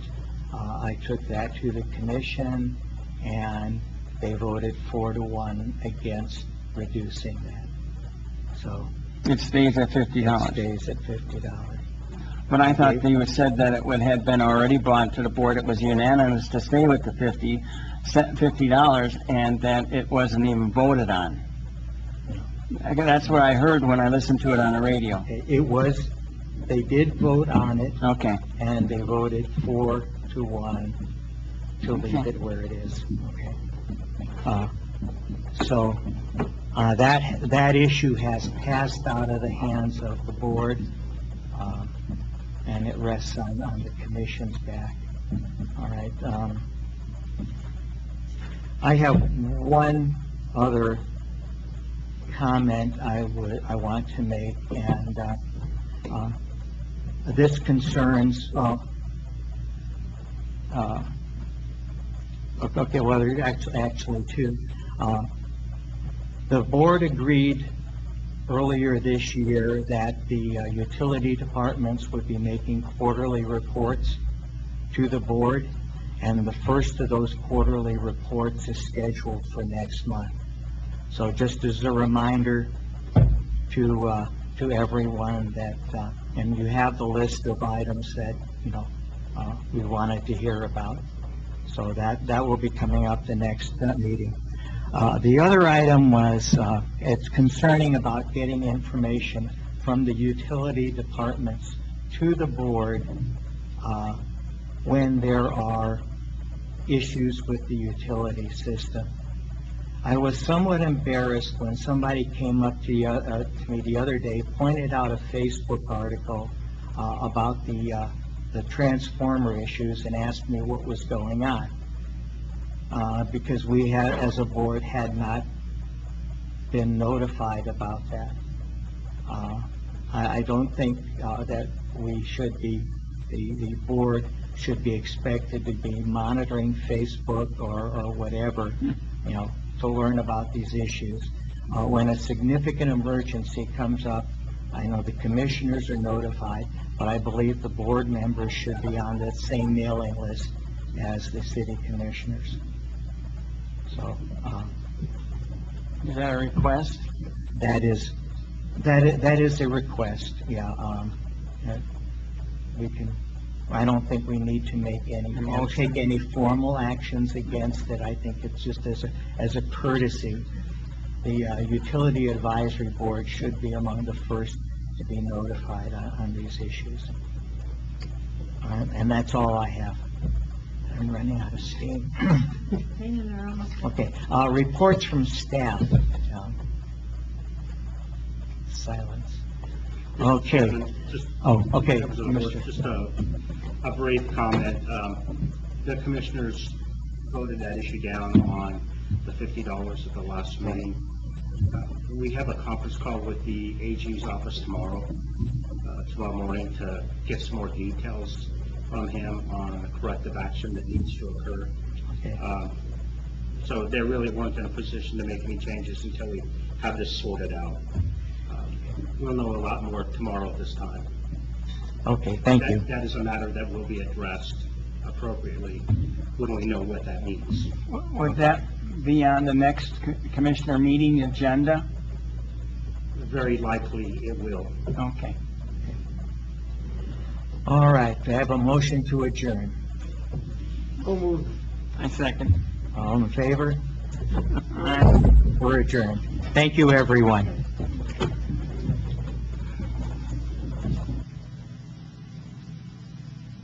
Testing.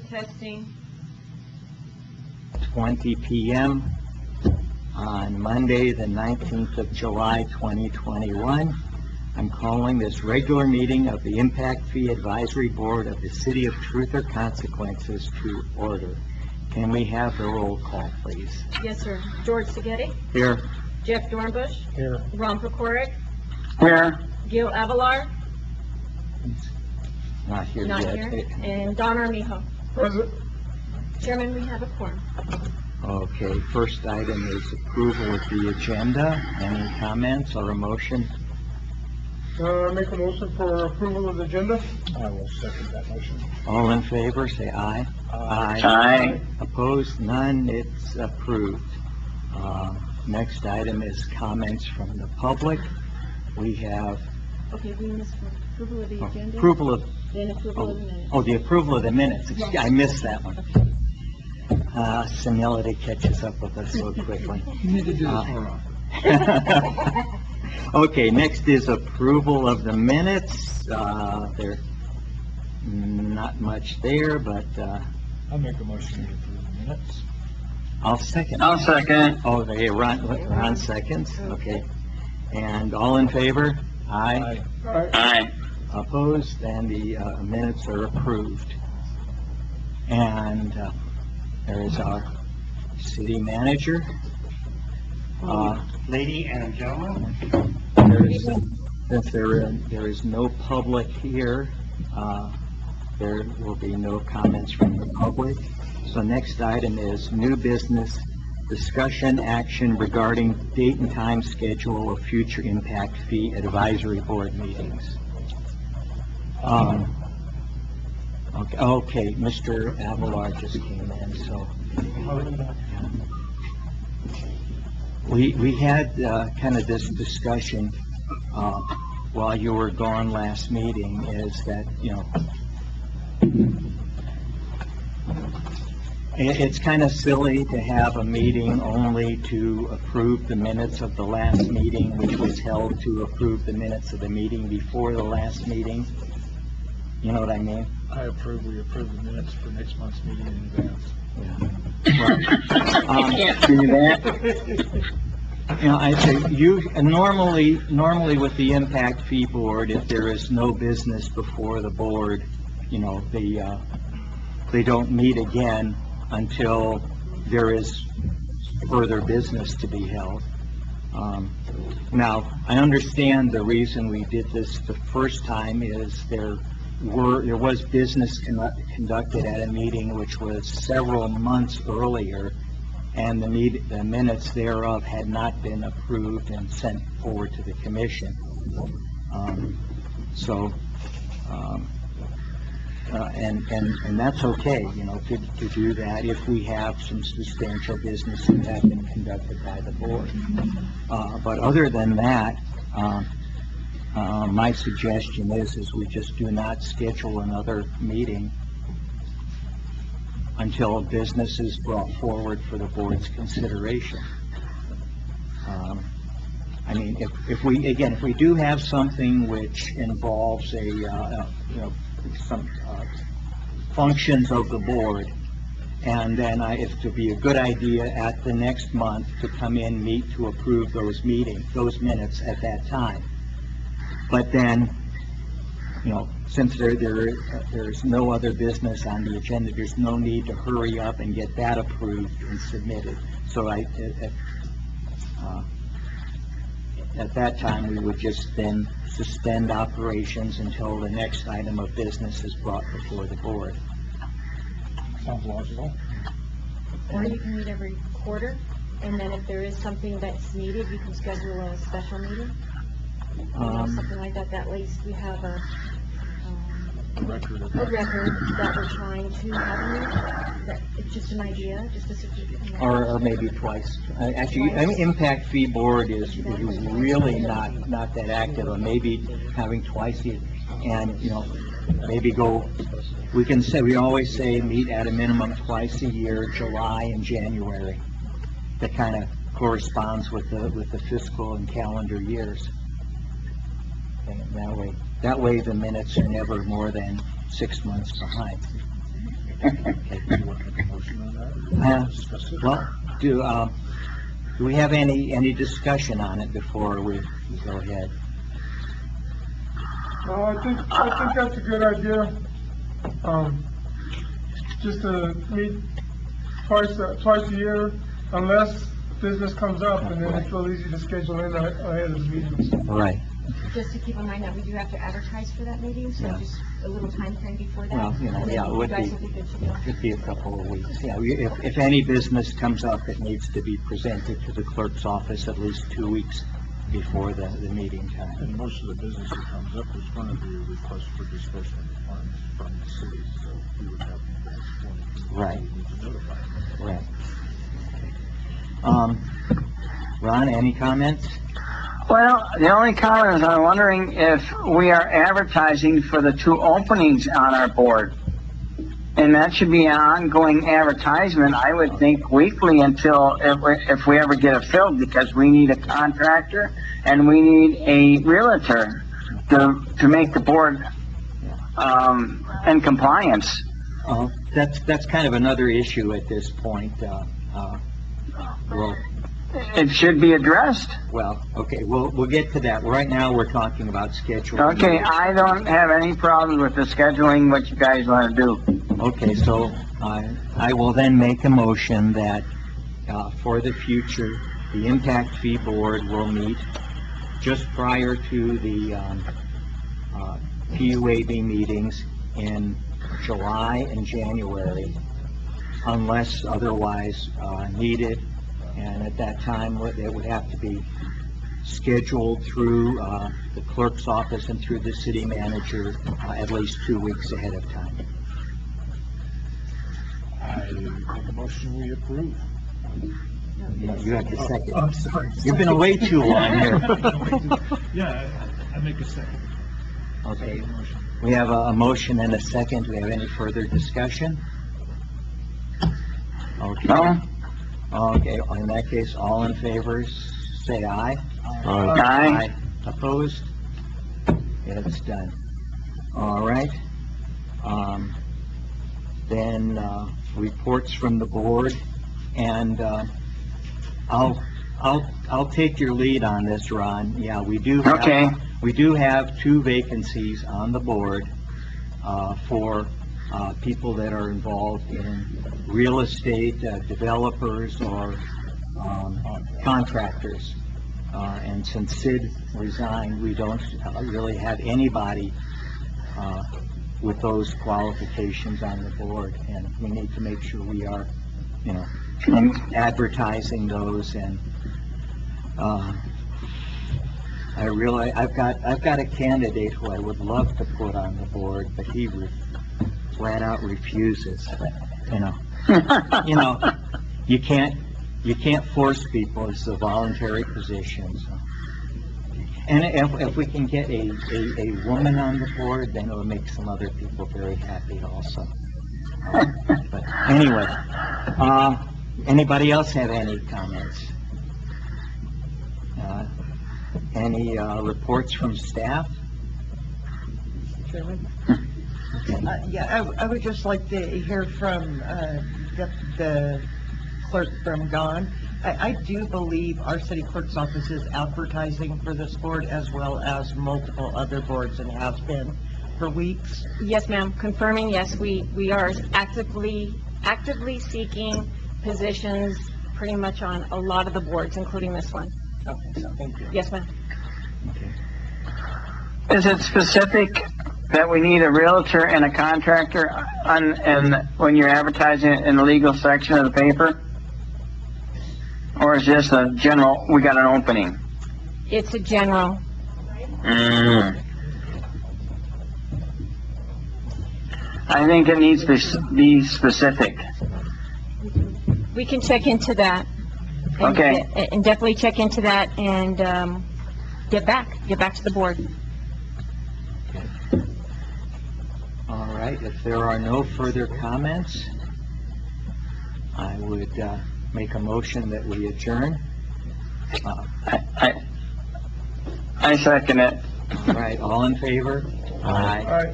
All right, we are adjourned. Okay,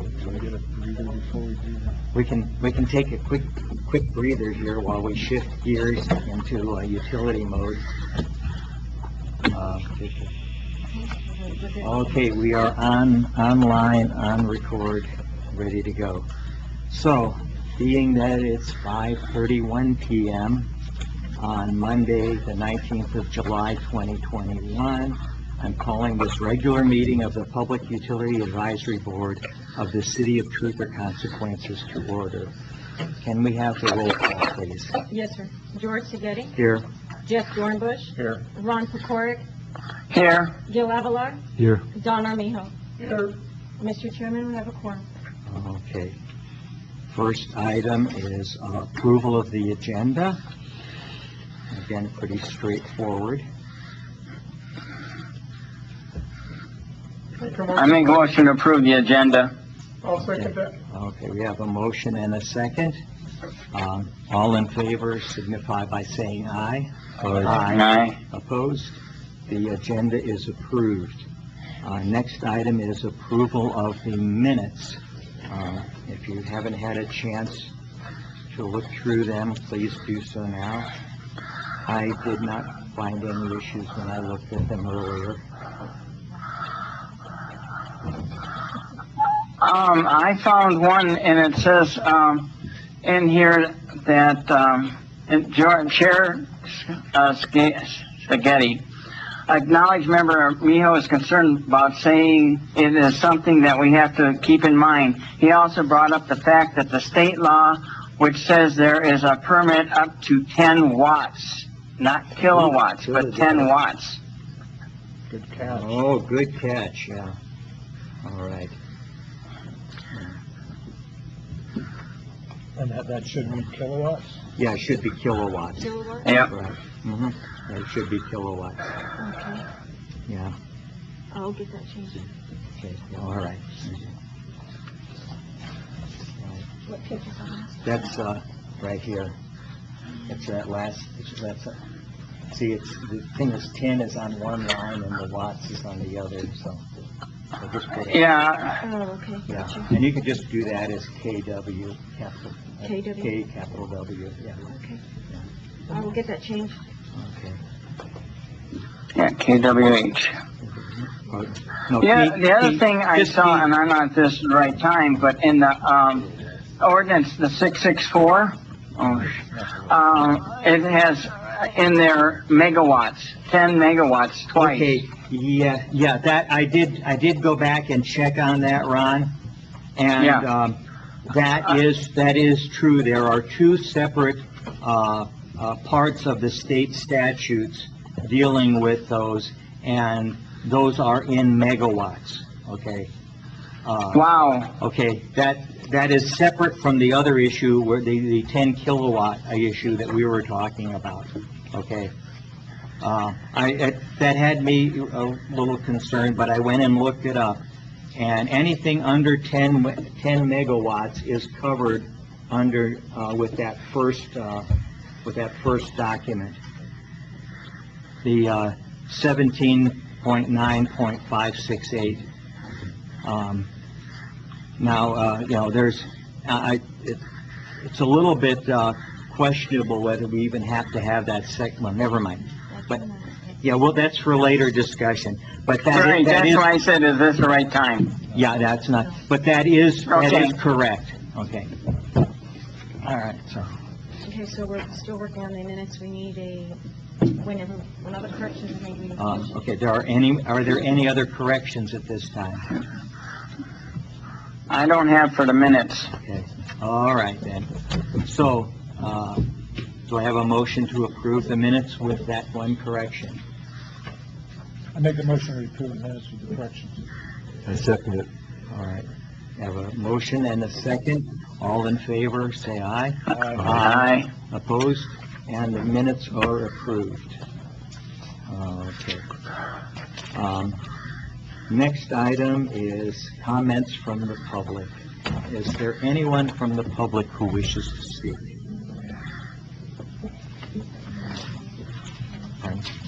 Good evening, gentlemen. Greetings. This revision of ordinance... Could you please state your name? Oh, sorry. Thank I thought you you. all knew me. Ariel Dougherty, Tobias Road. Great. This revision of ordinance 664, customer-generated renewable energy, is a vast improvement from the older version.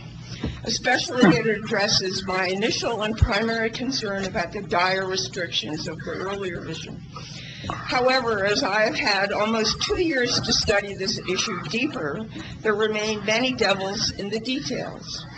The largest problem lies with the failure of the city to understand and appreciate the value of net metering. 3 rates, D and E, are real problems.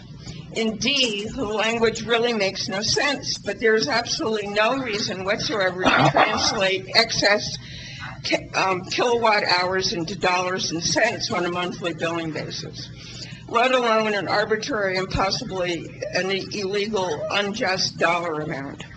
Under E, as I've stated before, October is a terrible month to do an annual solar accounting. I urge this instead to be March. Second, with, quote, credits in excess of $20, unquote, mitigates against net metering. If you insist on stating any excess, it should be stated in kilowatt hours, not dollars. Numerous problems exist with the 5 cent per kilowatt. First and foremost, as is common, there is no allowance for flux in electricity rates purchased by the city over time. Underlying this, too, is the potential legal issue about discriminations in purchase prices amongst renewable producers and more established electric suppliers. It is a violation of the 14th Amendment. Also, a part of this billing process confusion is the current dual billing that the city does. I urge a new line for renewable production established as net metering on the current main bill, so renewable producers, along with all city customers, receive only one bill. For a city obsessed with billing for a handful of us who are non-AMI metered, the extra paper, postage, and staff time to produce and mail these second bills, which will increase with more renewable producers, is unjustifiable and not cost-effective. The city is also taxing the solar producers incorrectly and needs to adjust this properly. Maybe seeing all the production solely in kilowatt hours will help. The newly revised version of 664 makes no allowance for the 50 or so customers who were approved under the prior, more restrictive ordinance. There may be provisions of the earlier version that also were approved earlier that might desire to retain those earlier requirements. This revision makes no allowance for how to select those differences or settle those differences. You have also omitted my recommendation for a preamble that presents a philosophy toward renewables. It is a missed visioning moment. I urge these problems be fixed before recommending this newly written 664 to the Commission, and I also believe that the structure by which we are all discussing this at this meeting and the prior meeting and the workshop have not created the best solution for this ordinance, that we could have had a better structure of communication between all of us. Thank you. Thank you. Okay. Good evening, Commissioners. Ron Finn, 316 North Foch. I want to expand on a couple of the points that Ariel made. Under D, for instance, this flies in the face of the legal requirement under 17-9-570-9 of the laws concerning the interconnection. Okay, that's the law under which you're proposing all this. It says, in fact, obligation to purchase. Each utility shall purchase power from a qualifying facility from the date of interconnection at the utility's avoided cost. An electric utility is obligated to purchase power from a qualifying facility at the utility's avoided cost, regardless of whether the electric utility making such purchase is simultaneously selling power to the qualifying facility. The avoided cost must, in this particular case, in truth or consequences, be calculated as a weighted average of the cost from Sierra Electric Co-op, Western Area Power Authority, and Tri-State Transmission, and SSA number 4 of New Mexico. This rate will not ever be 5 cents. Currently, it's going to be close to 8 cents. But it cannot be done except when, at those times when you are actually calculating a payment or a reconciliation. That's when the rate has to be calculated. Cannot be put down as a firm rate. Okay. Secondly, when you got to the point where you said that in section E, the $20, that goes against the same state law, which states that it must be, if a net amount is owed to a qualifying facility for billing period and is less than $50, the payment amount may be carried over to the following billing period. If a net amount is owed to the qualifying facility and is $50 or more, the utility shall make payment to the qualifying facility prior to the end of the next billing period. Of course, if we would do what has been recommended and calculate and collect the data as kilowatts and credit kilowatts, then you don't have to worry about the money until such time as somebody is either leaving or makes a demand. Now, you could put in there that somebody might want to make a demand, but there is no reason for your clearing the books for every year at a certain date.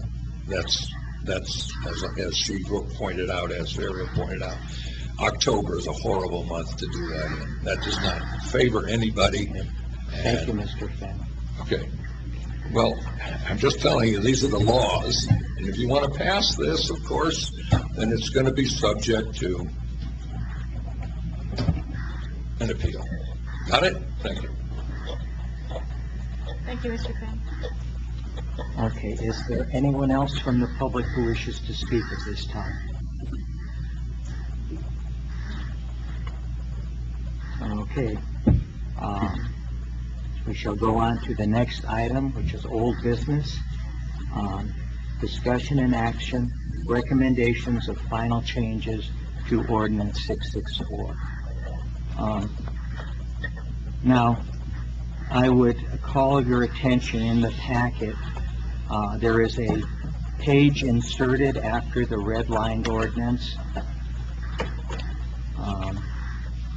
and that is directly from NMAC 17.9.570 in the section that applies to investor-owned utilities. Okay. This is the way, people like PNM, El Paso Electric, anyone else operating under the provisions of the PRC, this is what they're required to comply with. A system size less than 10 kilowatt hours, which generally we're talking about. The excess amount of kilowatt hours may be carried over to the next month, or the utility may either credit the account or pay to the customer at their avoided cost on file with the NMPRC. Okay, and the utility determines the option they use. And the way we are operating falls within those guidelines, except for the part about the avoided cost. Okay. The idea behind this revision is to give that credit, bring that credit value back down closer to what our avoided cost would be. For system sizes greater than 10 kilowatts, they say that the avoided cost is used to pay the producer for all electricity that they push back into the system.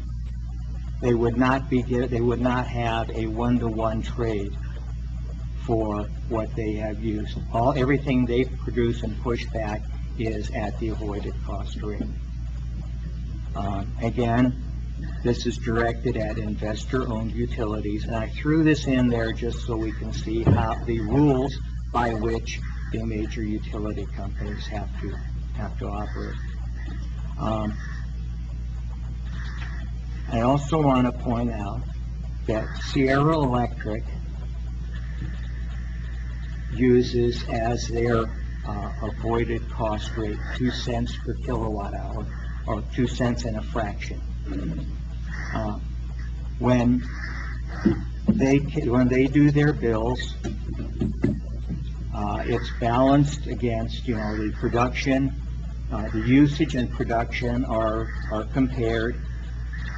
If the usage is higher than production, they pay at the regular rate.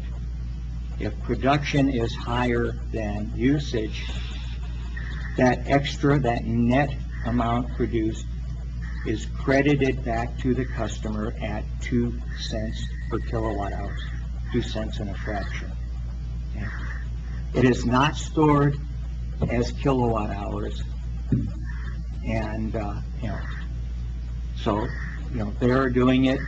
It's legal for them with the state. There's no problem with maintaining that credit in dollars. So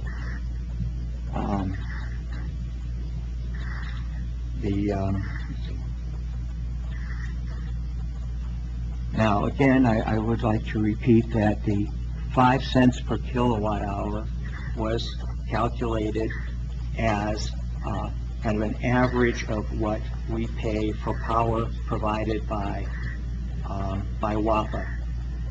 Even though their kilowatt hour charge is much less, is only about 2 cents, there is also a demand charge that they have, and there is a wheeling charge from Tri-State. All of those have to be figured in, because that is the cost of getting that electricity from WAPA into our grid, and that averages out, float right near 5 cents a kilowatt hour. It fluctuates a little bit a month. If we want to, we could place an additional burden on our utility office and make them calculate that average every month and use that figure. I would rather not. And the other thing is, if rates change significantly, this can always be revisited and adjusted.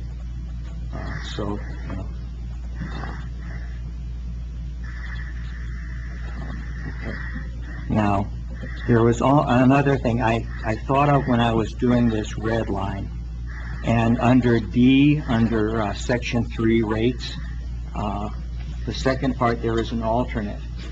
And since a lot of people were concerned about people putting in really large systems and basically becoming energy production facilities, the alternative there, and again, I threw 200 kilowatt hours here in just as an example that can be tweaked and adjusted. But we would say that the net production would be credited at the rate of 5 cents per kilowatt hour for the first 200 hours of excess kilowatt hours of excess production, and anything beyond that would be credited at 2 cents a kilowatt hour. And if you're spending, tens of thousands of dollars on solar panels, you're not going to pay that off very quickly at 2 cents a kilowatt hour. So I think if we do it that way, that would serve as a further incentive for people not to grossly oversize their systems.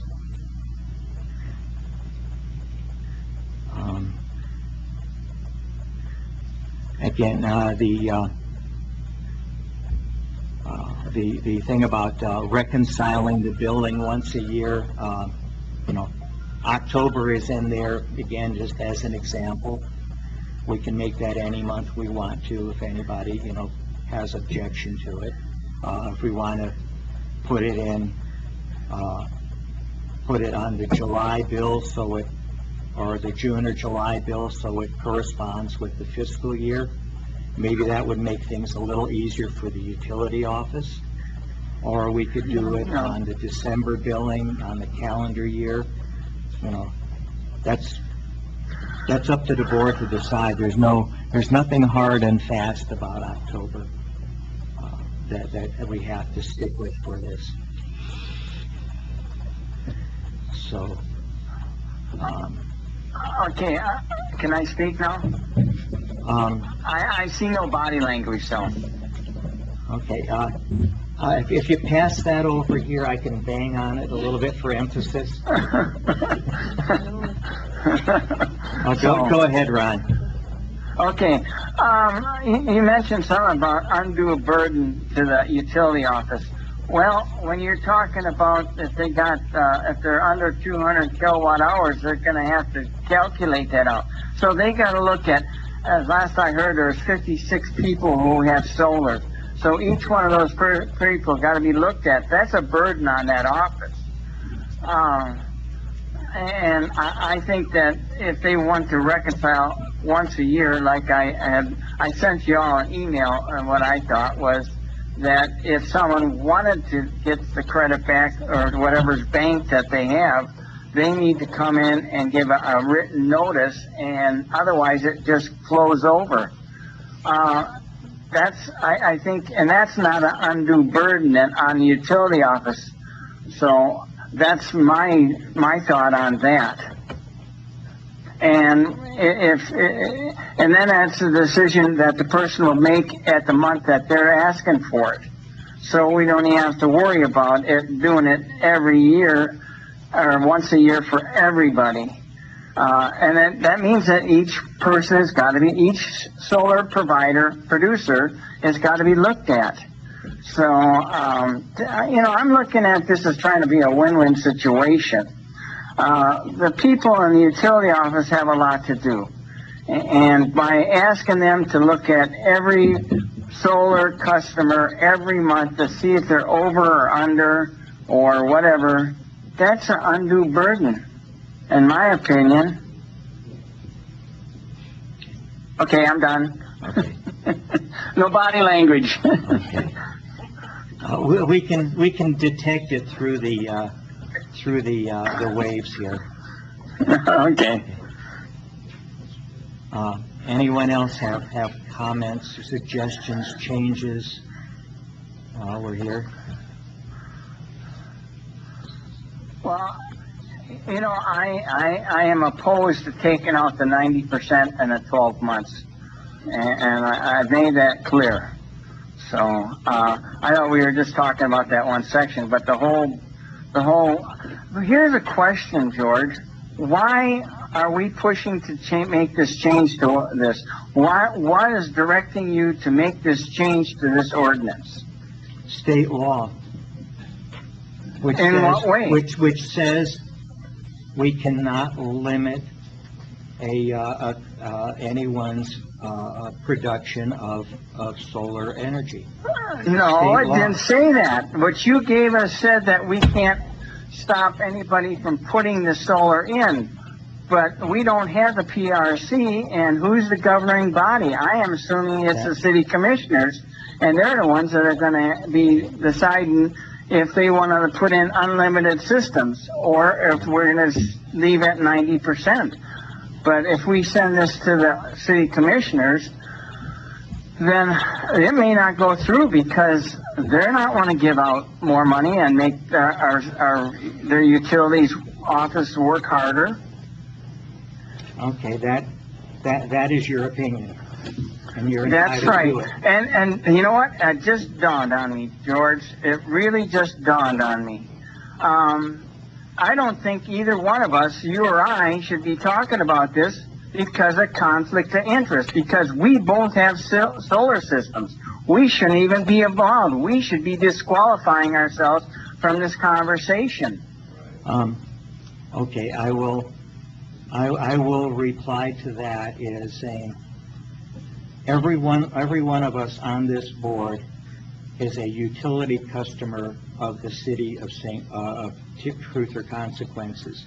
Therefore, since we are all utility customers, we would all be disqualified from any discussion of utilities in the city of Truth or Consequences. But we're talking about solar. That's the same logic. No, I don't think so. City manager. Thank you, Mr. Chairman, members of the board. When this goes to the commission, we will be recommending to the commission that they remove the cap of 90%. that it is inconsistent with state statute. But I do have one question regarding the credits and the amount of Okay. cents per kilowatt hour. Mhm.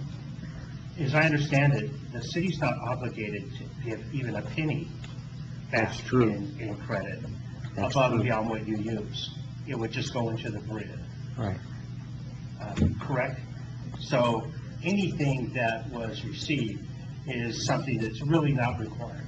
It is an incentive for people to pursue renewable energy, but it's also a matter that we've never booked financially in our financials, the liability of these credits, and it doesn't just affect the electricity department. It also impacts the finances and the finance department as well. There's a lot involved here, and there's going to be some time, whatever decision is made, how to sort through all of this. Right. Yeah, that's true. With the numbers we have put forward, like the city manager said, it is an incentive for people to put in their own solar systems. But again, the city really is not obligated to pay anything for it. We do not fall under the PRC, and therefore their rules do not apply. So it is up to us and to do this, trying to be as fair to the customers who want to have solar, and we want to be fair to the city as well. And that is the reason we're going forward with this. We are trying to take and make it fair, because on the current system, where we are crediting people at the wholesale rate for the extra energy that they're producing from the solar system, that is not fair to the city. Okay. The rates we put in here, again, these are examples. If people we wish to discuss it, modify those, go with, option one of all at 5 cents, or go with a 5 cent and 2 cent, or 4.85 and 2.103 cents. We can make those numbers whatever we want to.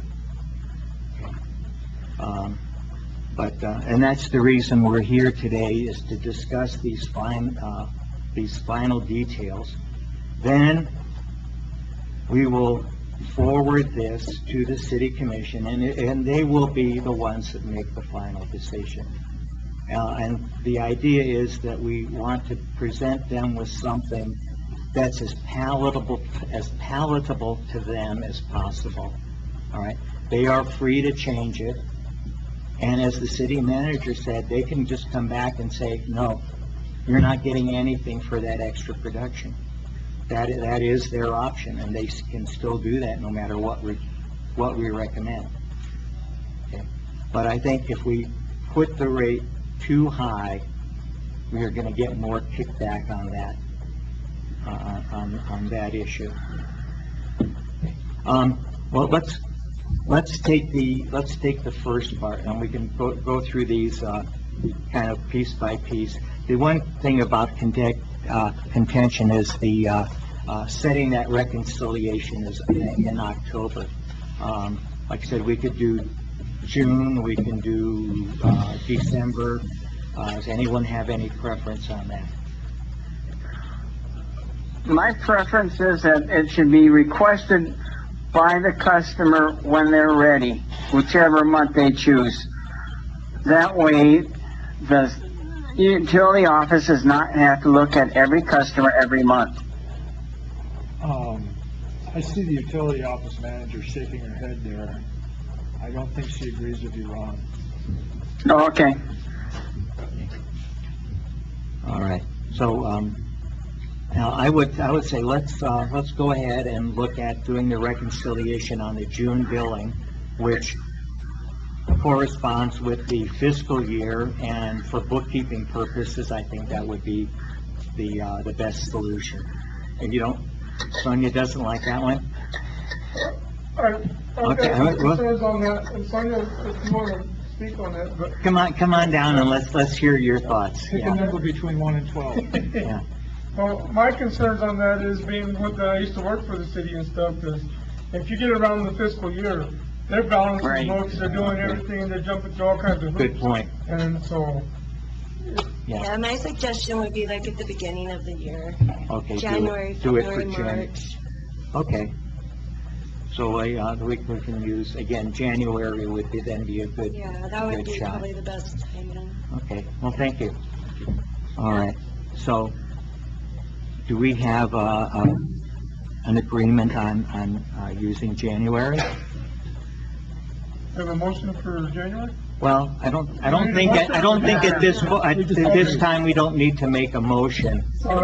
They need to keep notes. Yeah, At the end, then you can make your motion at the end with let all me- of your notes. Okay, so this would be 3E, is the October, or no, not October, January. Like I said, senility strikes early. And again, we're using, $20 as the minimum payment that we would allow, just for the cost of writing checks and doing all of that. We can make that amount greater if anyone thinks we need to, but, I think that's a very reasonable amount. And as, Don suggested before, having the, ability at the customer's option just to pass that credit back to the utility office to help other people pay their electric bills. That, I'd like to keep that in there. Okay. So- Didn't Ron Finn say it had to be $50? Now, again, you have to make sure you're differentiating between the laws that apply to investor-owned utilities and those that apply to a municipal-owned utility. We are the investors. This is our utility. We are the investors. That is not the way state law views it. I'm sorry, Mr. Finn. But you can't pick and choose from the interconnection manual, say, we'll use this part and we'll ignore the rest of it. If you're gonna do the interconnection, that's been designed by the PRC, you're accepting that as your guide to do this. All right, you're out of order, Mr. Finn. Keep your mouth shut or you can leave. I will leave. This is utterly ridiculous. Well, put that in the minutes. Okay. So are we agreed on using a minimum payment of $20? Okay. So, say paragraph 3E stands as it is. Now, well, I mean, yes, changing October is the only thing that has changed, so that we're okay with that. Let's just go back to the overview, and we have removed basically the 90% limit on it. Okay, that has to be changed, as the city manager says, that has to be removed to put us in compliance with state law. The other change I made on there is I dropped out the hyperlinks to those documents. As the hyperlinks are not valid anymore, and I don't like putting hyperlinks into documents such as this because they change. And if we have the name of the manual, that would be sufficient. Okay, so that takes us there. Do you want to go back and start and then make a ruling on each one, and to see if the board approves each one of your red lines? Would that be easy? Well, okay.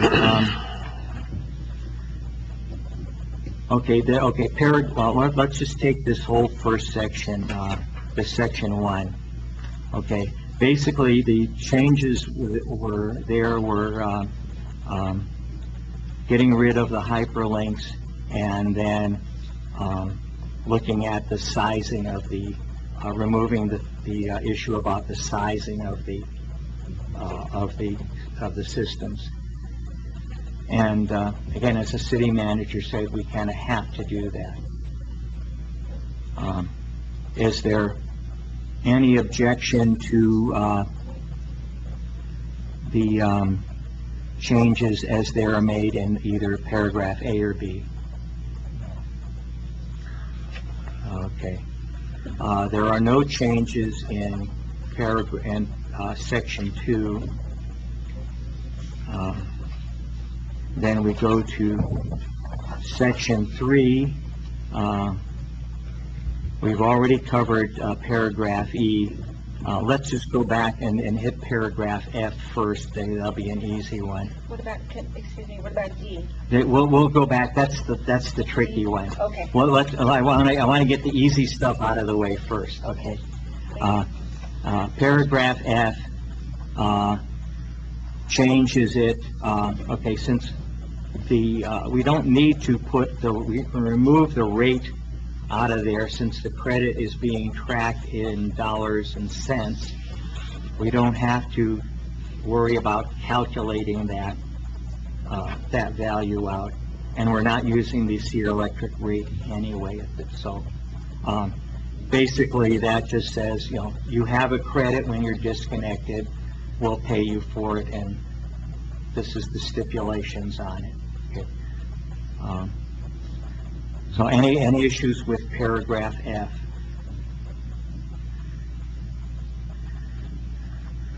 I don't. Okay. Next, paragraph D. Let's go ahead and make one decision first. Would people rather see all excess production paid at the same rate, or actually make a distinction between the first X number of kilowatt hours at a given rate and anything beyond that at a lower rate?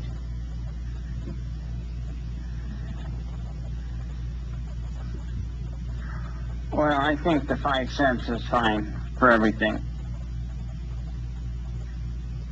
Everybody else agree with that? Or, I think the excess production should be at 2 cents. Mr. Chairman, Okay. members of the commission, just a question. Okay. Once the cap in the size of the number of panels and capacity is lifted, how much more electricity are residents going to generate, where we kind of have an unknown what the liability is to the city? Would you entertain a cap to some certain dollar value?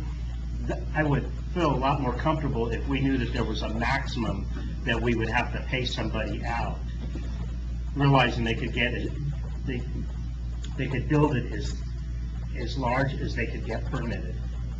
So the potential there is to have these individuals basically become generators of electricity to a point where it could be problematic for the city if we have to pay them out an unknown amount of money. Could we cap it at 10K at a certain rate? Well, 10 kilowatt hours? No, don't. 10, the maximum amount you generate before you go into the next category. No, that's capacity, not generation. Okay, yeah, that's apples and oranges there. That's a different way of looking at it. That is a different way. Anyone have any thoughts on that? Okay, if we use, okay, for an example, 200 kilowatt hours of production at 5 cents per kilowatt hour is $10. It's a $10 cap a month. You know? That barely covers I the meter mean, charge. Yeah, I mean, That doesn't even cover the meter charge. right. No, it's $8. That's it. It is $8, okay. And that's kind of why I put it at 200, because that covers that, you know. Anyone have any thoughts on using a dollar cap on that credit every month?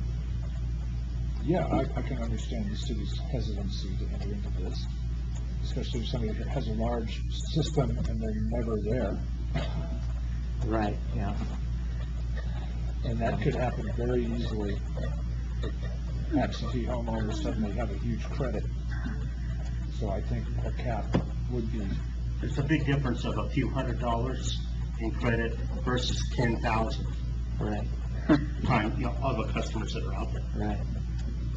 So, And that would again be a disincentive for oversizing your system. If you knew that if you're producing that much, you're not getting anything back for it. So that would be kind of a third alternative on there. Pardon? what's the most somebody could make at the caps we have now? The most they can make at where we have now, they can make as much as they generate. It's they're being paid at 13 cents a kilowatt hour. So That's a one-to-one of what they're using. yeah, but that's what they're getting now. Well, I thought we had made an agreement to change that, so. Well, that's what we're trying to change here, yeah. Yeah, Right, I but don't- right now, the excess production is being credited at 13 cents a kilowatt hour, Okay, yeah, I think that should be changed to 5 cents a kilowatt hour. or put in my monthly cap. And if we go to a monthly cap, you know, what would be a reasonable value for a monthly cap? Mr. Chairman, I think item number F is in the event that a customer disconnects. I think we're still on F. No, I think we agreed there there weren't any issues with that. It's just that that was addressing. $1 and cents on for F.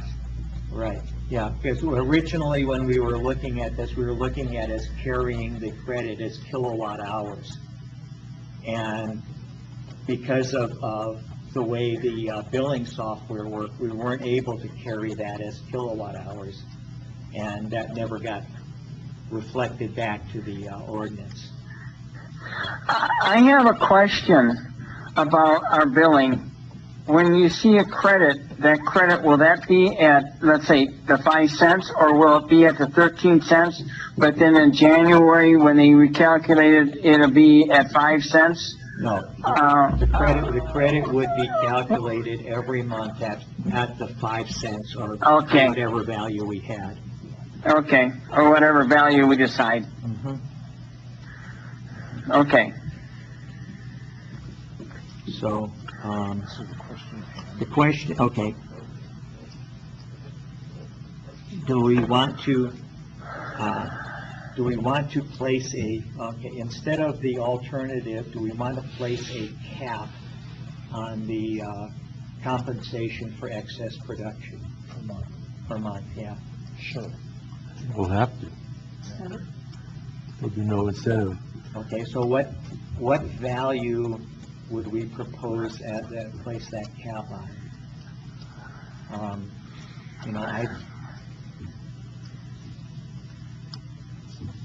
For me, pardon? Dollars? Well, like, is it 200, Yeah, 200 kilowatt at 5 cents is $10. It's $10. But so I would think there may be something higher than $10. Yeah, maybe, Maybe $20, because that would have to be 400 kilowatt hours at 5 cents. Yeah. Yeah, that's fine. I think that would be substantial, double the amount, so that would mean you'd have to have a doubly sized system for your needs. Well, not exactly. No, not exactly. I'm not there. I'm not there for a whole week. My system is producing and I'm not using. Yeah. And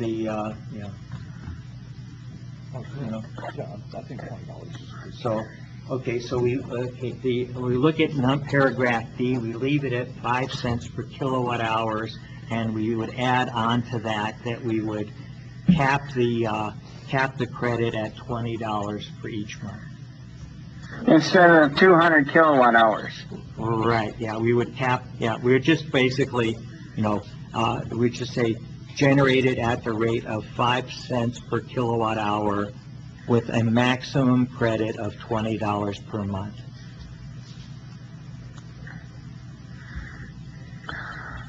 So, let me understand. So, in January, it's going to be calculated once a year then? So, if I'm producing more than, or I'm producing at $20 more a month in January, would that be $240 then? If you consistently produce more than 400 kilowatt hours of electricity every month, the maximum credit you would get at the end of the year would be $240. Yeah. Oh, okay, so my math is, I got it straight in my head, thank you. Okay. All right. Okay, so we have that. We've been through everything except the signature block. Well, I got one other question about, is Tyler capable of calculating our kilowatt hours at 5 cents and put that as a credit on our bill? Yes. Yes. And okay. And as we discussed before, Sonia is getting ready to go back to Tyler with the reformatting of the bill, and she's been holding off on this very patiently for us, for this ordinance to get finalized and through the commission, so she can make her final recommendations for changes. So, we will be able to get them to do it whatever way we want it to do, but we have to make, she needs that decision from us and the commission before she can the commission. proceed. Yeah. Yeah. Okay. All right. Come on down. Yeah, and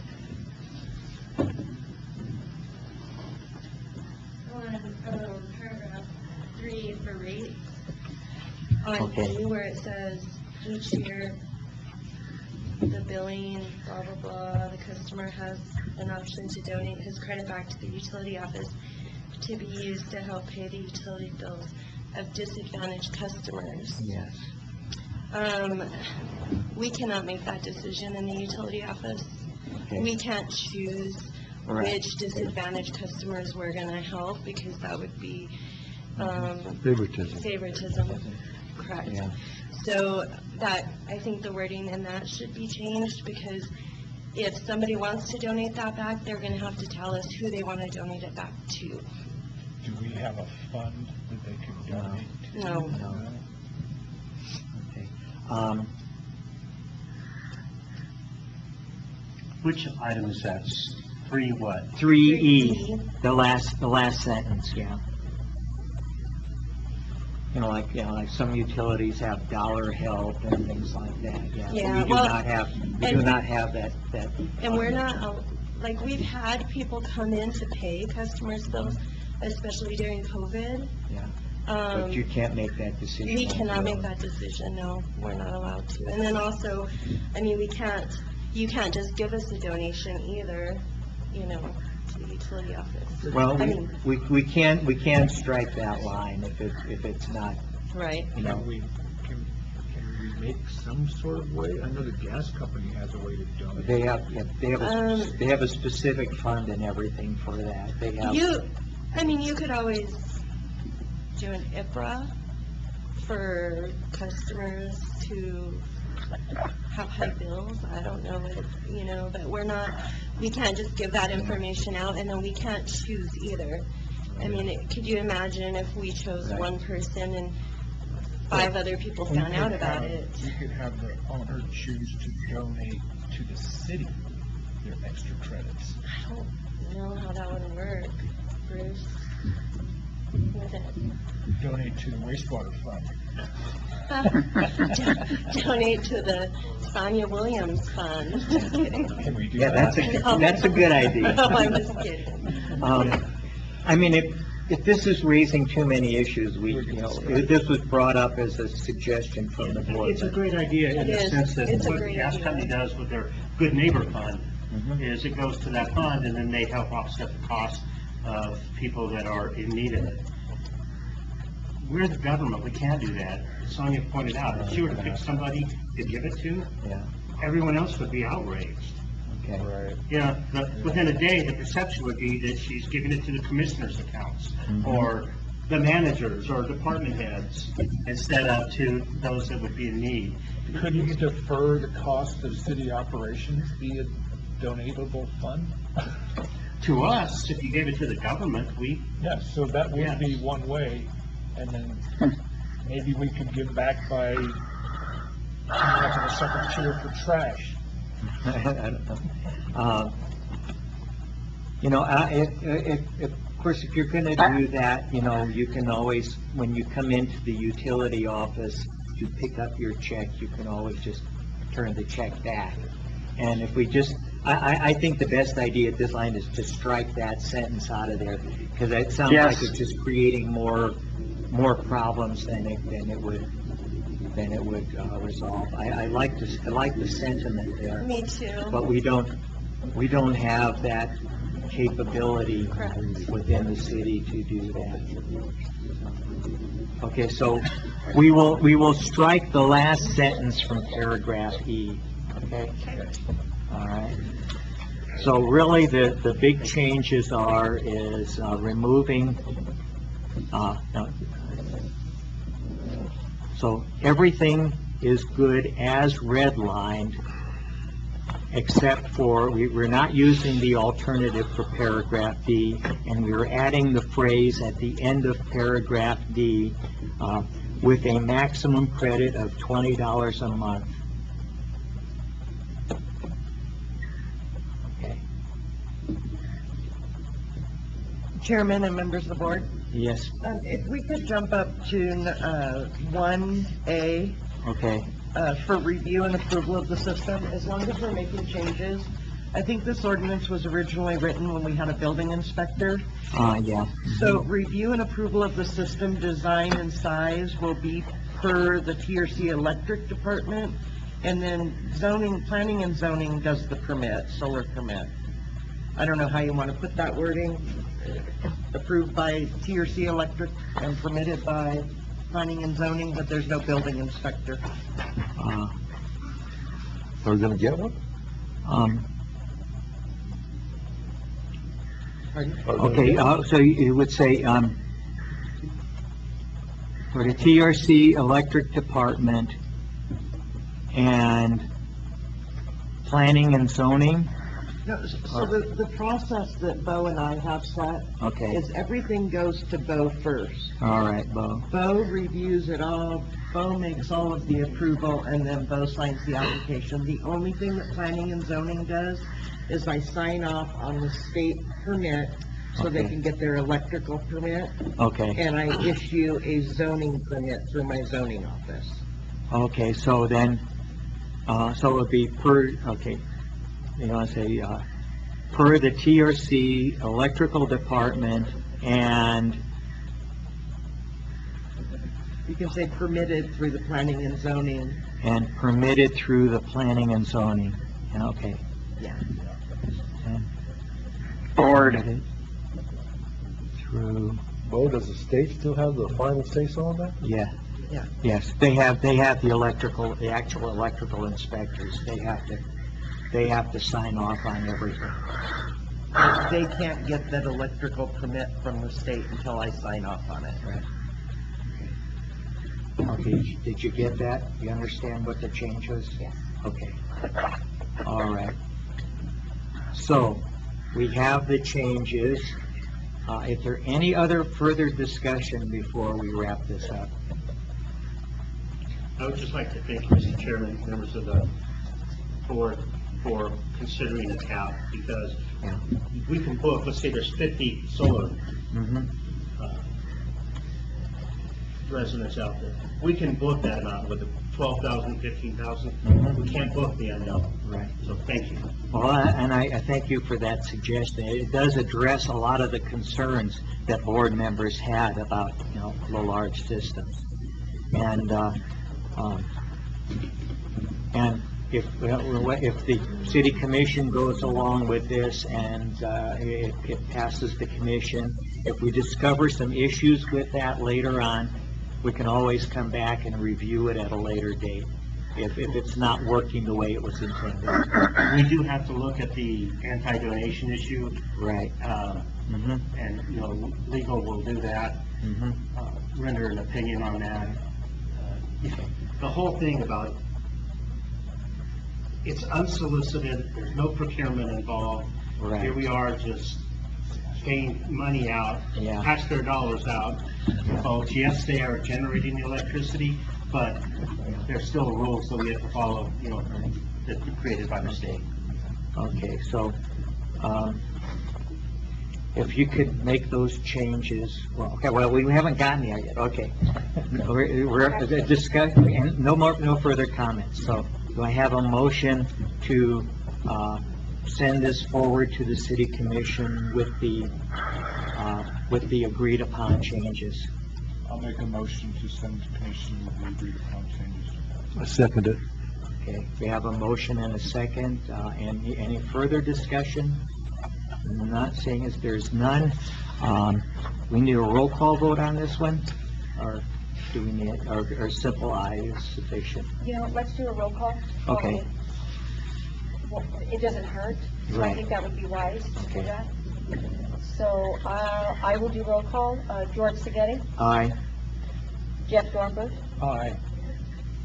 Ron Pecoric, Nay, I'm gonna disqualify myself for conflict of interest.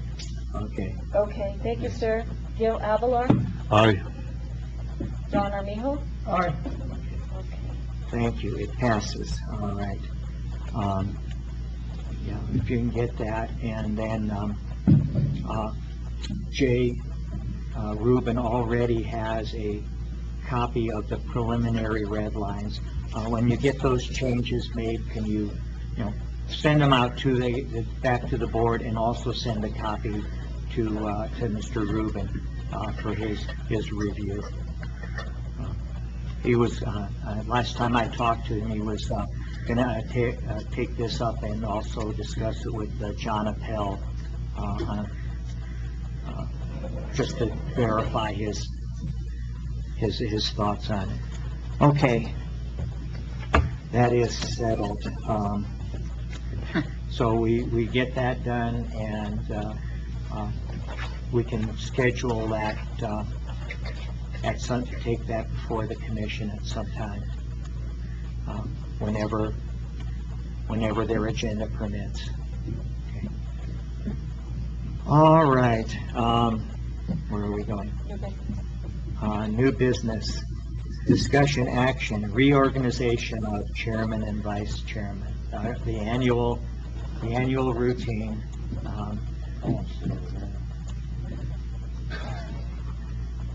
Did I forget my deodorant again?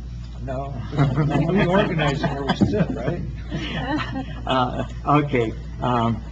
As usual, after every reappointment or appointment of officers in June, for next meeting, we look at, who is the chairman and vice chairman, and if anyone wishes to make changes in the board's leadership, now is the time to do so. Do we have, you want me to ask, do we have anyone who would like to recommend a chairman? I'll start with chairman. Is there anyone on the board? I recommend George Zangetti as chairman. Okay. And moving on to vice chairman, do we oppose? This is new to me, so I'm winging it right now. We usually take a nomination and then vote on that one. Nomination, and then we Right. vote on that. Okay. So, Are there any other nominations? are there any Other no. Are there any other nominations? Take a vote. All right. So we, I'll abstain. okay. All in favor? All in favor of, Mr. George Sagatti remaining as chairman? Let's take a roll call. Let's do that. So, I George is... am not opposed. Okay, Jeff Dornbush? Approved. Okay. Ron Pecoric? Yay. Okay. Gil Avalar? Aye. And Don Armijo? Aye. Thank you. Aye, yeah, aye. Okay. Okay, we got Thank you. you. We got you. Okay. All right. So, all in favor, aye. We have a motion to keep you as our leader. Well, thank you. Kind of. Thank you. All right. All right. Should Vice we- Chairman. Vice Chairman, do we have a nomination for Vice Chairman? Already volunteer, either way, you can nominate yourself. I will do it again if everybody's happy with it. Okay. Do we have any other nominations? No? Then I'd like to take a roll call to keep Jeff Dornbush as the Vice Chairman. So we will start with George. Aye. Ready? Okay. And Jeff is staying. Then we have Ron Pecoric, Aye. Gil Avalar, Aye. and Don Armijo. Aye. Okay. You remain as our second leader, I'm sorry. My condolences. Thank you, Board. Okay. All right. So, next item is reports from the board.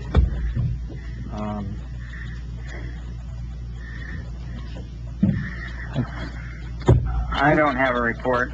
Oh, thank you. Okay, anyone else? Reports that I am working on getting some presentation on the trash forgiveness and the water leak forgiveness programs, and we should be addressing that next month, hopefully. Okay, yeah, it's been a little while since we've had those, so I asked Jeff to bring it back up here before the board, just to polish it off before we take it up to the commission.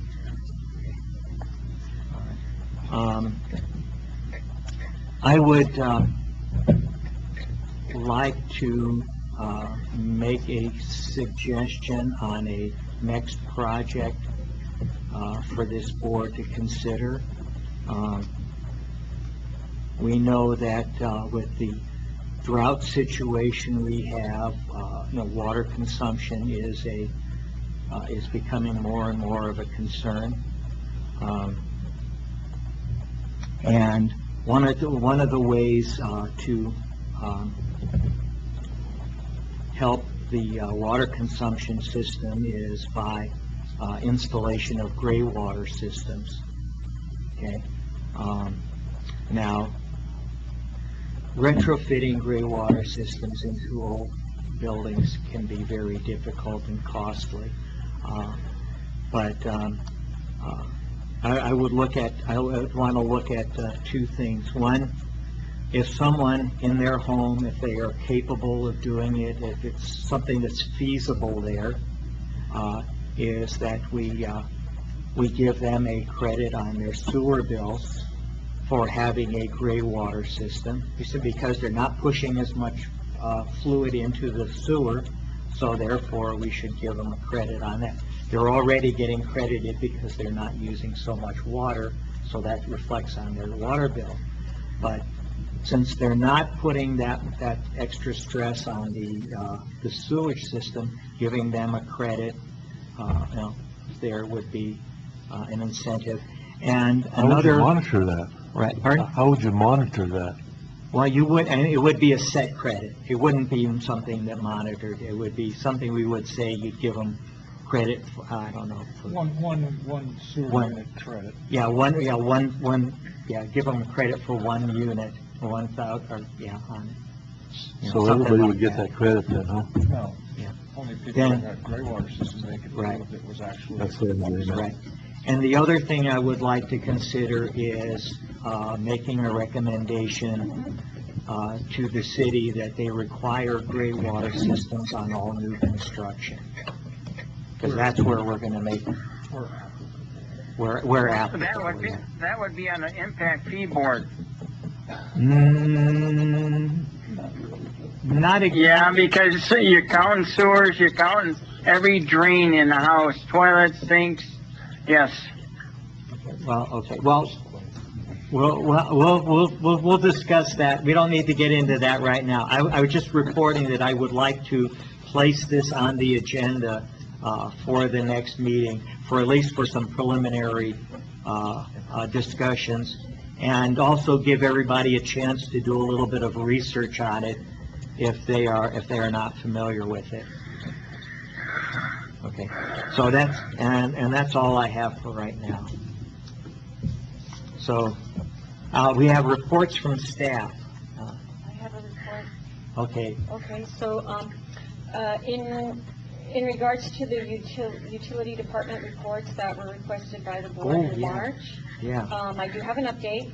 At next Monday's department head meeting, Angela will bring this up and remind all the department heads at that time that the reports are.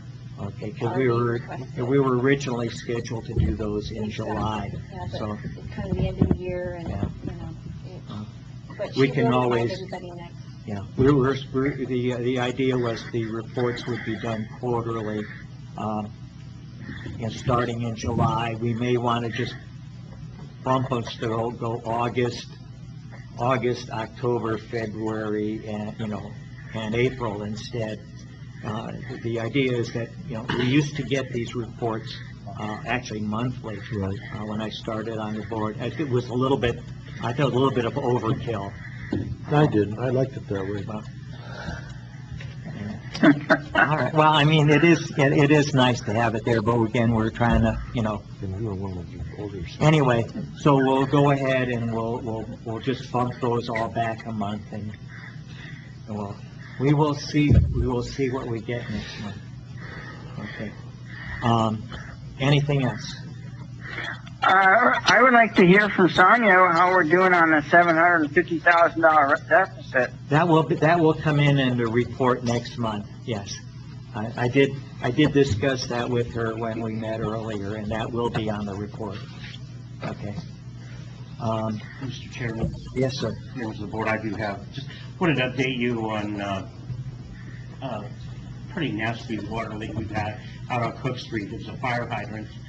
Oh, yeah. It's been leaking for about 8 months. Mhm. It was a very slow trickle. And, they worked for 8 months trying to find a means of disconnecting the water, shutting it off. They couldn't. They brought in the old timers to take a look at it, and they just were not able to find it. They did some digging around it, and of course, that caused it to leak at a much worse scenario. But they had to shut off water to the Williamsburg area today to actually fix it. It's done. They're restoring the water as we speak right now. Good. I understand typically when they shut down the water in that area, that we typically have leaks Right. that kind of cascade after the fact. Yeah, when they turn the water back on, the pressure surge causes other leaks, yeah. Was this leak in the 12-inch main coming out of Cook's Pump? Well, we actually don't know Where it is? where it was, so we could have shut it off. Okay. They ended up having to shut the pump. Yeah, because it Yeah. might have been that 12-inch line. With this 12-inch line, the only way you can shut it off is to turn off the pumps. Jesse took Commissioner Aragon and I out one day, and that's one of the areas we visited. And a lot of the residential lines feed directly off of that main that goes up to the water tanks. And that's the issue they have out there, is every time that pump turns on and off, there's a pressure surge. And that's part of our big water line replacement project, will be to isolate that main from the residential, so that main goes only up to the water tank and doesn't go anywhere. It doesn't. We do not have that. Our system floats. We pump it into the system. If there's any excess, it stores it in the water tank. There is no designated line to the water tank. It's just here down by where the pump kicks on and off. And the pump kicking on and off, not slow enough, causes water surge, causes water hammer. So if we're having complaints, we need to adjust the time it takes to open the valve at the pump station so it opens slowly rather than rapidly, or closes slowly rather than rapidly, so we don't get water hammer and having problems with customers downstream. I think a lot of people think that the valve is something you just turn and it's on and off. These things require, when you're turning one on, there's a lot of turns that have to happen. I think the most we have is one has 252 turns. I'm talking about the hydraulic control valve. Okay. The hydraulic control valve, you can adjust how quickly or slowly it opens and closes. If it's opening too quickly, you can get water hammer, and there's evidence in that building of previous water hammer when you see the supports are destroyed. So it's been a problem in the past. They said that they corrected it by putting a variable speed drive on there. I don't know if that's working it right. It may need to be slowed down a little bit, but that's the way we control it. Otherwise, the hydraulic control valves need to be tweaked. Okay. Thank you. So that problem is being fixed or has been fixed, right? At that hydrant leak, right? It has. Now they're turning it on. Okay, good. Okay, thank you. Then, being nothing else, I move that we adjourn. All in favor? Aye. Okay, we are done. Thank you, everyone.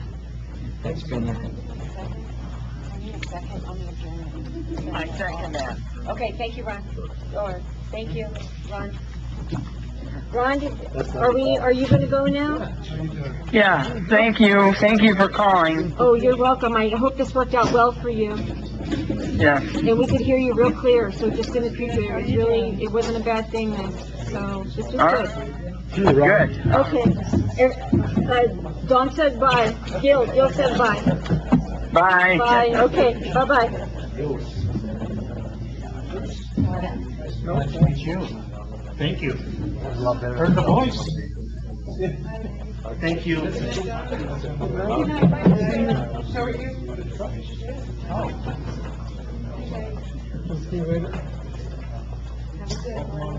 Thank you. It's been a ride. 2.5 months. A lot of issues.